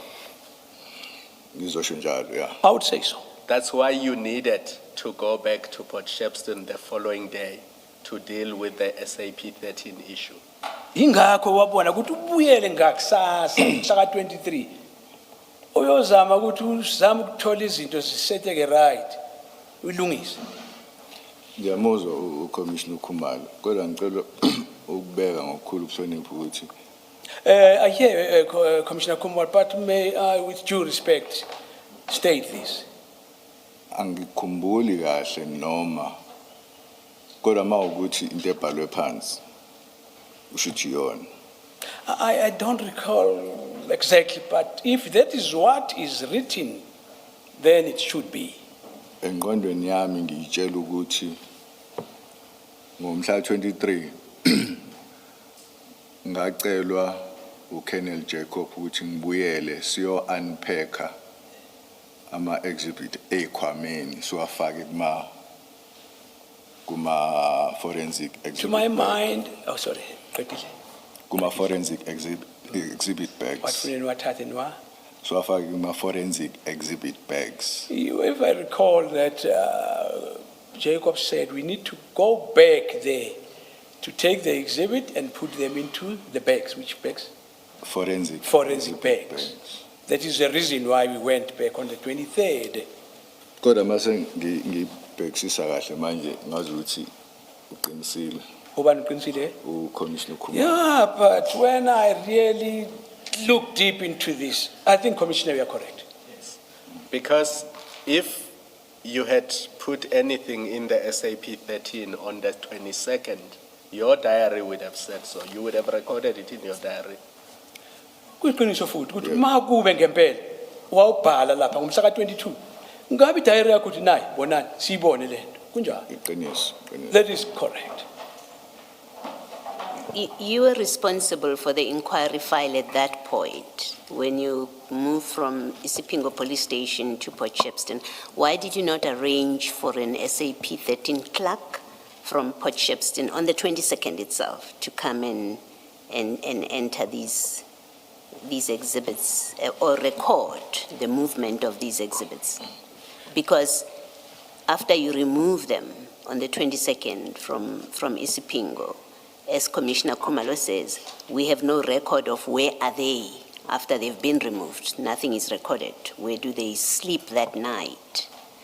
You are the in charge because Colonel Jacob has left you in charge. So you have the responsibility to arrange that there should be an SAP 13 clerk who comes and you do these entries. Why did you not do that? Uyabona ndoda amafile ngo23 yonke lento iphezu kwamahlombe akho. Wazi kahle ukuthi kuzowenzakalani. Umbuzo okhona omunye ukuthi kungani ungazange wenza amalungiselelo uarrange no clerk lapha phambilini ukuthi hey kuzodingeka lokhu siwazi ukubhala wonke abalungiselelo ukuthi kuze kufike lapha. Kumbuzo lokuthi ngempela kuze kanjani ungakulungisi lokho.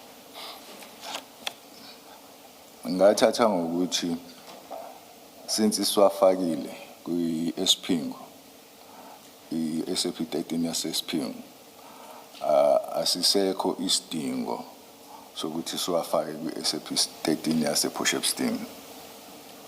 Well, I presume that because of the fact that we have already stored them in Potchefstroom, there was no necessity that we register them on SAPS 13 in Sipingo. Potchefstroom, by the way. I mean, at that time, you didn't know that the protocol or the national instruction requires that exhibits must be recorded in an SAP 13. They must always be accounted for. Is that what you're telling us, that you didn't know that there was such a requirement at that point? Ufuna ukusitshela ukuthi wena ukwazi kwakho ulokhu khona lapha kuvumelekile ukhohliwe bongazi ukuthi into enjengalezi ukuthi zihambe indinde nje kungazwakali kahle funeke kwazi kahle ukuthi kwenzakalani kubhali ngokomthetho ngohlo lomthetho elibhaliwe ukuthi funeke kulandelwe lo mugomo ufuna ukuthi wakhohlwa noma bongazi. Angikhohlwanga ngathatha ngokuthi ama-exhibits siwafakile kwisiphingo SAP 13 register aseyahamba ayogcinwa ePortshepstone. No, I did not forget. The reason is just that we had already recorded them in SAP as the 13 in Isipingo. Yes. And then at that time, they were being transported to Potchefstroom. That can't be your answer.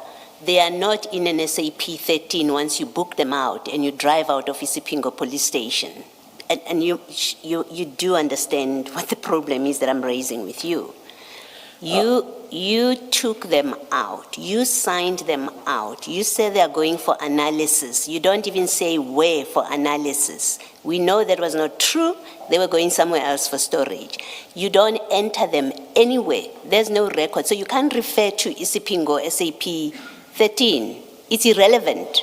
You're done, you finished with it. As soon as you signed them out and you drove out with them. After that, they are not accounted for. And there is a national instruction that says they have to be accounted for.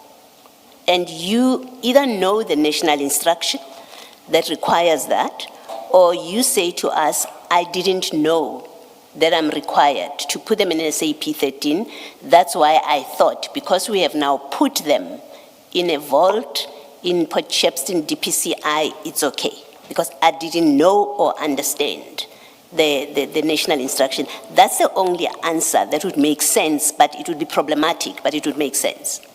Uyabona uma kube mhlawumbe uzothi hey bengingazi ukuthi kufanele kwenziwe njani mhlawumbe cishe ngathi iyamukeleka leyo nto kodwa noma inganangqondo hayi ngathi uyasishaya manje kodwa sicabanga ukuthi na uyibheka lento mfowethu lapha kwi-SAP 13 yasilesiphingi nase siphuma lezi zinto akusahambelani lepha bezingena SAP 13 yasesiphingo ngokomthetho kufanele kube kwazekale ukuthi njengoba seziphuma ziyapi kwenzakalani kanjani akukho ngathi impela ayikhona akusho kahle Ngiyaphinda ngiyasho futhi ukuthi ngiyamuzwa uCommissioner Baloyi ukuthi uqhamuka kuphi nalokho akushoyo. But mina ngiyasho ukuthi ngokwami ngayitshela ukuthi asikho isidingo sokuthi ngiyifake kwi-SAP 13 yasePortshepstone. Ngoba sasesiwafakile lesiphingo kwi-13 yasesiphingo. I see from which angle, Commissioner, you're coming from, but I thought from my own thinking that there were no longer a need for us to put them again, to register them, because we had already done so in Sipingo, SAPS 13. Ngokwami futhi cabanga kwami That was my own perception, thinking. Ukwenza kwethu ngaleyo ndlela kwakuzokhava i-statement esasizoyibhala sichaza ukuthi ama-exhibit asukile esiphingo aya ePortshepstone.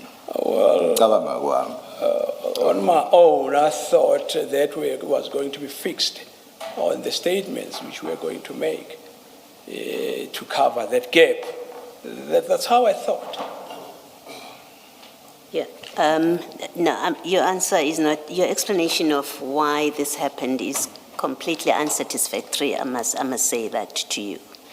Either you didn't know what you were doing, as in you are incompetent. You don't know the national instruction required you to record them, and that is, if I'm being kind to you, I'll say you were ignorant. You didn't know what you were doing. And maybe that's why Colonel Jacob brought you into this, because he knew he can leave you with this and you have absolutely no clue what is involved. That's why he gives you instructions as he is on leave. That's a generous explanation for your role in how you handled these things. The alternative is you knew exactly what you were doing, and it was sinister. There was no sound reason. It was deliberate, it was intentional. It was part of a scheme that we are going to do this. We won't account for it, we won't put it in the books. Eventually, when we put it in the books, no one is wiser what happened to the rest of it. Is that all of it Is it all accounted for? It was part of a scheme. That's on the worst possible explanation for what happened, but there's no innocent explanation for what you did. Yabona uthi ke lokho okuchazayo ndoda hayi. Lahlelo lengaphandle ngefastela kuzwakala kwamuleke. Uyabona okokuqala nje ucabanga ukuthi bongazi. Wenza umsebenzi ongawazi uyibhari nje la kulento. Ubona wenzalani awazi. Mhlawumbe iqiniso ukuthi vele ufakwe nje uyimfama ungaboni ungazi lutho ngomsebenzi. Ngokuthi ufune kwenze kanjani. Mhlawumbe kungenzeka. Kodwa akusinto engaboneka leyo ukuthi ungasebenza ungazi. Kanti okwesibili mhlawumbe hayi buwazi kahle. Iboshiwe lento ukuthi hayi sizothi senze kanje, qhutshwe kanje. Enye indlela yesibili mhlawumbe ekhombisayo la. Ngiyaphikisa le yesibili. I dispute the latter, the second one. Le yokuqala ngiyacishe ngivumelani nayo. I could concede and accept the first one. Thank you, Mrs. Kakan.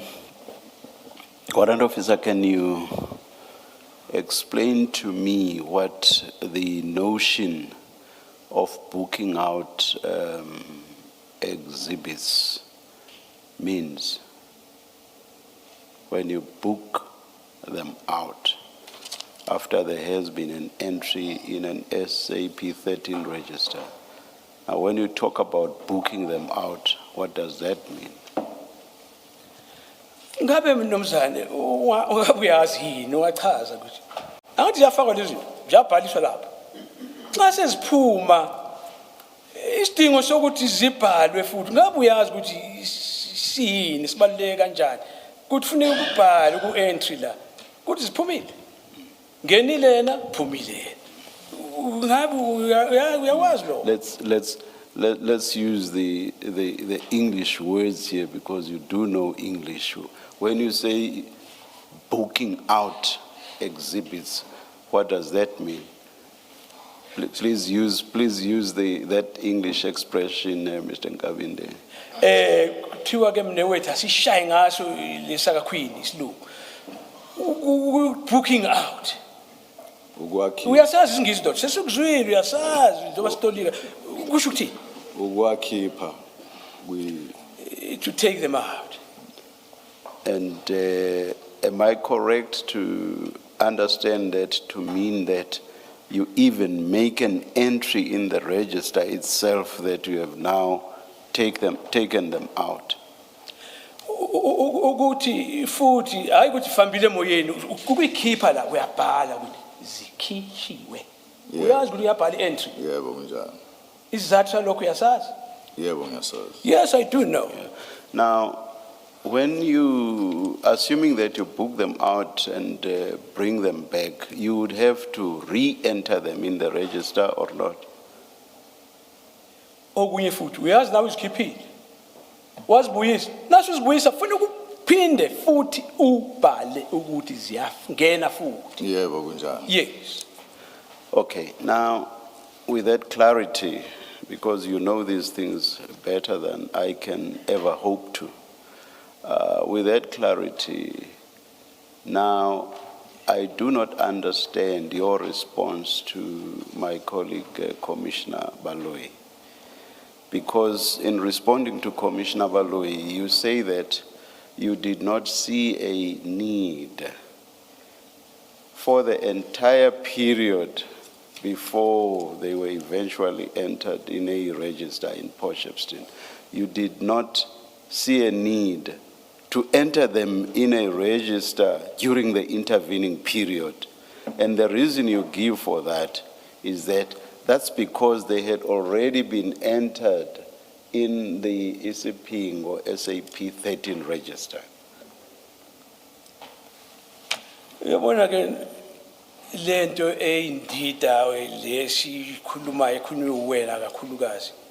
Uthi wena ubone kungasekho isidingo sokuthi ubuye ubhale ngoba uthi zazi ibhalisiwe ku SAP 13 yasesiphinga.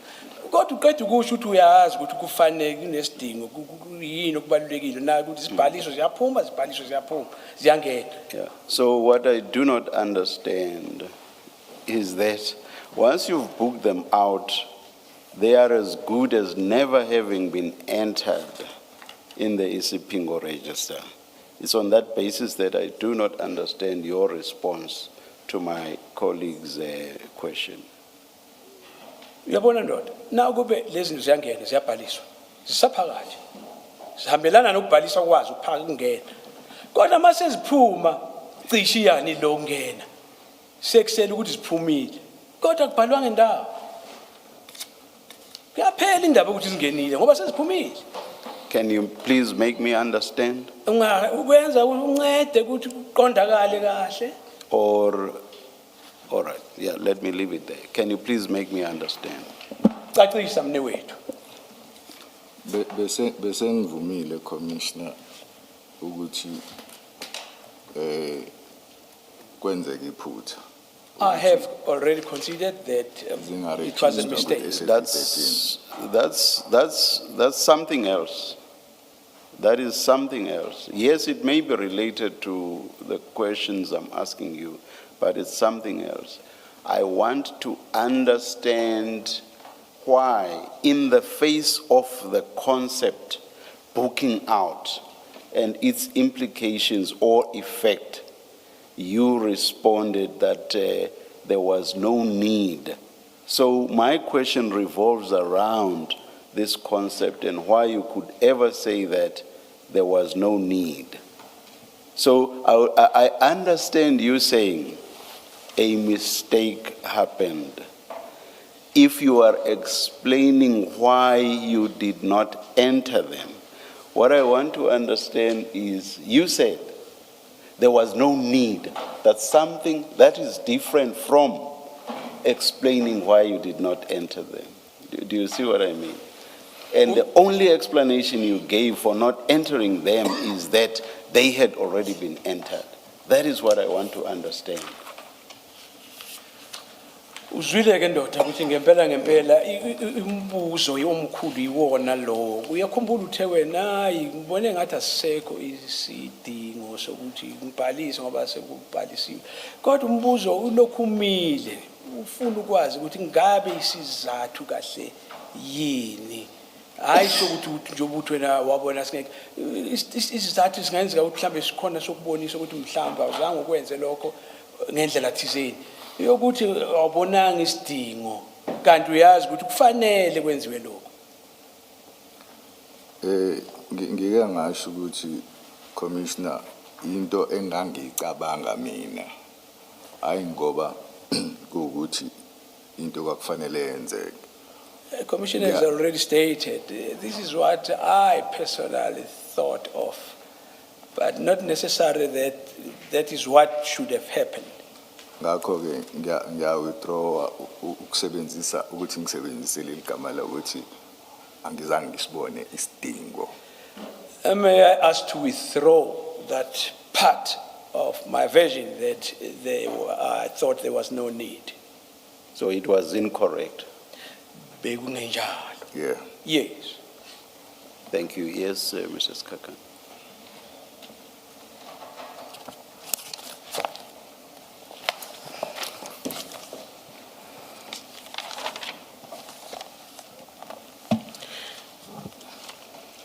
Just on, if you, before we move over to the 23rd, in your diary, if I may request that you go to file 3. Ngaphambi ukuthi siye ku number okay, can we? Oh, phambi ukuthi siye ku langa la ku 23 asibheke la ku diary yakho file number 3. Number 3.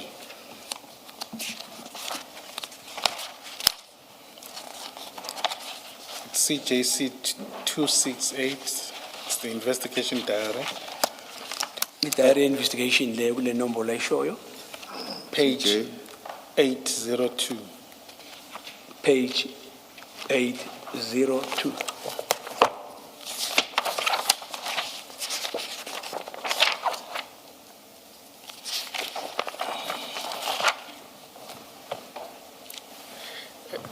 seems to be a continuation of entry number 8. But I'm interested in the last sentence where, or maybe the full, Sorry.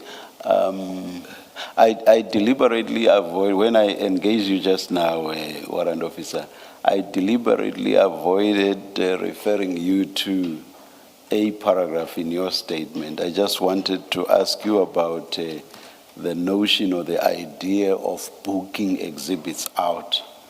Please.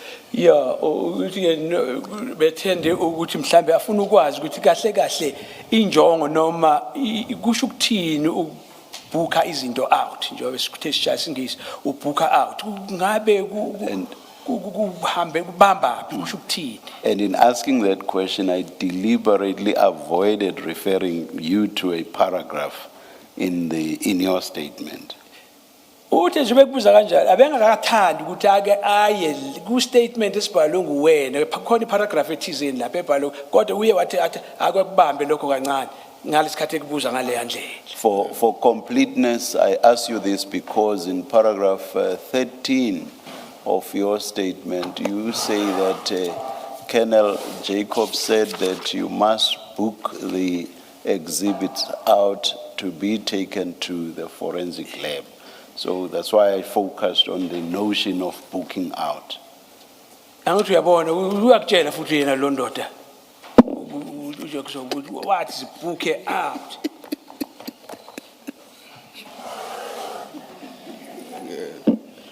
Huh? Yes. I do, I understand, I hear that. I think I would accept it better if you said Lobaba than Lendota.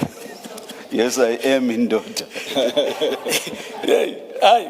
So zamkuyihlonipha le ndoda singathi uJim asingathi lo sithi ubaba umnomzana lo umnomzana hayi le ndoda athi liyahlaba lokho. As the commissioner, please. Or did we get a response? What was the response? Manje konje uphendula. I was just, in fact, it's just for you to note. I'm just referring you to the paragraph of your statement where I got this notion of booking exhibits out. It's just for you to note. Noma ungasaphendulanga nje befuna ukuthi ukwazi ukuthi kwakhona okushiwo yemakubuka out. Ngizweli. Kufanele kubhale. I understand.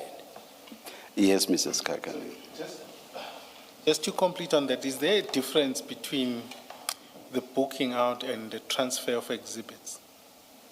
Ngabe ukhona umehluko ngokuya kwakho ukubhuka out noma so udlulisela lapha uyitransfera ama exhibit?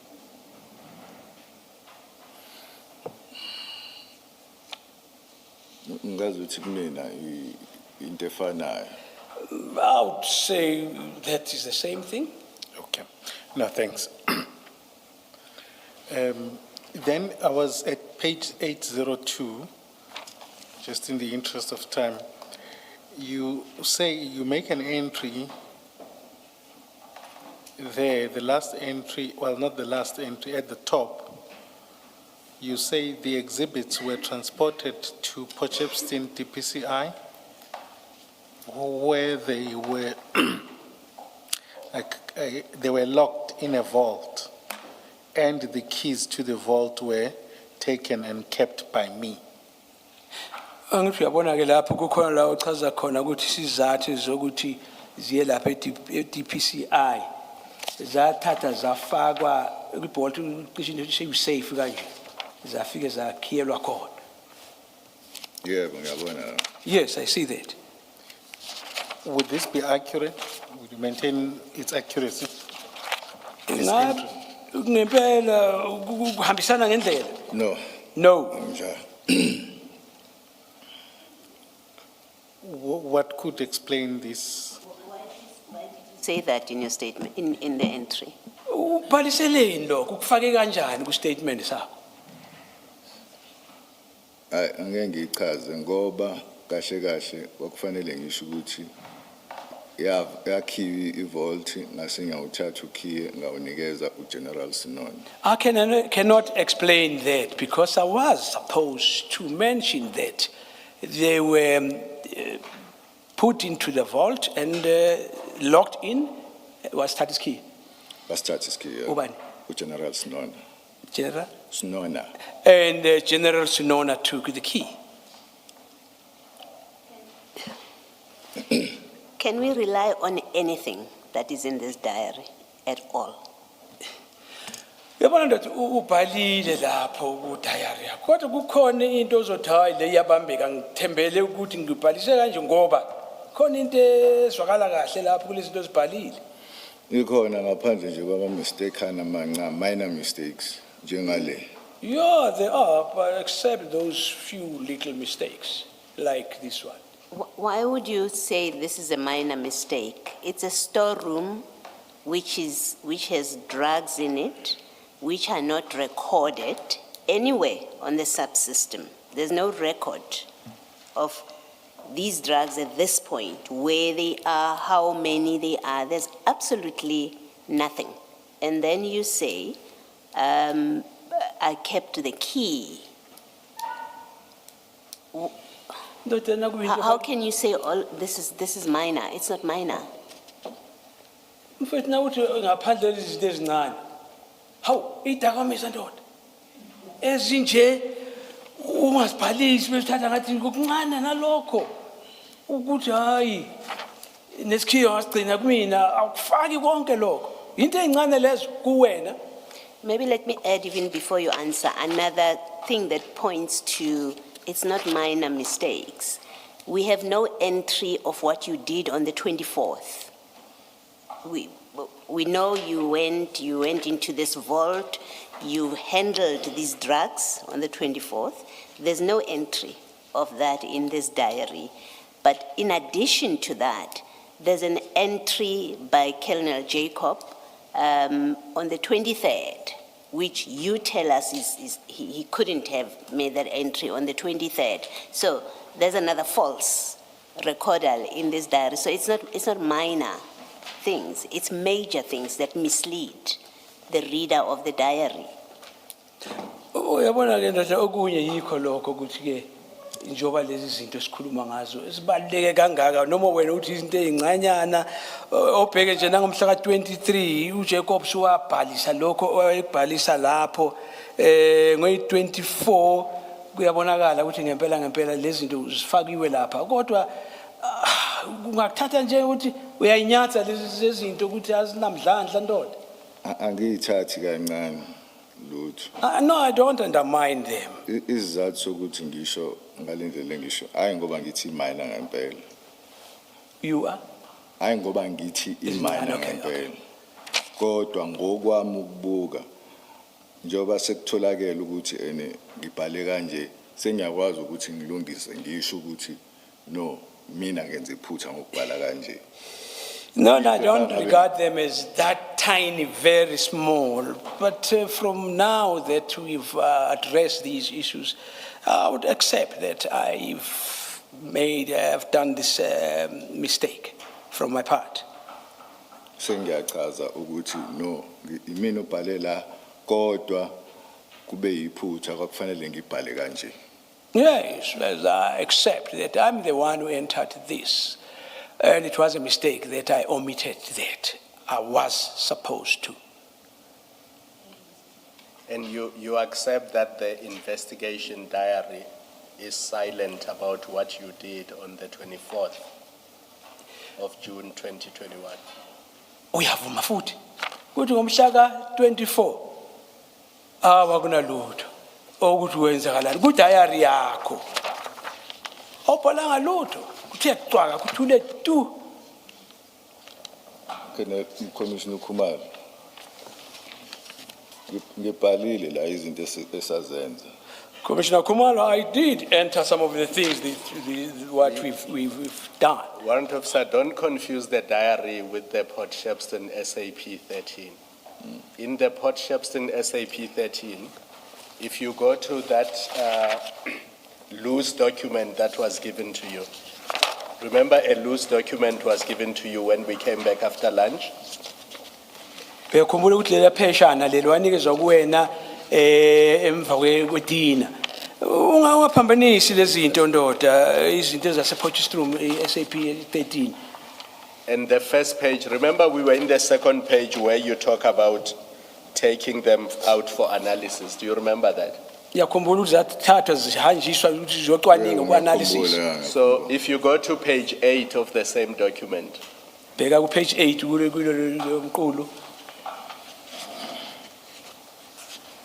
Page 8.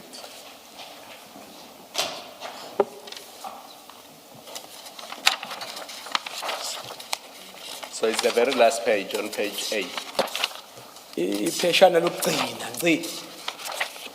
Yeah. Are you there? Yes, thank you. Now, that's the SAP 13 because you see top of the page, it says SAP 13, page 56. Uyayibona ukuthi yi-SAP 13? Yes. Ibhaliwe lapha. Yes. Now, your entry there is 6.1 on the right column, the extreme right column. And it says 24 June 2021, items 3.1 to 3.31 taken for investigation. Warrant Officer MF Mpangase, do you see that? Uyakubona lokho kushiwo wonke. Yes. So that's where you recorded what you did on the 24th of June 2021. But in your diary, the last entry by you is the 23rd of June, because what then follows is that false entry by Colonel Jacobs, and then his other entries on the 29th and the 1st of July. So in the diary, you did not record the events of the 24th of June 2021. Uyezwa ke ndoda ukuthi lokhu kubhalwe la kodwa ku diary yakho do ukubhalwanga kuyabonakala lapho ku 24 kubhalwanga lutho kuzuke uqhubeke kuze kufika ku 29 uyabona lo Yeah, ngiyabona. yes So do you now see my point? uyabona ukuthi kuyaphi Yebo, ngiyabona. I do see the point. Can I just check something? Still on this, you, in that entry that Commissioner Kumalo raises with you, you say items 3.1 to 3.31 taken for investigation. So you removed all the exhibits on the day? Yebo, kunjalo. Yes, it is so. On the day, on the 24th? Ngomhla ka 24. Yebo, kunjalo. Yes, it's so. Where were they taken? Zathathwa zishwa. This is on the 24th, remember? Mhla ka 24. Kusho ukuthi hayi ukuthi ngawathatha ngahamba nawo. Kwi SAP 13 bafuna ukuthi ungayishiyi ivulekile kanje uma kuukuthi ama exhibits angeke abe se police station. So ngenxa ukuthi ayise Kancane mfethu singikhohle. Yes, in actual fact, not that I literally took them, but we are required on SAP 13 ukuthi nibhale yebo. that we must enter. Qhubeka. Sibhala ukuthi siyawakhipha kwi SAP 13 yase Potchefstroom sizowafaka kwi storage yase Potchefstroom. We required to state that, enter it, that now they are moving from SAP 13, Spingo, Potchefstroom. Now they are moving to, Potchefstroom. from, as Kwi well. SAP 13 register sasiwakhipha. Oh, I want to mean that we were taking them out of SAP 13 Register. register. So, Potchefstroom register. Yes, a Potchefstroom. Potchefstroom register. Potchefstroom, indeed. so after you, so we know you take them on the 24th out of the Potchefstroom police station register. After that, where are they recorded? From the 25th until they are stolen, where are they recorded, these exhibits? Because we know they are no longer in SAP 13 Potchefstroom. Yebo sekuzwakele ukuthi ngempela ngembala wakhishwa lapha ngomhla ka 24. 25 qhubeka yaphambili. Kusho kukuphi la kubonisa khona ukuthi kukuphi kwenzakalani kanjani kuphi na? Kukuphi la? Akubhalwanga ndawo. Into That is eyenzeka, not recorded anywhere. into eyenzeka i-exhibit clerk yafika ne-SAP 13 What happened? Exhibit clerk came with a speed 13 ukuze into engangiyithunyiwe ukuthi ngenze ukuze si-entarishe ama-exhibits. I was We sent register. to do so that we enter the exhibits Kwi-13 yase Potchefstroom. In, kwi-13 register in yasePotchefstroom. 13 in Potchefstroom. So uma efika umnomzane sase siyawabhala senza i-entry kwi-register wawabona ukuthi akhona When he arrived, unomzane sisho bani konje? i-exhibit clerk. Oh, when the clerk arrived, we then entered them into the register. Sase siyawakhipha futhi We then kwi-register. again removed them Kwi-register. from the register. Hayi ukuthi sawathatha sawamuvela somewhere else. No. Oh, not that we literally moved the items. What I mean by removing it from the register. Ilokho kuphela kwenzeka. This is all what happened. All right, we have the affidavit of the Port Shepstone Police Station exhibit clerk. And he says, page 781 rather, 781. 781. the same file. Mrs. Kakani, if you were going to deal with this, I will rather leave it to you. We took the exhibit lapho clerk. Are you happy for me to proceed? Do you have the file in front of you? It's file 3 at File page 3? 781. Page 781. Yeah, Yes. siphambi kwami. Yes. So, here's what the exhibit clerk from Port Shepstone Police Station says. He says, Ulalele ukuthi thini le exhibit. I have knowledge of the end, at paragraph 2. He said, firstly, he says, I'm the person, my work at the exhibit office includes the processing and ensuring the safeguarding of property that is handed into the SAP 13 at Port Shepstone. So we've been made to understand that this is the custodian of exhibits. Is the one that looks and accounts for exhibits. And then, as you can see there, as you are reading it, paragraph 2 says, I have knowledge of the entry made of exhibits under Port Shepstone SAP 13, that number. According to the entry, it was a large amount of cocaine that was handed in by Detective Warrant Officer Mbangase of the Durban DPCI office. I was not present when the entry was made into the SAP register, nor have I personally seen any of the exhibits that was handed in as per this entry. All I can remember is that I got a call from Brigadier Sibia on the office line asking me to assist members that is in need of forensic bags. So we have the exhibit clerk saying he's never seen these exhibits. He wasn't there when the entries were made on the SAP 13, which contradicts what you are saying, that the exhibit clerk of Port Shepstone Police Station was present when the entries were being made in their SAP 13. Uyezwa ndoda ukuthi cha ukhona kuhlukile kakhulu lapho uthi wena uthi wayekhona la kwenziwe yena uthi hayi ngekho lapho. Ngizocela uma kungenzeka kulandelwe lokho akushilo lo ngoba angikholwa. I'd make a request that we make a follow-up on what he has said, because I do not believe. Ngoba umuntu owaletha i-exhibit i-SAP 13 register umuntu owayesebenza ePort Shepstone. Because the person who brought that SAP 13 register was the person who is employed there. Port Shepstone SAPS. At Potchefstroom SAPS. Ukuthi ubani angimazi igama lakhe. Who that person was, I do not know. The reason I'm reading this to you is to say you are incorrect to say the exhibit clerk. Now you say you don't know his name. You may have had somebody bringing the book, and yes, the evidence is somebody brought the book and you carried on with the people that were helping you to complete this. And I was simply saying, putting to you that, well, it's the exhibit clerk never saw those exhibits, had nothing to do with the recording, and your evidence that the exhibit clerk was there is incorrect. Uyabona kushithi ngempela kuyabonisa la ngisobala ukuthi lento ishilwa kuyona ukuthi u-exhibit clerk wayekhona. Kuzwakala kahle ngoba naye kuyatholakala omunye wabasebenzi nguyena waba khona lapha. Lento ishiyo wena ukuthi exhibit clerk cha kuyiphutha.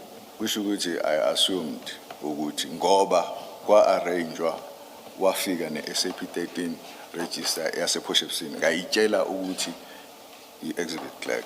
Oh yes, that would mean it was just purely my assumption Yes. because they were They informed brought you the beforehand. book. No, they were not involved. The evidence of the Potchefstroom DPCI people is all that Potchefstroom police station did is they gave you the book. They were not involved with your registering and counting those exhibits. That's the evidence. Kuyafana nalokho hayi ukuthi bona babe sebeyangena bayanceda lapha wanikezwa nje ibhuku hayi ukuthi bayanceda ngokuthizeni. Ngiyavuma. I do agree. All right. And then let me complete this. In paragraph 3, the exhibit clerk says, I later saw the entry made into the SAP 13 in column 6 of the evidence, in column 6, the evidence that was handed in as per entries 3.1 to 3.31 was booked out on the same day by Warrant Officer Mpangase for further investigation. I never saw any of the items that was handed in, nor has any of these items been physically handed into any of the storerooms under my control. So that's what the clerk says. Uyakuzwa lokho aqhubeka kusho uclerk. Ngiyavuma. Uma kuwukuthi akuyena ngempela waletha i-register. Ngiyavuma. I would accept that if indeed he is not the one who brought in the register. Yes. So back to my question. My question is, once you have booked out all the exhibits, remember your instruction, as you say in your statement, and what Colonel Jacob said to us was, on the 24th, he instructed you to go and take samples, not to book them out, not to book out all the exhibits. He said, go take samples. That's what he says. He sent you to go take samples. You instead, on the 24th, according to the Potchefstroom SAP 13, you booked out all the exhibits out of their records. My question is, once you have booked them out, and therefore Potchefstroom police station is done with them, they are not in their book anymore, where were they recorded after that? Uyabona ke njengoba kusizwakele ukuthi ngempela ngomhla ka24 uJacob yena ngokwakhe wathi hamba uye lapha uyothatha amasampuli. Kodwa sekuzwakele ukuthi cha wena wenza okuphambene nalokho wathatha wabooka out kulento kwembhukwini le. Manje umbuzo omkhulu omile ukuthi nasi ibooke out sikuphi manje kwenzakalani ngazo? Arekhodwe kuphi? Ayinarekhodanga ndawo. They were never recorded anywhere else. Lastly, so it's fair to say, because they are not recorded on any SAP 13 after the 24th, it's fair to say that nobody knows, well, let me not say nobody, we, the Commission, do not know that when they were stolen later, because there's no record of how many are in SEP's possession at that time, we have no way of knowing that the original number that was booked in on the 22nd at Isipingo Police Station, taken out, booked in at Potchefstroom Police Station, the 3.1 up to 3.34. We have no way of knowing that they were still complete on the day that they were stolen, by the time they were stolen. There's no way of knowing because you never made any record anywhere after the 24th of June. That must be correct. Ekubeka ukuthi ngempela ngoba emva komhla ka24 hayi khona impela sisithatha amagesi siyacabanga asazi singathi sonke mhlambe khona abaziyo kodwa ke thina ngokuhleli kwethu la asazi ukuthi kahle kahle nenamba yazo basemangaki asele akwaziyo ngoba kubhalwe ndawo. Yeah. Yes. Ngiyezwa. I hear. Kodwa into engayisho isizathu salokho ukuthi mina ukubukhiwa kumina ngangingasho ukuthi ayisekhona esaphelele futhi ukubukhiwa kumina ngedwa. Yes, I do concur, but if the key was only handled by me, kept by me only, I would maybe confirm the number, but that was not the case. Thank you. Ms. Kakan, can we do this? Warrant Officer, that 8-page document, that standalone 8-page document that we referred you to, Page 8 le hambela just to yodwa. complete the picture, the entries that you made in the Port Shepstone SAP 13, 3.1 to 3.31. We don't have to go through all of them, just the first page and the last page. It's on page 3 of that document. It starts on page 3 of that document. Just go to page 3. That's the 3. first item, 3.1. Page 3. And that's you making those entries. Yeah, we mean. Yes. Wena ni? Oh, I was just going to refer you to in the exhibit file, just so that he's not confused. Oh, it's fine. Maybe you can refer Okay. to it for completeness, but because we were dealing with this document and we already went to item 6, I think. So 3.1 is on page 3, and then the last entry, which is 3.31, is on page 7. And that's all you up to page 7.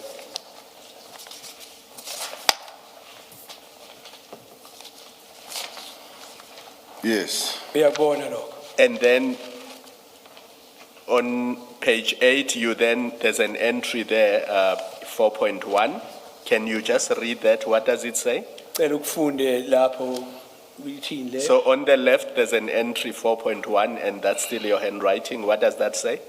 Umbhalo wakho. 4.1. Yes. Detective Warrant Officer Mpangase, DPCI Durban. Yes, what does it all say? 4.1, 4.2, 4.4. What were you recording there? Bobhalani lapho kulezi nombolo. Bobhalana mayelana nani? Ngangirecorda ama exhibits. So I was you- recording the exhibits. You were still recording the exhibits, and then your last entry is then this 6.1 to 6.3, where you confirm that items 3.1 to 3.31 are taken for investigation. Yes. Yes. And then after this entry, SAPS does not have a record, a written record of where these exhibits are.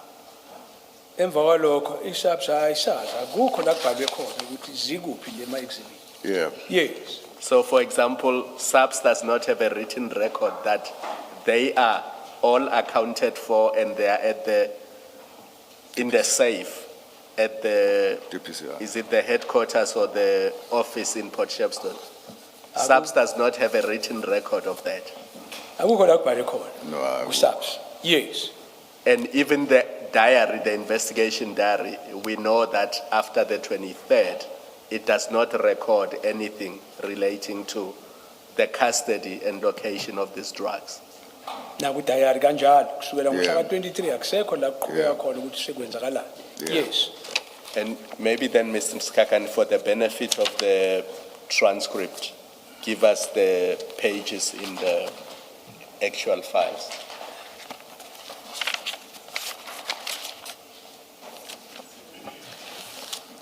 It's under CJC 264.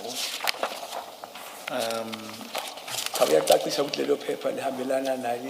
Page, Okay. starting at page 783, but the particular 6.1 is at 789.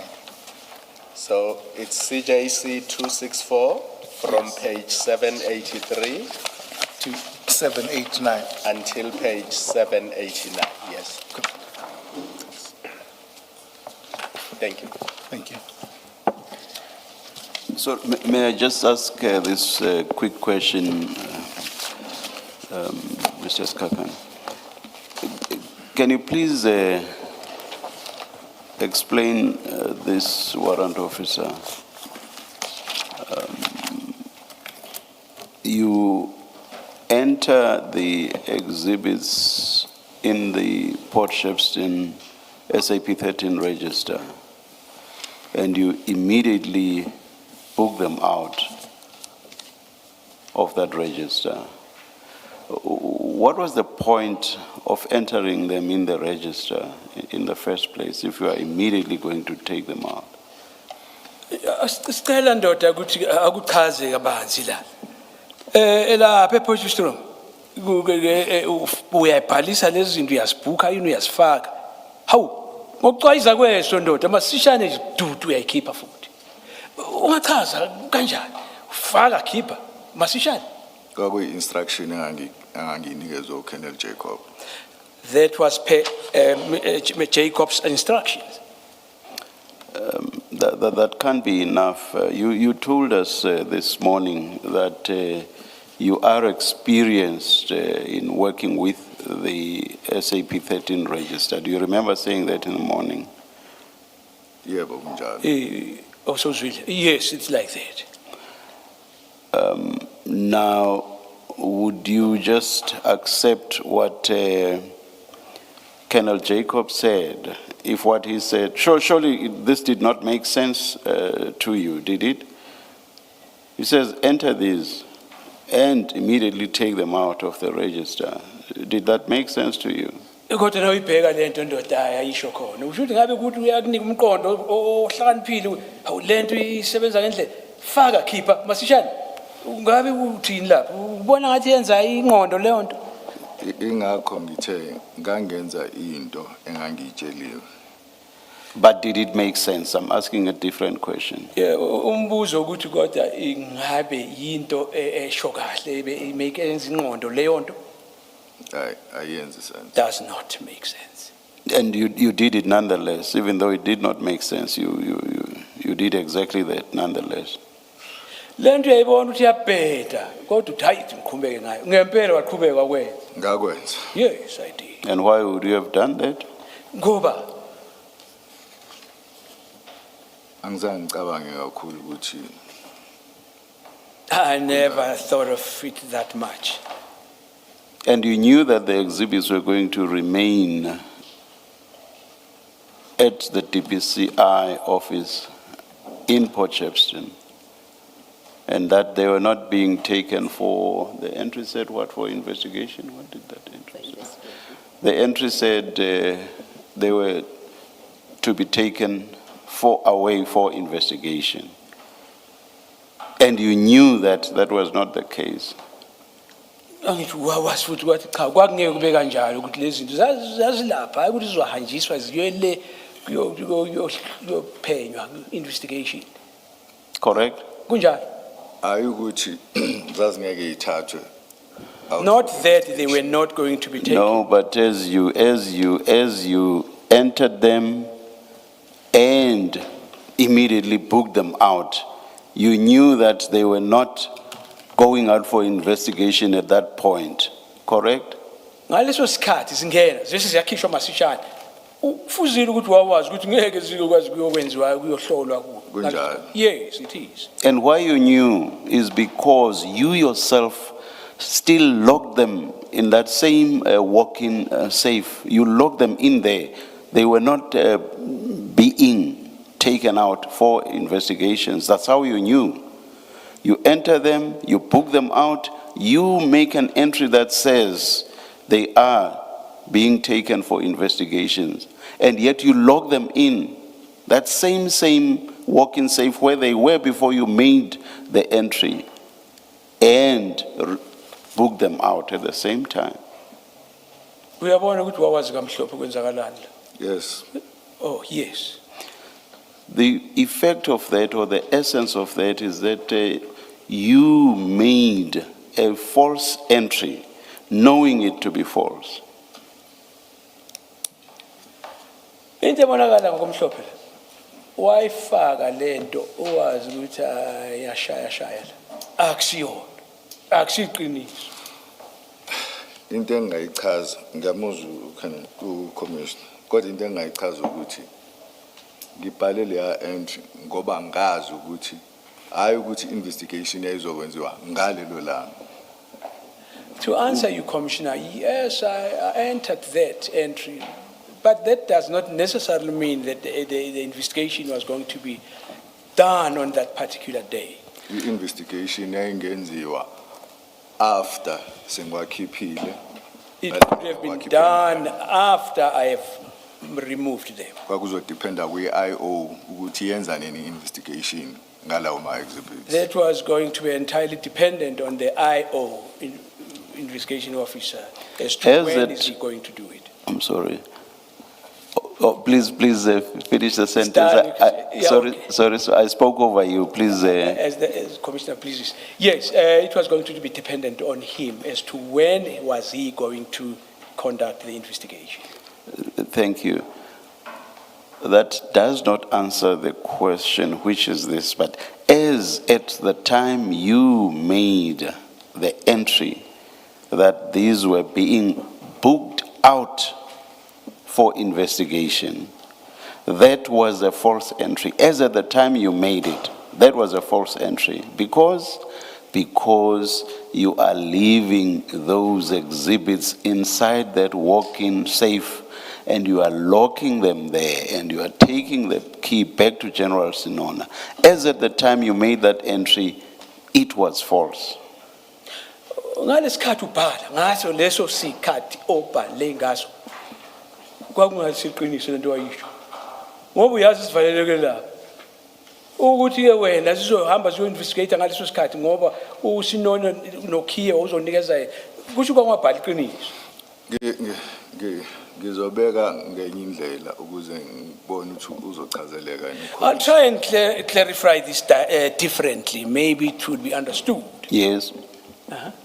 Ama-exhibit njengale entry le yokuthi ngathi ngiyawabooka out for analysis. The exhibit, when we refer to the entry that I stated that I was booking them out for analysis. Ngangasho ukuthi ngaleso sikhathi or immediately after booking them out ngizoyisa for analysis. That did not imply that I was directly or immediately taking them out for investigation. Into engangisho ukuthi njengoba ngiwakhipha azogcine esehambile eya for analysis. What I meant by that was that eventually they will go for analysis. Uthi uma uwakhipha awuwakhiphi uwayise straight e-lab for analysis. When you take them out therefrom, you don't immediately take them straight to analysis. Uyawathatha uhambe uyowafaka kwi-safe yakho e-ofisini. You take them, keep them in your own safe in your office. Yes.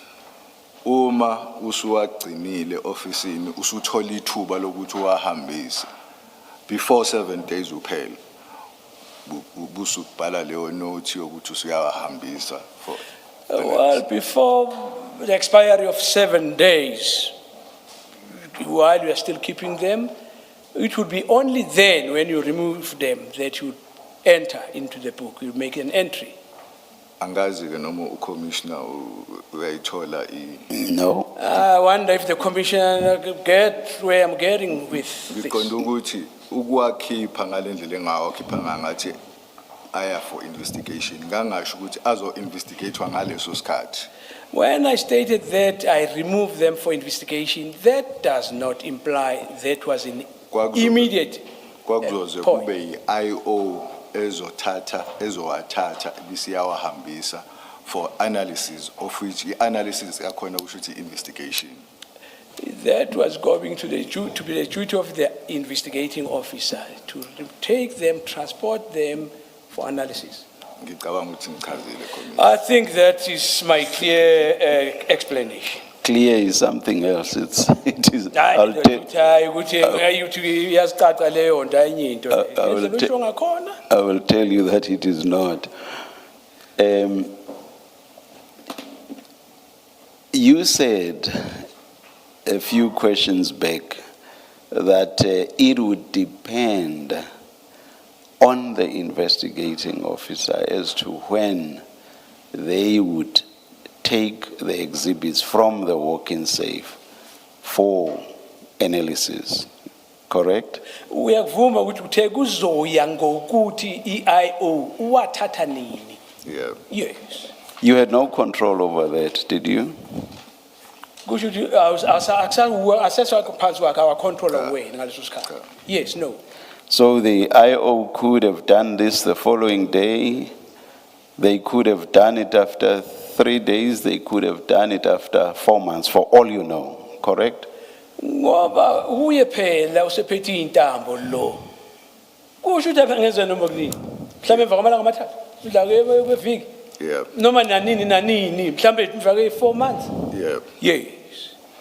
And yet you have made an entry that says, that books them out, underline booking them out of the SAP 13 register. You have made an entry that books them out of that register on the basis that they are going for analysis. Khumbula ukuthi wena ngokwakho uwabhuke out. Ubhala lapho. Leyo nto isho ukuthi ayahamba akuyo analyzwa. You understand that? Uyakuzwa lo? Ngiyakuzwa. And you Yes. think that it makes sense for you to have made that entry? Usho ukuthi ngabe ngempela wenza kahle kunengqondo ukuthi ngabe wabhalisa into ongeyiyo. Ucommissioner ngingamnxusa ukuthi ahambe abheke amanye ama-13 registers. No, I don't Urge the care. commissioner to go and check other. I don't care about others. I don't care about other. I'm sorry, that did not get translated. Please, can you please Should I translate translate that? that? Sorry. No. Sinendaba nalokho ukuthi wenze njani.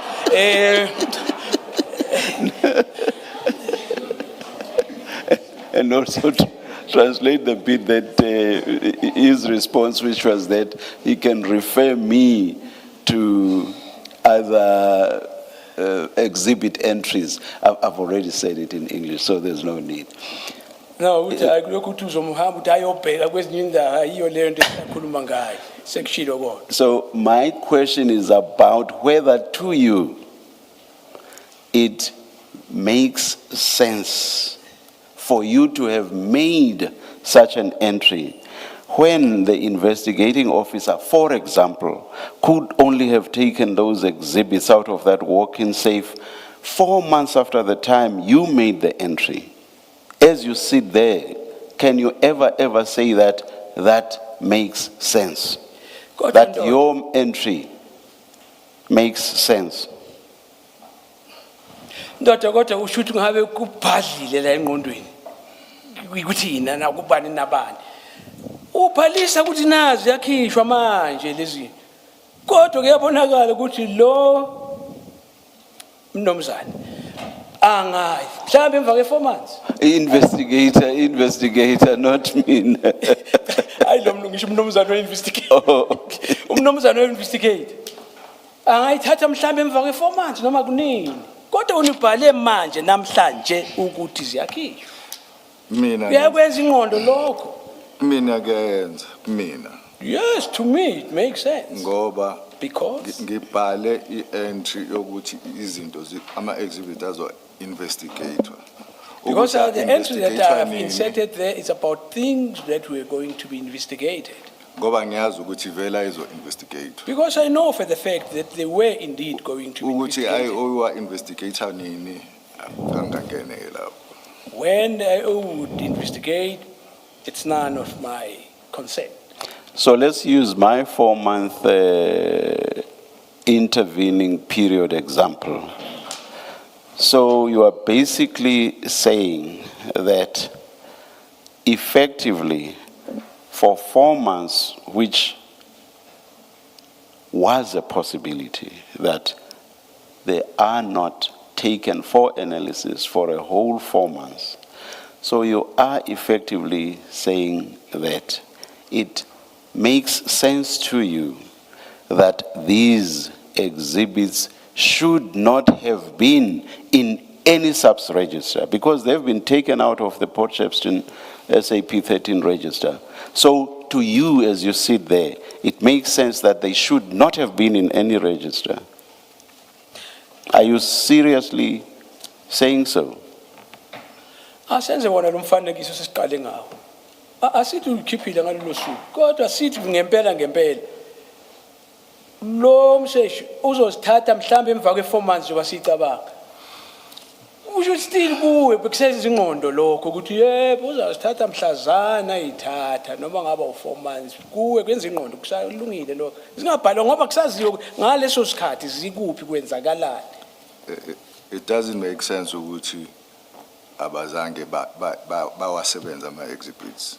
Doesn't make sense that they did not work on the exhibits. Shortly after swatholile, Immediately after we found it, kuze kuphela u4 months, or noma kubo 4 months. up to the expiry of 4 months, if that was the case. Ngokwami kufanele ngabe kade bayenza investigation.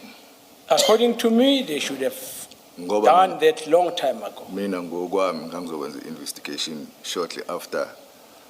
If it was for me, I was going to do that immediately, Futhi within 7 days. within the 7 days. It cannot lie in your mouth to say that. You cannot say that because earlier you already accepted that you had no control over the period when, or you had no control over the time by which the investigator could have taken the exhibits for analysis. You had no control over that. So you cannot say what you have just said. Khumbula ukuthi awukwazi ukusho lokho kusho manje ngoba ngowakho umlomo uthe abongasana control yalezi zinto nasezi kulapha ku-university. And you cannot tell us what you would have done or by when you would have taken the exhibits for analysis. This was not you. And you accepted that you had no control over that. So you cannot say or give the explanation that you've just given. Awukwazi usitshela ngawe ukuthi wena ngabe wenze kanje. Awusekho wena usathintwa uwe sesiphethwe ngawe sezandleni yomunye umuntu lezi zinto. Lokuthi wena ngabe uzowenza mhle 7 days yonke leyo awusangeni wena nje. Into engishoyo ukuthi akuyenzi sense ukuthi athe sitholakele ama-exhibit kwahlalwa isikhathi eside. Please don't repeat the same thing you've just said. Cela ungaphindi lokho okhulumile usokushilo ndoda. Because I'm asking you something else, now I'm moving forward. I'm saying you cannot say that because you had no control over on the question of the timing of taking the exhibits for analysis. You had no control over that. So you can't repeat what you said 2 questions earlier. Sibheka isikhathi ke ndoda ukuthi kwenzeka nini kanjani bokasana ngamandla ukuthi ucontrol lokho ukusho ukuthi kuzokwenzeka nini kanjani. Kusho ukuthi umbuzo ka-commissioner angutholi. Maybe I don't follow the question.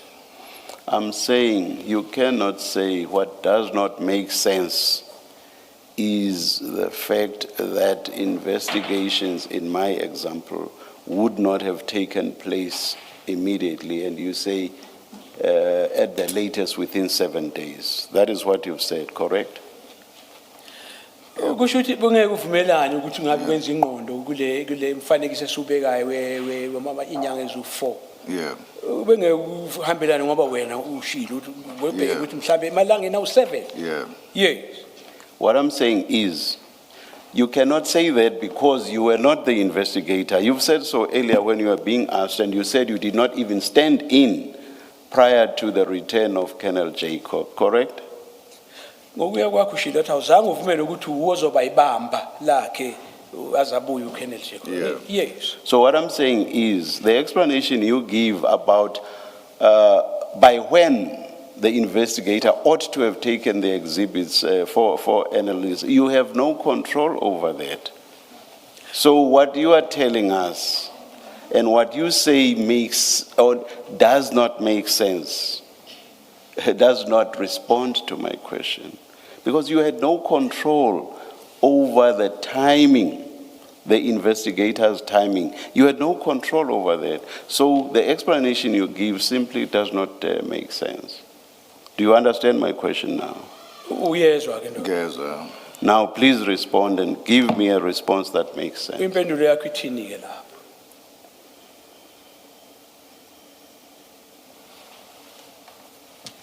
Hey, Hey, le mpendulo.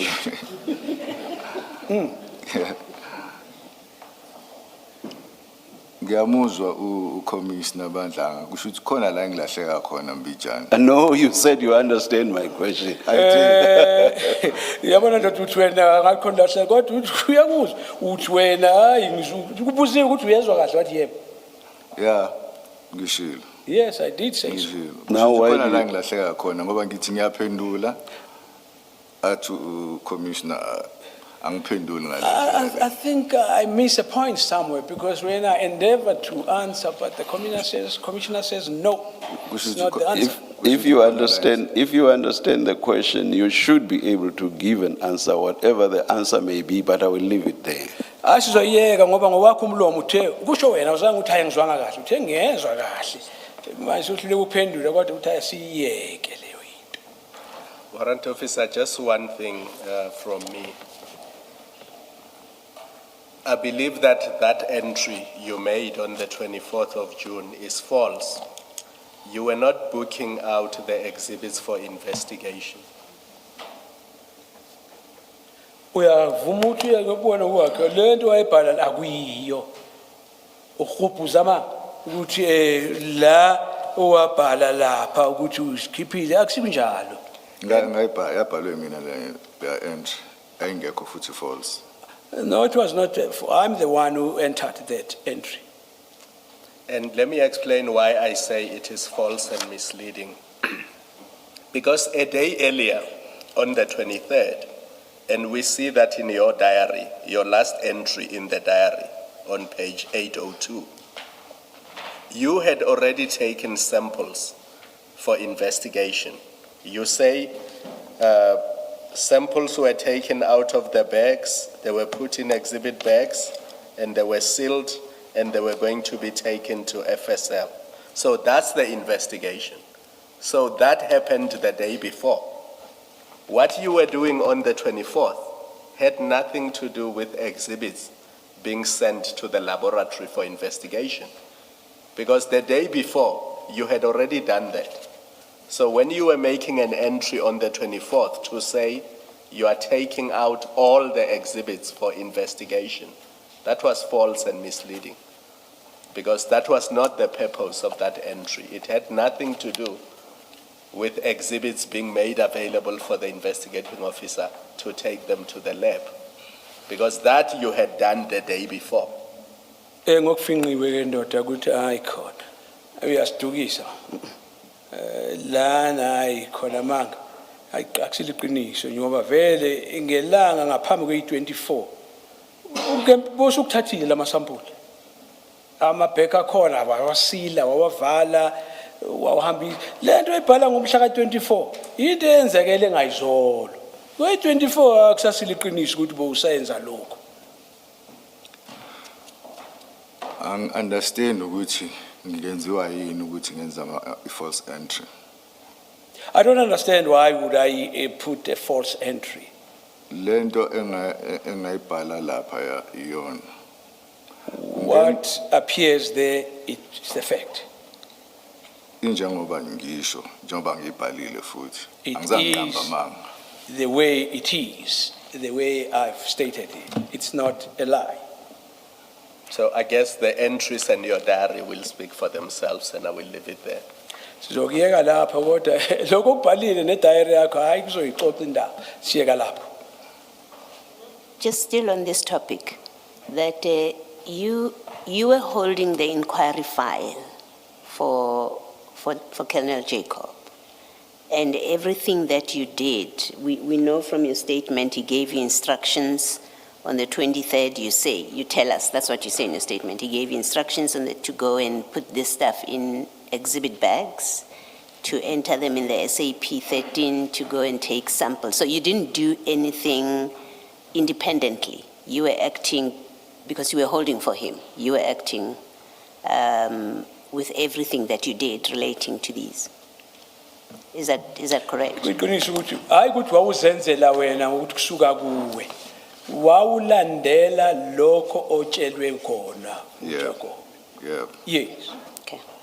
So it must be then that when you make the entry in the Port Shepstone SAP 13, where you take out from their SAP 13, where you take out these exhibits, that's not your own independent initiative, because this is not your file. This is not your inquiry file. It must be that you are acting on Colonel Jacob's instruction to sign them out. Konke lokho esikhulunywa nokukhipha lapho kuthatha lamazwi hayi ukuthi wena bowuzimela uthi hayi sengicabanga ukwenza kanje ngicabanga ukwenza kanje ya bowulandela ngokuya kwakho into otshelwe yona. Akunjalo. No, it is not so. Okay, explain how it is you make that decision independently Ufike kanjani in a kulesi file. sinqumo? Sorry. I-exhibit clerk eyayikhona ngaleso sikhathi The exhibit clerk who was present at that moment, iyona eyasho ukuthi since siwagcina lapha e-DPCI offices asiwabhuke out. he's the one who suggested that since we keep them in Siwagcina lapha e-DPCI offices ama-exhibit Yeah. asiwabhuke out. since we keep them in that DPSI, DPCI then he said we must book them. book them out. Yes. Book them out, actually. So why, if that is so, and this is something we are hearing for the first time, Siqala ukuzwa ke lokho. if that is so, why was your entry not that they booked out for storage at DPCI? Why did you say that instead of this false recorder that you're taking them out for investigation? Awukushongo ngani ke lokho ngoba siyaqala ukuzwa lokho manje. Ungani ungazange ukusho eqaleni. Kusho ukuthi one ngizothi iphutha, two ukuthi sijwayele ukuthi masibhuka out ama-exhibit ube nesizathu sokusho sokuthi uwabhuka out for investigation or uwabhuka out for analysis. I would say, firstly, it was a mistake from my part. Kwesibili ukuthi Uwabhuka out for analysis. the second one that we book them out for analysis. Hayi ngoba uwabhuka out for analysis ngalelo langa. That does not mean you book them for analysis, meaning on that specific day they're going to be analyzed. No, that's not a good enough answer. We know you're not booking them out for investigation. We know that, fact. So it's a lie that is recorded here that you are taking them out for investigation, but also as a matter of fact, it's a lie. That's not why you booked them out. They were not to be investigated. According to you, they were being booked out because, out of their book, you're taking them out of the SAP 13 because the clerk said to you, well, you are keeping them somewhere. Take them out of my book. So they are out of their book. They're not there. You know at that time, when you make this entry, that you are taking them out of the book because they are stored somewhere, not for investigation, because they are stored somewhere. And my question is, that's what you should have recorded if you were not intending to mislead about the purpose of taking them out, because this is misleading. This says we took them out for investigation. We know for a fact that's not true. So you are misleading here.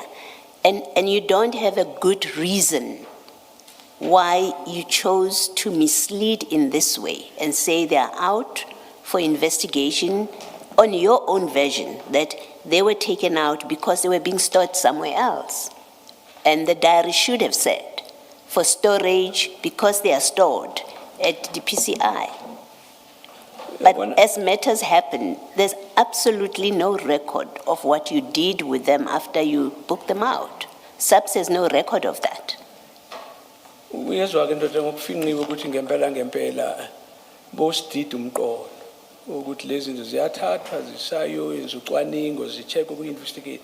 Ukwazi kamhlophe ukuthi ziyathathwa zisayobekwa kwenye indawo.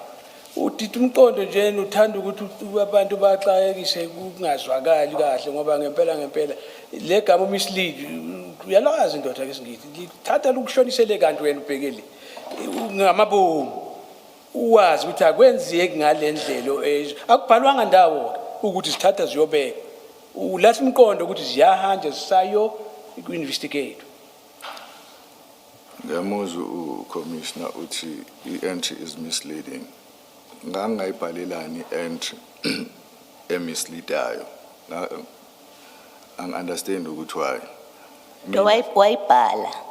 You wrote it. Utshela ngesakho usizwa kahle wayibhala. Angazi asikho isidingo sokuthi ngibhale There was no reason for me to put that. mina ngabhala ngendlela esijwayele ukubhala ngayo ukuthi uma ukhipha ama-exhibit awusho ukuthi uyakhipha uwayisa e-ofisini uyawakhipha uwayisa endaweni yokuthi uyawakhipha for investigation or uwakhiphe for analysis. No, it was per the way we normally do things. All right. Just take Thank them you. out and you just write for investigation, for whatever purposes. So we took them out. Thank you, Mrs. Thank you, Commissioners. Just very brief questions and clarities. We've gone through what happens on the 23rd and 24th, and I don't think we need to belabor those occurrences. What seems to have been the case is that Colonel Jacob was hands-on even when he was out of duty. Did you keep updating him, or did he call you about what needs to happen, or you were consulting him to say, I don't know, what must we do next? Uyabona siyabona mhla ka 23 24 izinto ezenzeka kodwa ke into ebonakala la uJacob bekazi kahle ngokumhlophe ukuthi kwenzakalani bombalansisa isikhathini esiningi ukuthi kanje kwenzakala lokho nalokho ayabazi kahle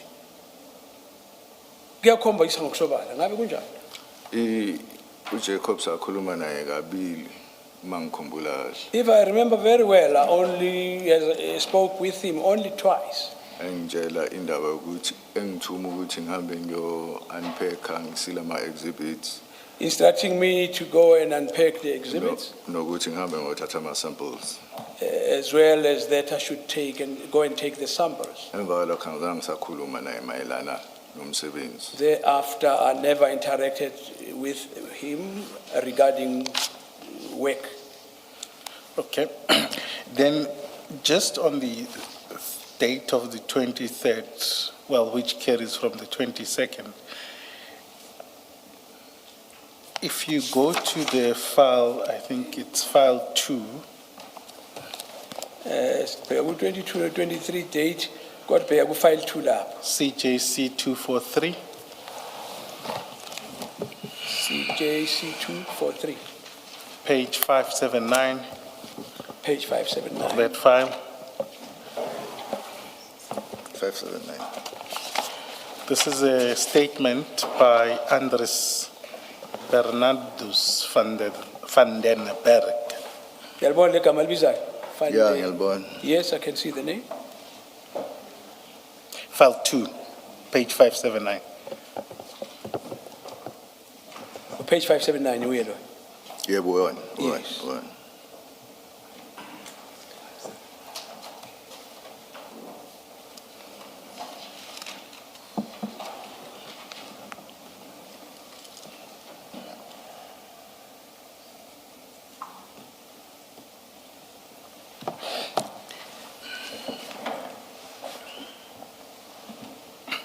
So this is a statement from Anders Warrant Officer van den Berg. I'm not going to go through it at much detail, but if you turn over to page 580, we've heard about what transpired on the 22nd, how the exhibits were handled. But then on page 580 at paragraph 4, he then details, and I don't need to, I just want to refer you to him assisting you about counting the exhibits. But what he says is that it seems that the scene was chaotic and no one was, everyone was just handling the exhibits. Would you agree with this, or there was some manner of controlling the counting? Uyabona ndoda lapha sho ukuthi kwakuyingqubeko ebhange lapho nje umunye umuntu ole nomunye le kwakungekho ingathi indlela elandelwayo econtrolekile ukuthi ubani wenzani. Ngiyayibona lento ebhalela. I see with that on this. So if there were about, I don't know the math per se, but over 500 bricks, is it 500 bricks? 541. 541. 541 you say. And everyone was moving about. It could have happened that some or people may have tampered with the exhibits. Ngenzeka ukuthi nje abantu bezula phansi phezulu lapho ngenzeka ukuthi bakhona abanye bathi thinta lapho ngathi kula ma exhibit. Ayikho lento ayishoyo. No, what is saying it's not so. Okay, so it was the integrity of the exhibit was contained. Yeah. Kusho ukuthi wazi kahle kwenzakalani ngalo. Yes. Okay. Then, what is most peculiar for me is what he then says about booking the exhibits. It's the highlighted part. And he says, highlighted corner. I also had the members had to call around for forensic bags, and they spoke to Warrant Officer Mkomo of DFL at my office to arrange forensic bags that they needed. I arranged with Potchefstroom Station Warrant Officer Mpangase can enter all the cocaine into the sub-13 and sign it out for further investigation, avoiding transporting all the cocaine to the station due to the security risk and logistics involved. I told the station the cocaine was in the process of being moved to Cape Town and it just needed to be booked in and out for the purpose of the chain of custody. Is what he is saying there correct? Uyabona ukuthi into ayishoyo lapho. Kunjalo. Angizange ngizwe ukhuluma kanje. Awuzange? Angizange ngizwe ekhuluma kanje. I did not hear him saying this. Okay. And your interaction with him was just on the counting of the exhibits?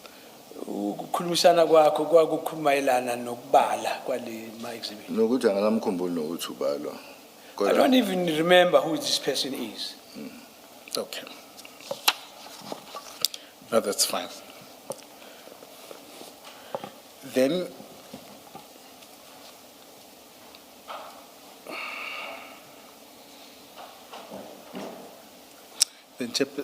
Commissioners, you can put that file aside. It may not, it will need it. Maybe because you're on this page in that paragraph, to just further point out something that Commissioner Kumalo pointed out to you in your diary, that you took the samples on the 23rd. The deponent in this affidavit at 580 says the same thing. He says, you took the samples on the 23rd, which is what you say also in your diary. Okay. Uyabona ukuthi kuyafana ngalo mhla ka-23 namasampuli wathu usho njalo ukuthi akhishwe khona nala kushiwo njalo. Yes. So it's not correct in your statement where you say that Colonel Jacobs on the next day, remember at paragraph 16 of your statement, you say on the following day, which is the 23rd, Colonel Jacob called you to go and get FSL bags. And then at paragraph 17, you say, again, I received a call on the next day. That next day cannot be the 24th, it's the 23rd. On your diary and Van der Berg's. Uyabona diary yakho kubhalwe njengoba esho umcommissioner ukuthi ngeke kube kanjalo. Kungenzeka. All right. Thank you. Yes, it is possible. Thank you. Thank you. And then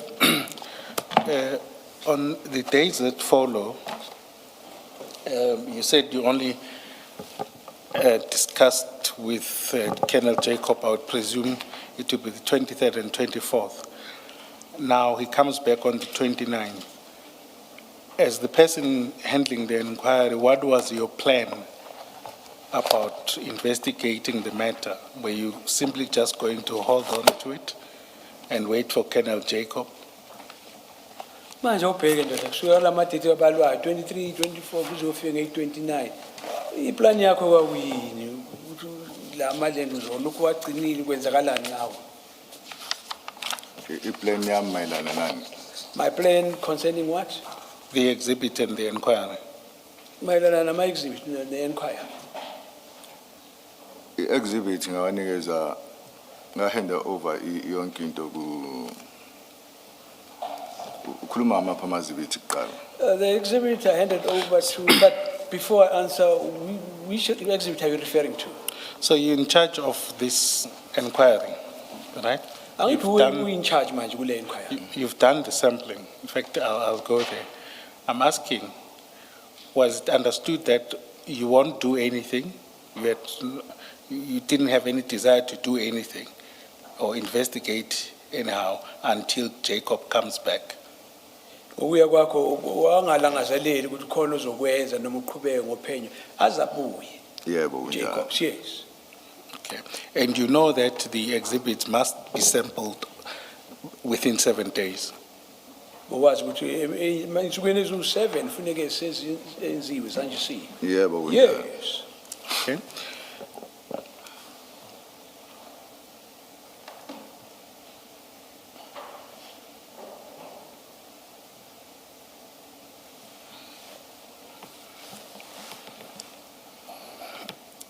Then when he comes back, this Colonel Jacob, you would have gone with him on the 1st of July to the depot, back to the depot. Did you go with him? Sorry, did you go with him? Mhlaka 1 kuJuly wahamba naye kuyedepo. Kungenzeka It is kodwa possible. ngikhumbula kungifikile kodwa kungenzeka. I just cannot remember, but it is possible. Okay. And did you take any statements within that month or shortly, either in June or July, from people that were there? Ngabe khona ama-statement awayithatha mhlambe kusukela kuJune kufika kuJuly Angizange. kubantu no, Angizange. never. Okay. Thanks. I'll just paint what I see as a picture and you can comment on it. Uzokhuluma kulokho akubonayo. But what seems to have been the case is that two scenarios in which Commissioner Baloyi has pointed out is that either Colonel Jacobs was exploited your ignorance or ignorance for this operation in order to, and he was the one that was giving you instructions, but he remained the master mind around these exhibits. He wanted to be in control. That's why he didn't want anyone else who would have been more experienced.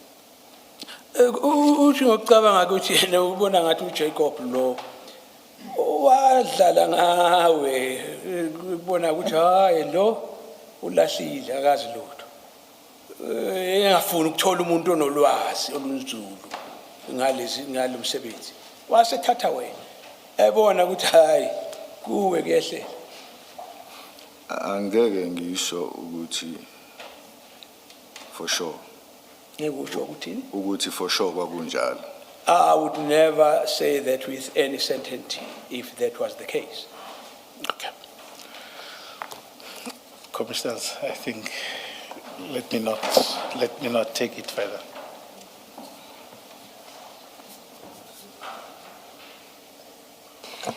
Warrant Officer, we got evidence from Colonel Jacob and General Sinona that at some point you left the employ of DPCI. When was this?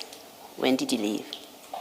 Kuyezwakele ke ebufakazini beka Jacob no Sinono ukuthi kwaba khona isikhathi la wake wayeka emsebenzini lapha 2021, kwakunini 2021 When in 2021? nini ngo-2021 November, I think. November.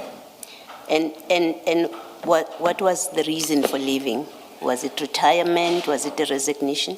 That's unclear. We've got contradictory evidence about that. Uyabona kukhona la singezwa kahle khona kuyaphambana wayeka ngoba usuthatha impension noma uthatha wayeka noma kanjani kwenzekana Kunezathu there are reasons personal, but but these reasons are personal. ngingasisho eceleni hayi la. I cannot say that in this open forum. So but, it was, yeah, it wasn't, you were not due for retirement. Bese ngafika isikhathi uthatha umhlalaphansi. No. Okay, so when Colonel Jacob said that it was widely known in the office that you were planning to retire, and that's how you left, you retired, he's not correct. Manje kwabona ithi hayi kwakwazi ubani nobani ukuthi hayi wena vele usufuna ukuthatha umhlalaphansi. Akusiqiniso lokho. Akulona iqiniso lelo. That is not true. Okay, which is what General Sinona said. He said it's not true that you were retiring. So No, General no, Sinona kuvumela lokho ukuthi qiniso awuzange ukusho. confirmed what you're saying. Are you presently back in the SAPS? Yebo kunjalo. Yes, that is so. Since when? Kusukela nini? Ngo 14 February. Since 14th February 2026. 2026. Yes. 2026. All right, thank you. Can we just, did you retire or resign before the date when the exhibits were stolen, or was it after? Because we know they were stolen during the weekend of the 7th and 8th of November. When did you resign or retire? Was it after that or before that? Phela lezi zinto zathathwa 7 November. Wena sifuna ukwazi ukuthi bosuhambile. Before, Uhambe before. I left before. I resigned before. I resigned before the day. So how did you get to know that the exhibits were stolen? Manje wafika kanjani kuwe ukuthi itshontshiwe wazi kanjani? Uma ngithi I resigned before, ngafaka i-application yokuresigna before ama exhibit antshontsho. Now what I mean, Entshontsha- okay. Entshontsha ngangikhona ngisekhona. Now what I mean by resignation is that I put the application there off. But when they were stolen, I was still around. Can you just explain that a bit? Because your letter of resignation said with immediate effect, or that's what we were told, that you resigned with immediate effect. But if you say you put in a letter and the exhibits were lost while you were still there, it suggests you gave notice. Can you just explain how that worked? And if you can, Akuhambelani, uyabona nawe omunye umuntu lokhu resign athathe notice. Kodwa ngoyakho uyithi wathi sengizwile ngihamba manje. Uyaresigna manje uhamba manje. Manje usho futhi wawusasekhona. Akhathi sitshontsha uchaza kabanzi. Ngafaka i-application yokuresign. I put in the resignation application. Yaprocesswa ngase ngiyatshela ukuthi ngizoresigna ngoNovember, month end ya November. When it was processed, I was then informed that I was going to resign in November. all right, thank you.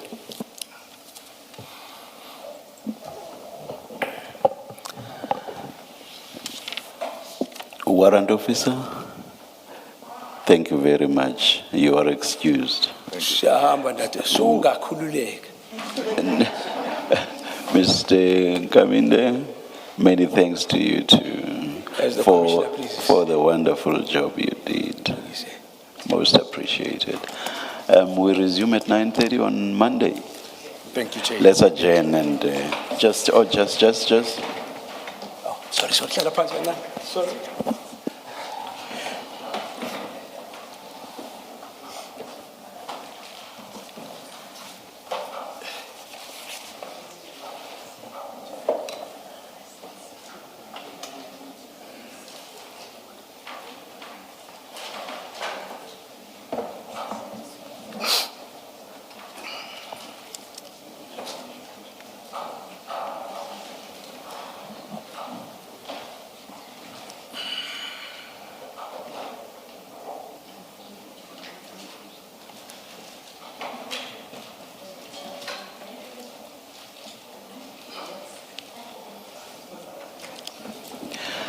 Yeah, we resume at 9:30 on Monday, but we will be resuming with the testimony of witness M, which will be in camera. Let's adjourn.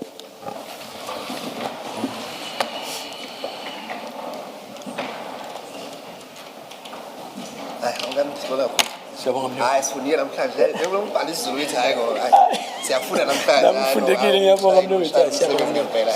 siyabonga kakhulu baba.